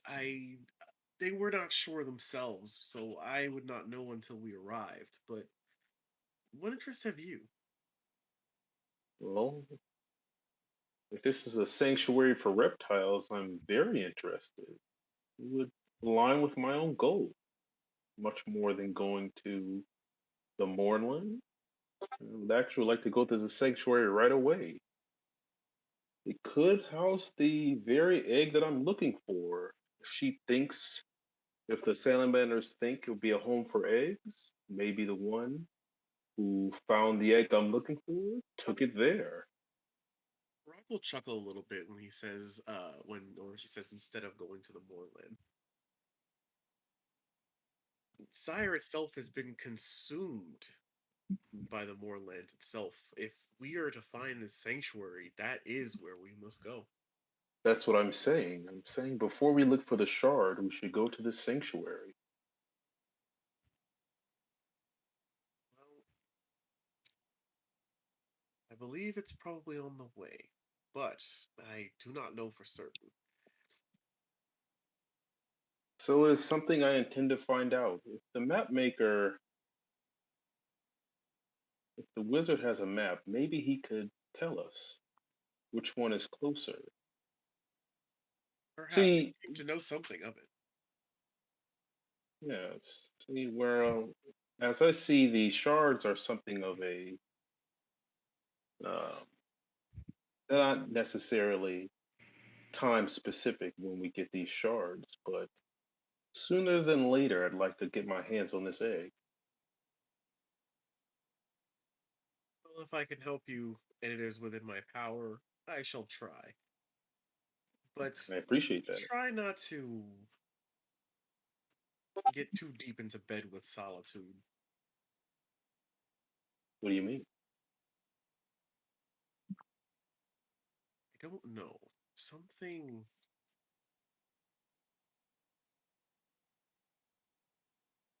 about that woman. And he kind of trails off without going into any particular specifics. And Belse's asleep? I assume Yeah, so. he probably went to sleep pretty quickly. I mean, between the fact he almost fell in lava and then spent 3.5 hours playing a wrong version of chess with a stone giant, and then was almost crushed to death, I think he's probably pretty emotionally done. Okay. So Orochi's gonna say to Rock, because he sees him trail off, Rock, what makes you so distrustful? You seem rather guarded for someone who has traveled with these companions for as long as we have. Whatever happened to good faith? Solitude hasn't seemed to do anything to you personally. No, certainly not me personally. He will say that as kind of like not speaking to Orochi directly, but kind of trailing off as he stares off into the distance. Not me personally. Hmm. Well, But and he'll say this, but it's not. It's really obvious that this is not exactly what he means because he's not very good at guarding his facial expressions.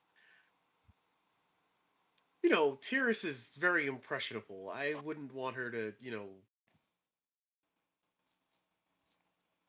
be influenced by any bad influences.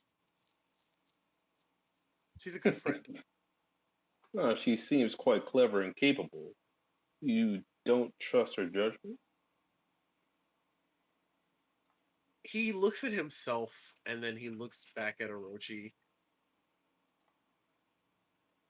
I can't say that I do. Hmm. Well, well, me as a outsider She tends looking to in, like she tends to like everyone. well, I'm just speaking as an outsider. Don't know her as well as you do, but she seems quite capable. Someone who can make up her own mind. I think you should trust her.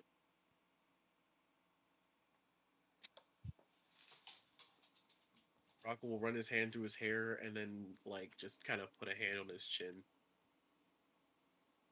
You see her as a little sister of sorts, no?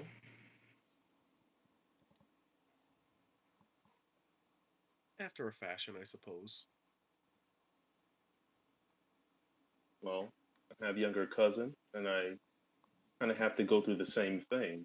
You see, the young, you have to give them room to explore, make their own mistakes, and come to their own conclusion.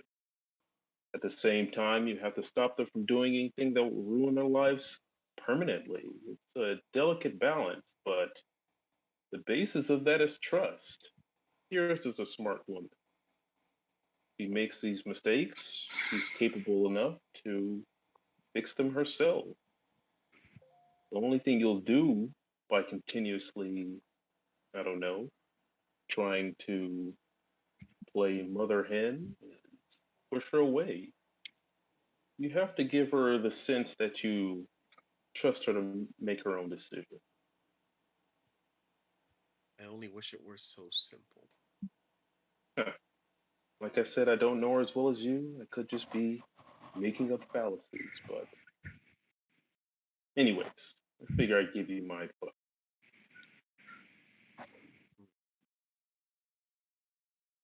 Perhaps I will go and see if Commander Garrett is awake. Maybe I can suss out the beginnings of this trade.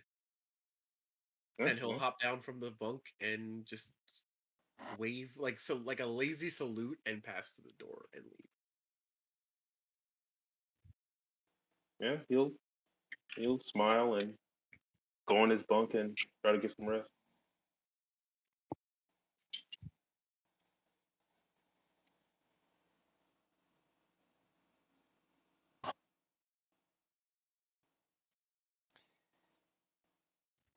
And with this Oh, being... I am not good.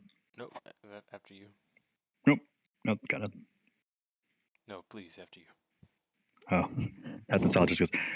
I am not really tired. Are you tired, Jiris? Want to play another round of this? Or... No, I'm kind of wound up. Oh, I still have many hours before I will sleep.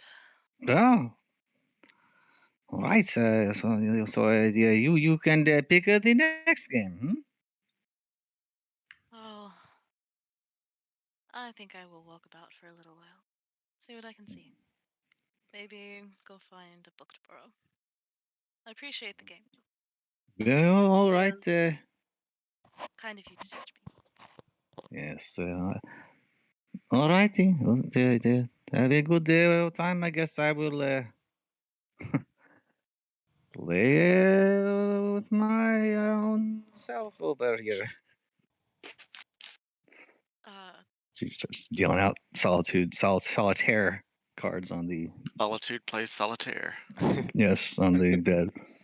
If I have not returned by the time you all are ready for sleeping, I can take the small cot. I can sleep nearly anywhere. It's fine.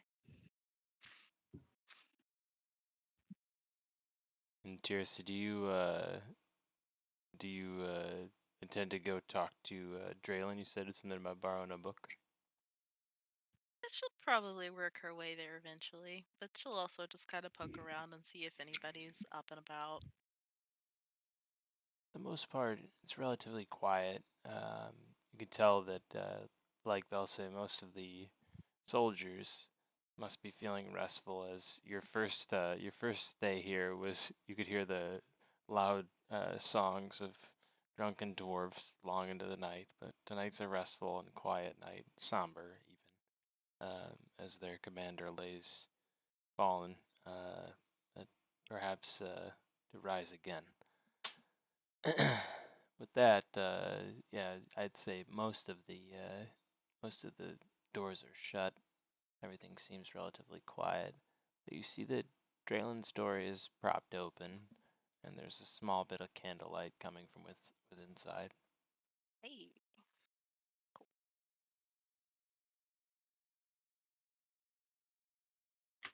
Good evening, Draylin. You're awake long into the night?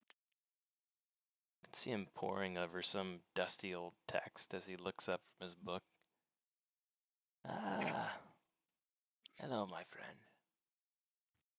Can't Hello. sleep, huh? Oh, I do not sleep very much. Either, he says with a smile, looking at his book again. And without making eye contact with you now, he says, and I assume you'll be headed off to this tournament then, to seek your prize. I assume we will be. Well, I do not know that we will be as lucky as to frighten off a giant with an illusion as we were today, but you know.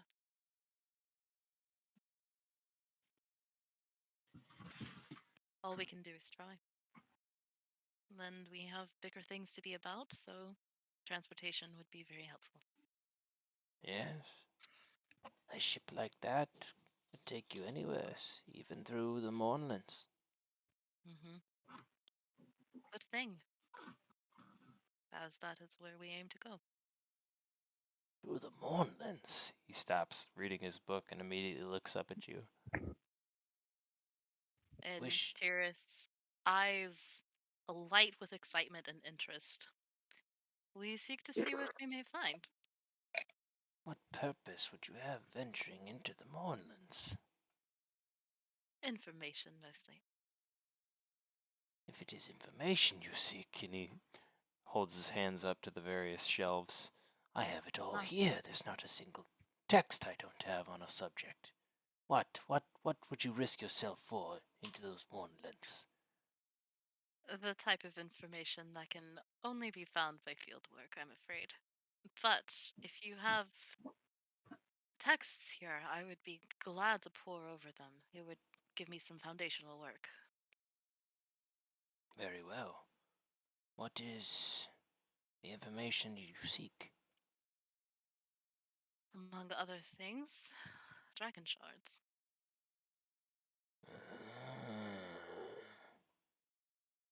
much information on dragon shards. A curious subject. Curious indeed. He walks over to one of his shelves and he pulls a book out about 1/4 of an inch from the top of its spine and 3 or 4 inches off the bookshelf. You notice it stays fixed in that position, doesn't come out anymore. Clever. And then his bookshelf shifts.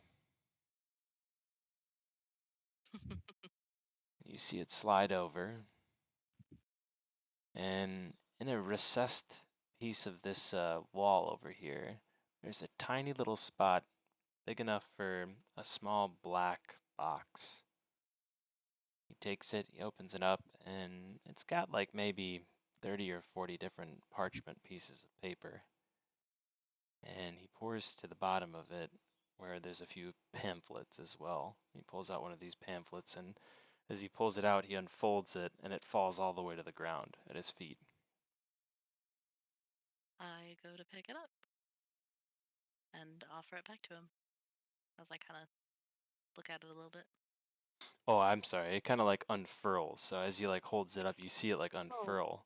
So you can absolutely pick it up as you do it, kind of almost like a bride's dress. You pick up her trail and hold it up to him. You see like some of the text on it, and it's written in Draconic.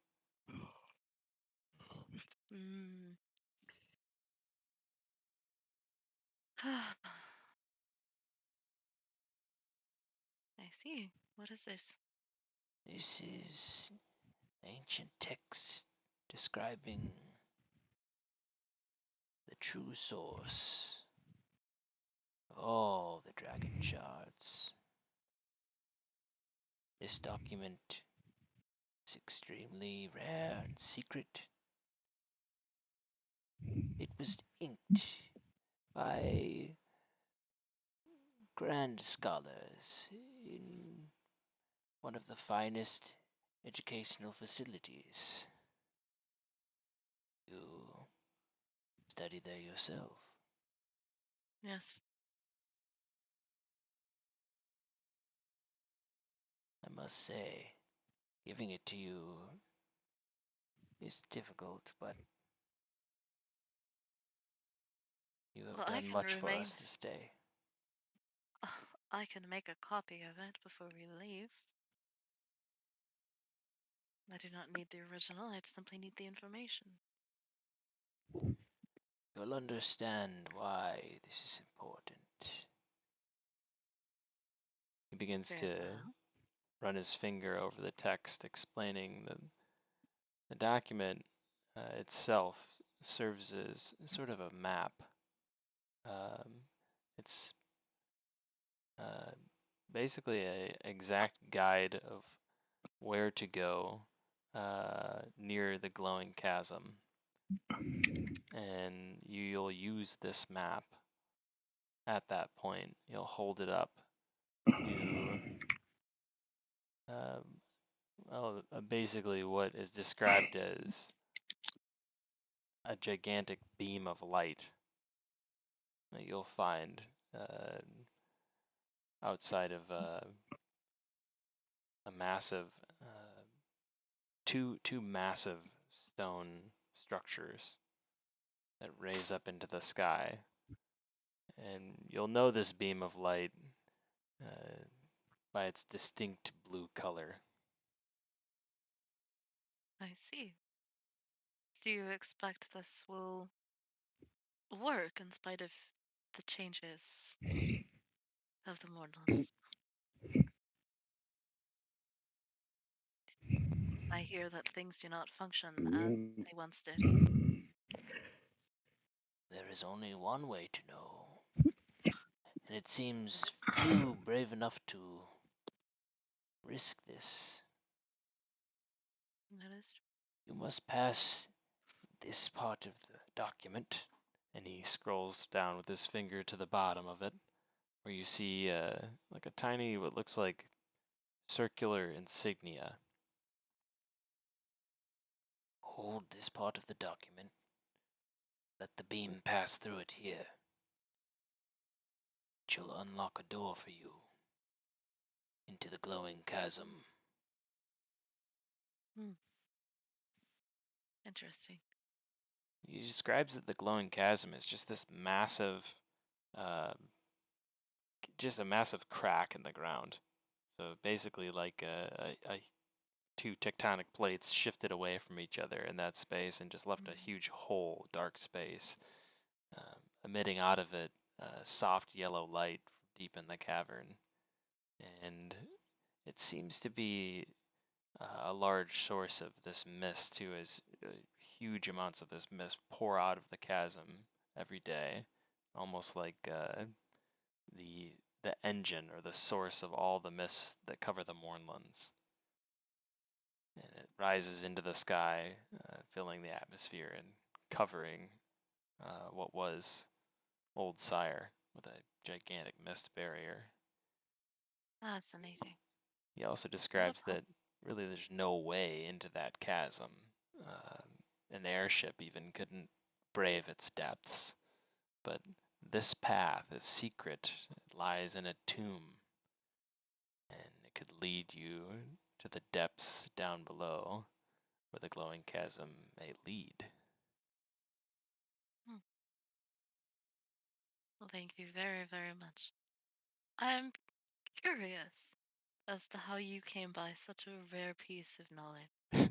It must have been quite a story. Fittingly, he responds, Well, this is all speculation, of course. Of course. But as you have said, there's only one way to find out. Indeed.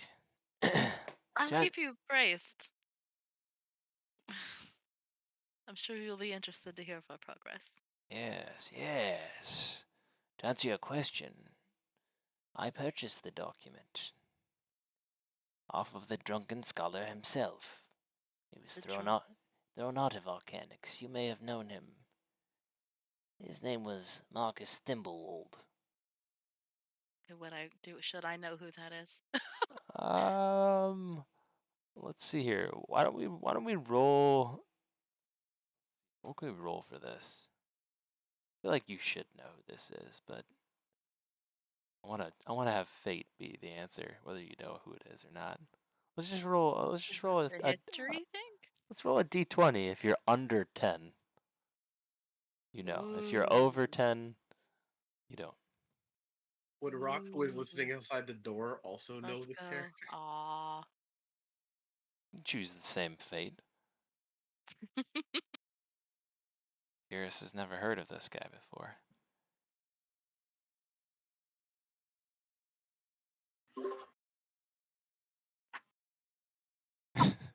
Wow. Same boat. Okay then. Oh, there you go. You're curious about him though, obviously. Drunken Scholar. Who's that? I don't recall. Yes, Marcus Thimblewold. He is a maker of many different incantations.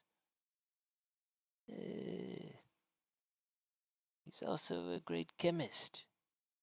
But he was thrown out, laughed at for his theories about the dragon shards and their abilities, as well as that the reported Warforged creature that lives out in the Mournlands. You may have heard of him before. This Lord of the Blades. They say he's gathered I've heard gossip about him, yes. Yes, of course. He's gathered a large force of Warforged out somewhere in the Mournlands. Rumors, of course. But you see, Marcus had a theory that, well, the Lord of the Blades was once a man. A rather important one at that. How can a man be turned to a Warforged? Well, that's the very thing that he was ruled a madman for.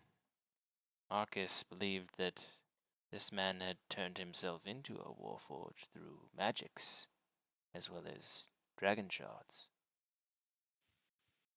And he said that this man, who was a great man, had turned on his people. The man he accused was Aaron de Kenneth. Oh. Not so.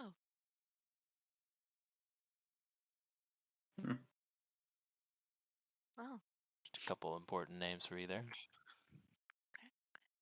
Damn. And you would know who Aaron de Kenneth is. As a matter of fact, I would say probably most of you would. He's pretty famous. He's basically the inventor of Warforged constructs. A high-ranking member of House de Kenneth, he vanished completely from the face of Corvair. Mysteriously.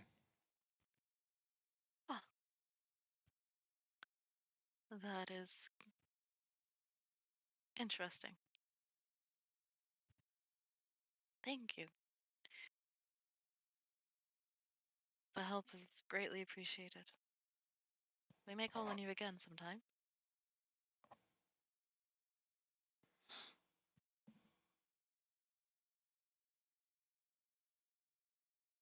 He gives you a small book about Aaron de Kenneth, just to offer you any knowledge about him that you didn't have before.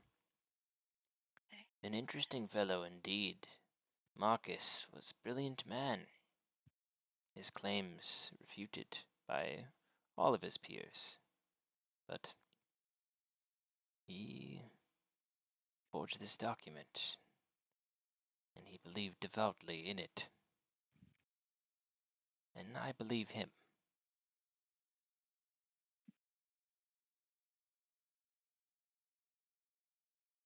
And Draylin looking crazy with his tangled beard, knots in it, and things like that.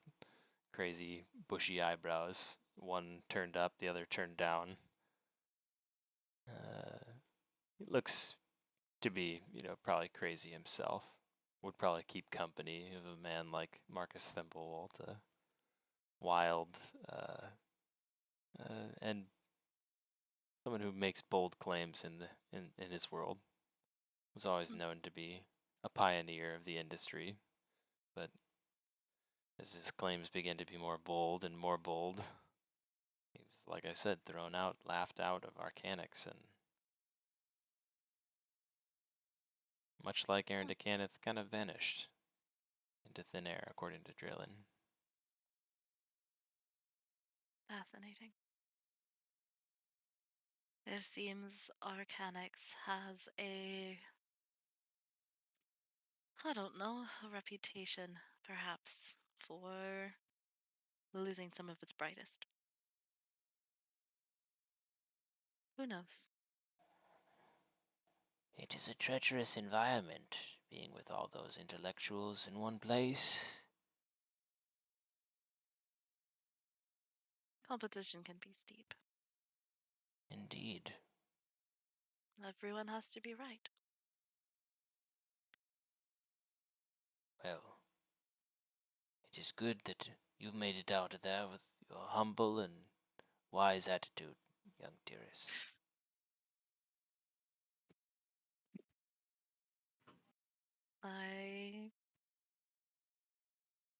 Perhaps. I fear not many escape that school in similar condition. And he chuckles to himself, going back over to one of his books and beginning to read again.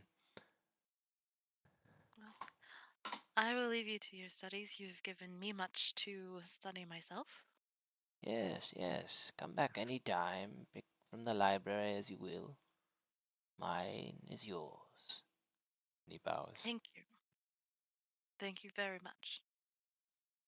Lifts the candle back to his text and begins to read porously again. And I will leave him to his reading. Oh, Raktarn. Tyrus. I hope to speak with Commander Garrett. I didn't want to interrupt. I see. I believe he's resting.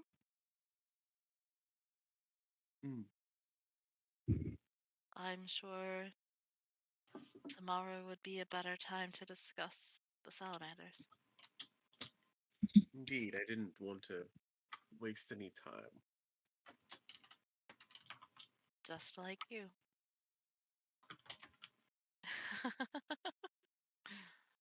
Well, I have something interesting to study. If you care to join me. As ever, I will accompany you back to your room, if you like. I'm afraid I'm bunking with Solitude and Loranathel, and I know Loranathel doesn't need to sleep, but Solitude does. I'm sure we can find somewhere else quiet. Indeed. And he will look up and down the hallway as he follows Tyrus along. And we'll go find somewhere, and we will spend hours poring over this document, reading it, dissecting it, trying to figure it out. You find you find the training room vacated. It's basically the first door or first door on the other side of the hallway there. You notice you might notice Rock occasionally picking at a fingernail. Were you injured? The left pinky nail of his left hand. The pinky nail of his left hand seems to be off. Were you injured, Roxburn? No. He looks at it, and then he kind of shakes his hand out, and he looks back at you. It's nothing. Well, here, I can possibly cure it if you need. And she reaches for it. He gently pulls it away. You could tell possibly that maybe one side of it might be turning black. But it doesn't look like an injury. It doesn't look like it hurts. Rocktorin, let me see. Don't be... Whatever, Liz. No, not like that. No, jeez. If you look at it, it just looks like it's been dyed like a very pitch black. You might say it looks a lot like the blade of his Shadow Blade. A new experiment, then? In addition to your spellbook?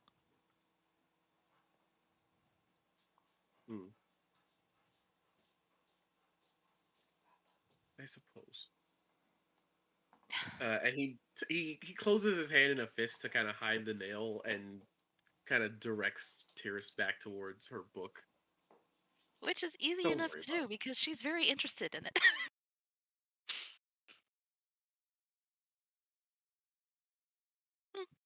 And he'll watch. And occasionally offer input if she wants to bounce ideas off of him. Yeah, definitely. Definitely, comprehend languages to read the script and all that good stuff. Mm-hmm. I know we're running late. I don't want to spend more time on it. Well, as you guys take your rest here, I think this is probably a perfect place for you guys to be mid-session to mid-session. In the midst of, sorry, you saw that fingernail. In the midst of a, probably some role play in the RP channel. I'm sure over the course of the night, you guys will add some to that wonderful chat. You know we will.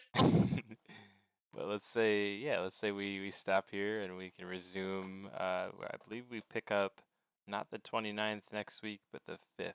We will plan for the 5th unless Malcolm tells us otherwise.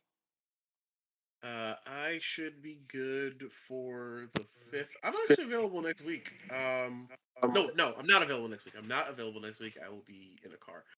But I will be available for the 5th. Yep, we can resume on the 5th, and we will hopefully all have a wonderful holiday. Get some time to relax and rest and not have to work and be with Yeah. people you love. Yeah. That's the plan. Yeah. Happy Christmas, everybody. Yep. Yeah. Happy Christmas, everybody. This was a lot of fun and definitely not what I expected. Not at all. Yeah. Is this Some a very level near. up? Some level up action? After defeating the giant, which I had no idea would occur tonight, I was like, we'll probably kick off battle. They'll get through maybe a round or two of combat. Nope, defeated him. With that, I would say you guys level up. Your elemental Woot. experience, completing all the tasks for the lovely commander, although he's laid out horizontal right now. Yeah, you guys are on to level 5. Very sick. Oh, finally I get Right. an ASI. Oh. Woohoo. All Awesome. right, I am Good job, pleased. That pleases me. The timing of this pleases me. Me too. With that, it is midnight. I'm sure that some of you are close to turning into pumpkins. I hope you Yup. all have an awesome holiday, and I'll catch y'all in a couple weeks. Thank you for Yeah, having us as Alrighty. always. Yep. Thanks, Yeah. man. Could you Have a say great that we'll see you next year? That's right. Wow. Someone had to say it. Some of you I may even see tomorrow. Oh, this is true.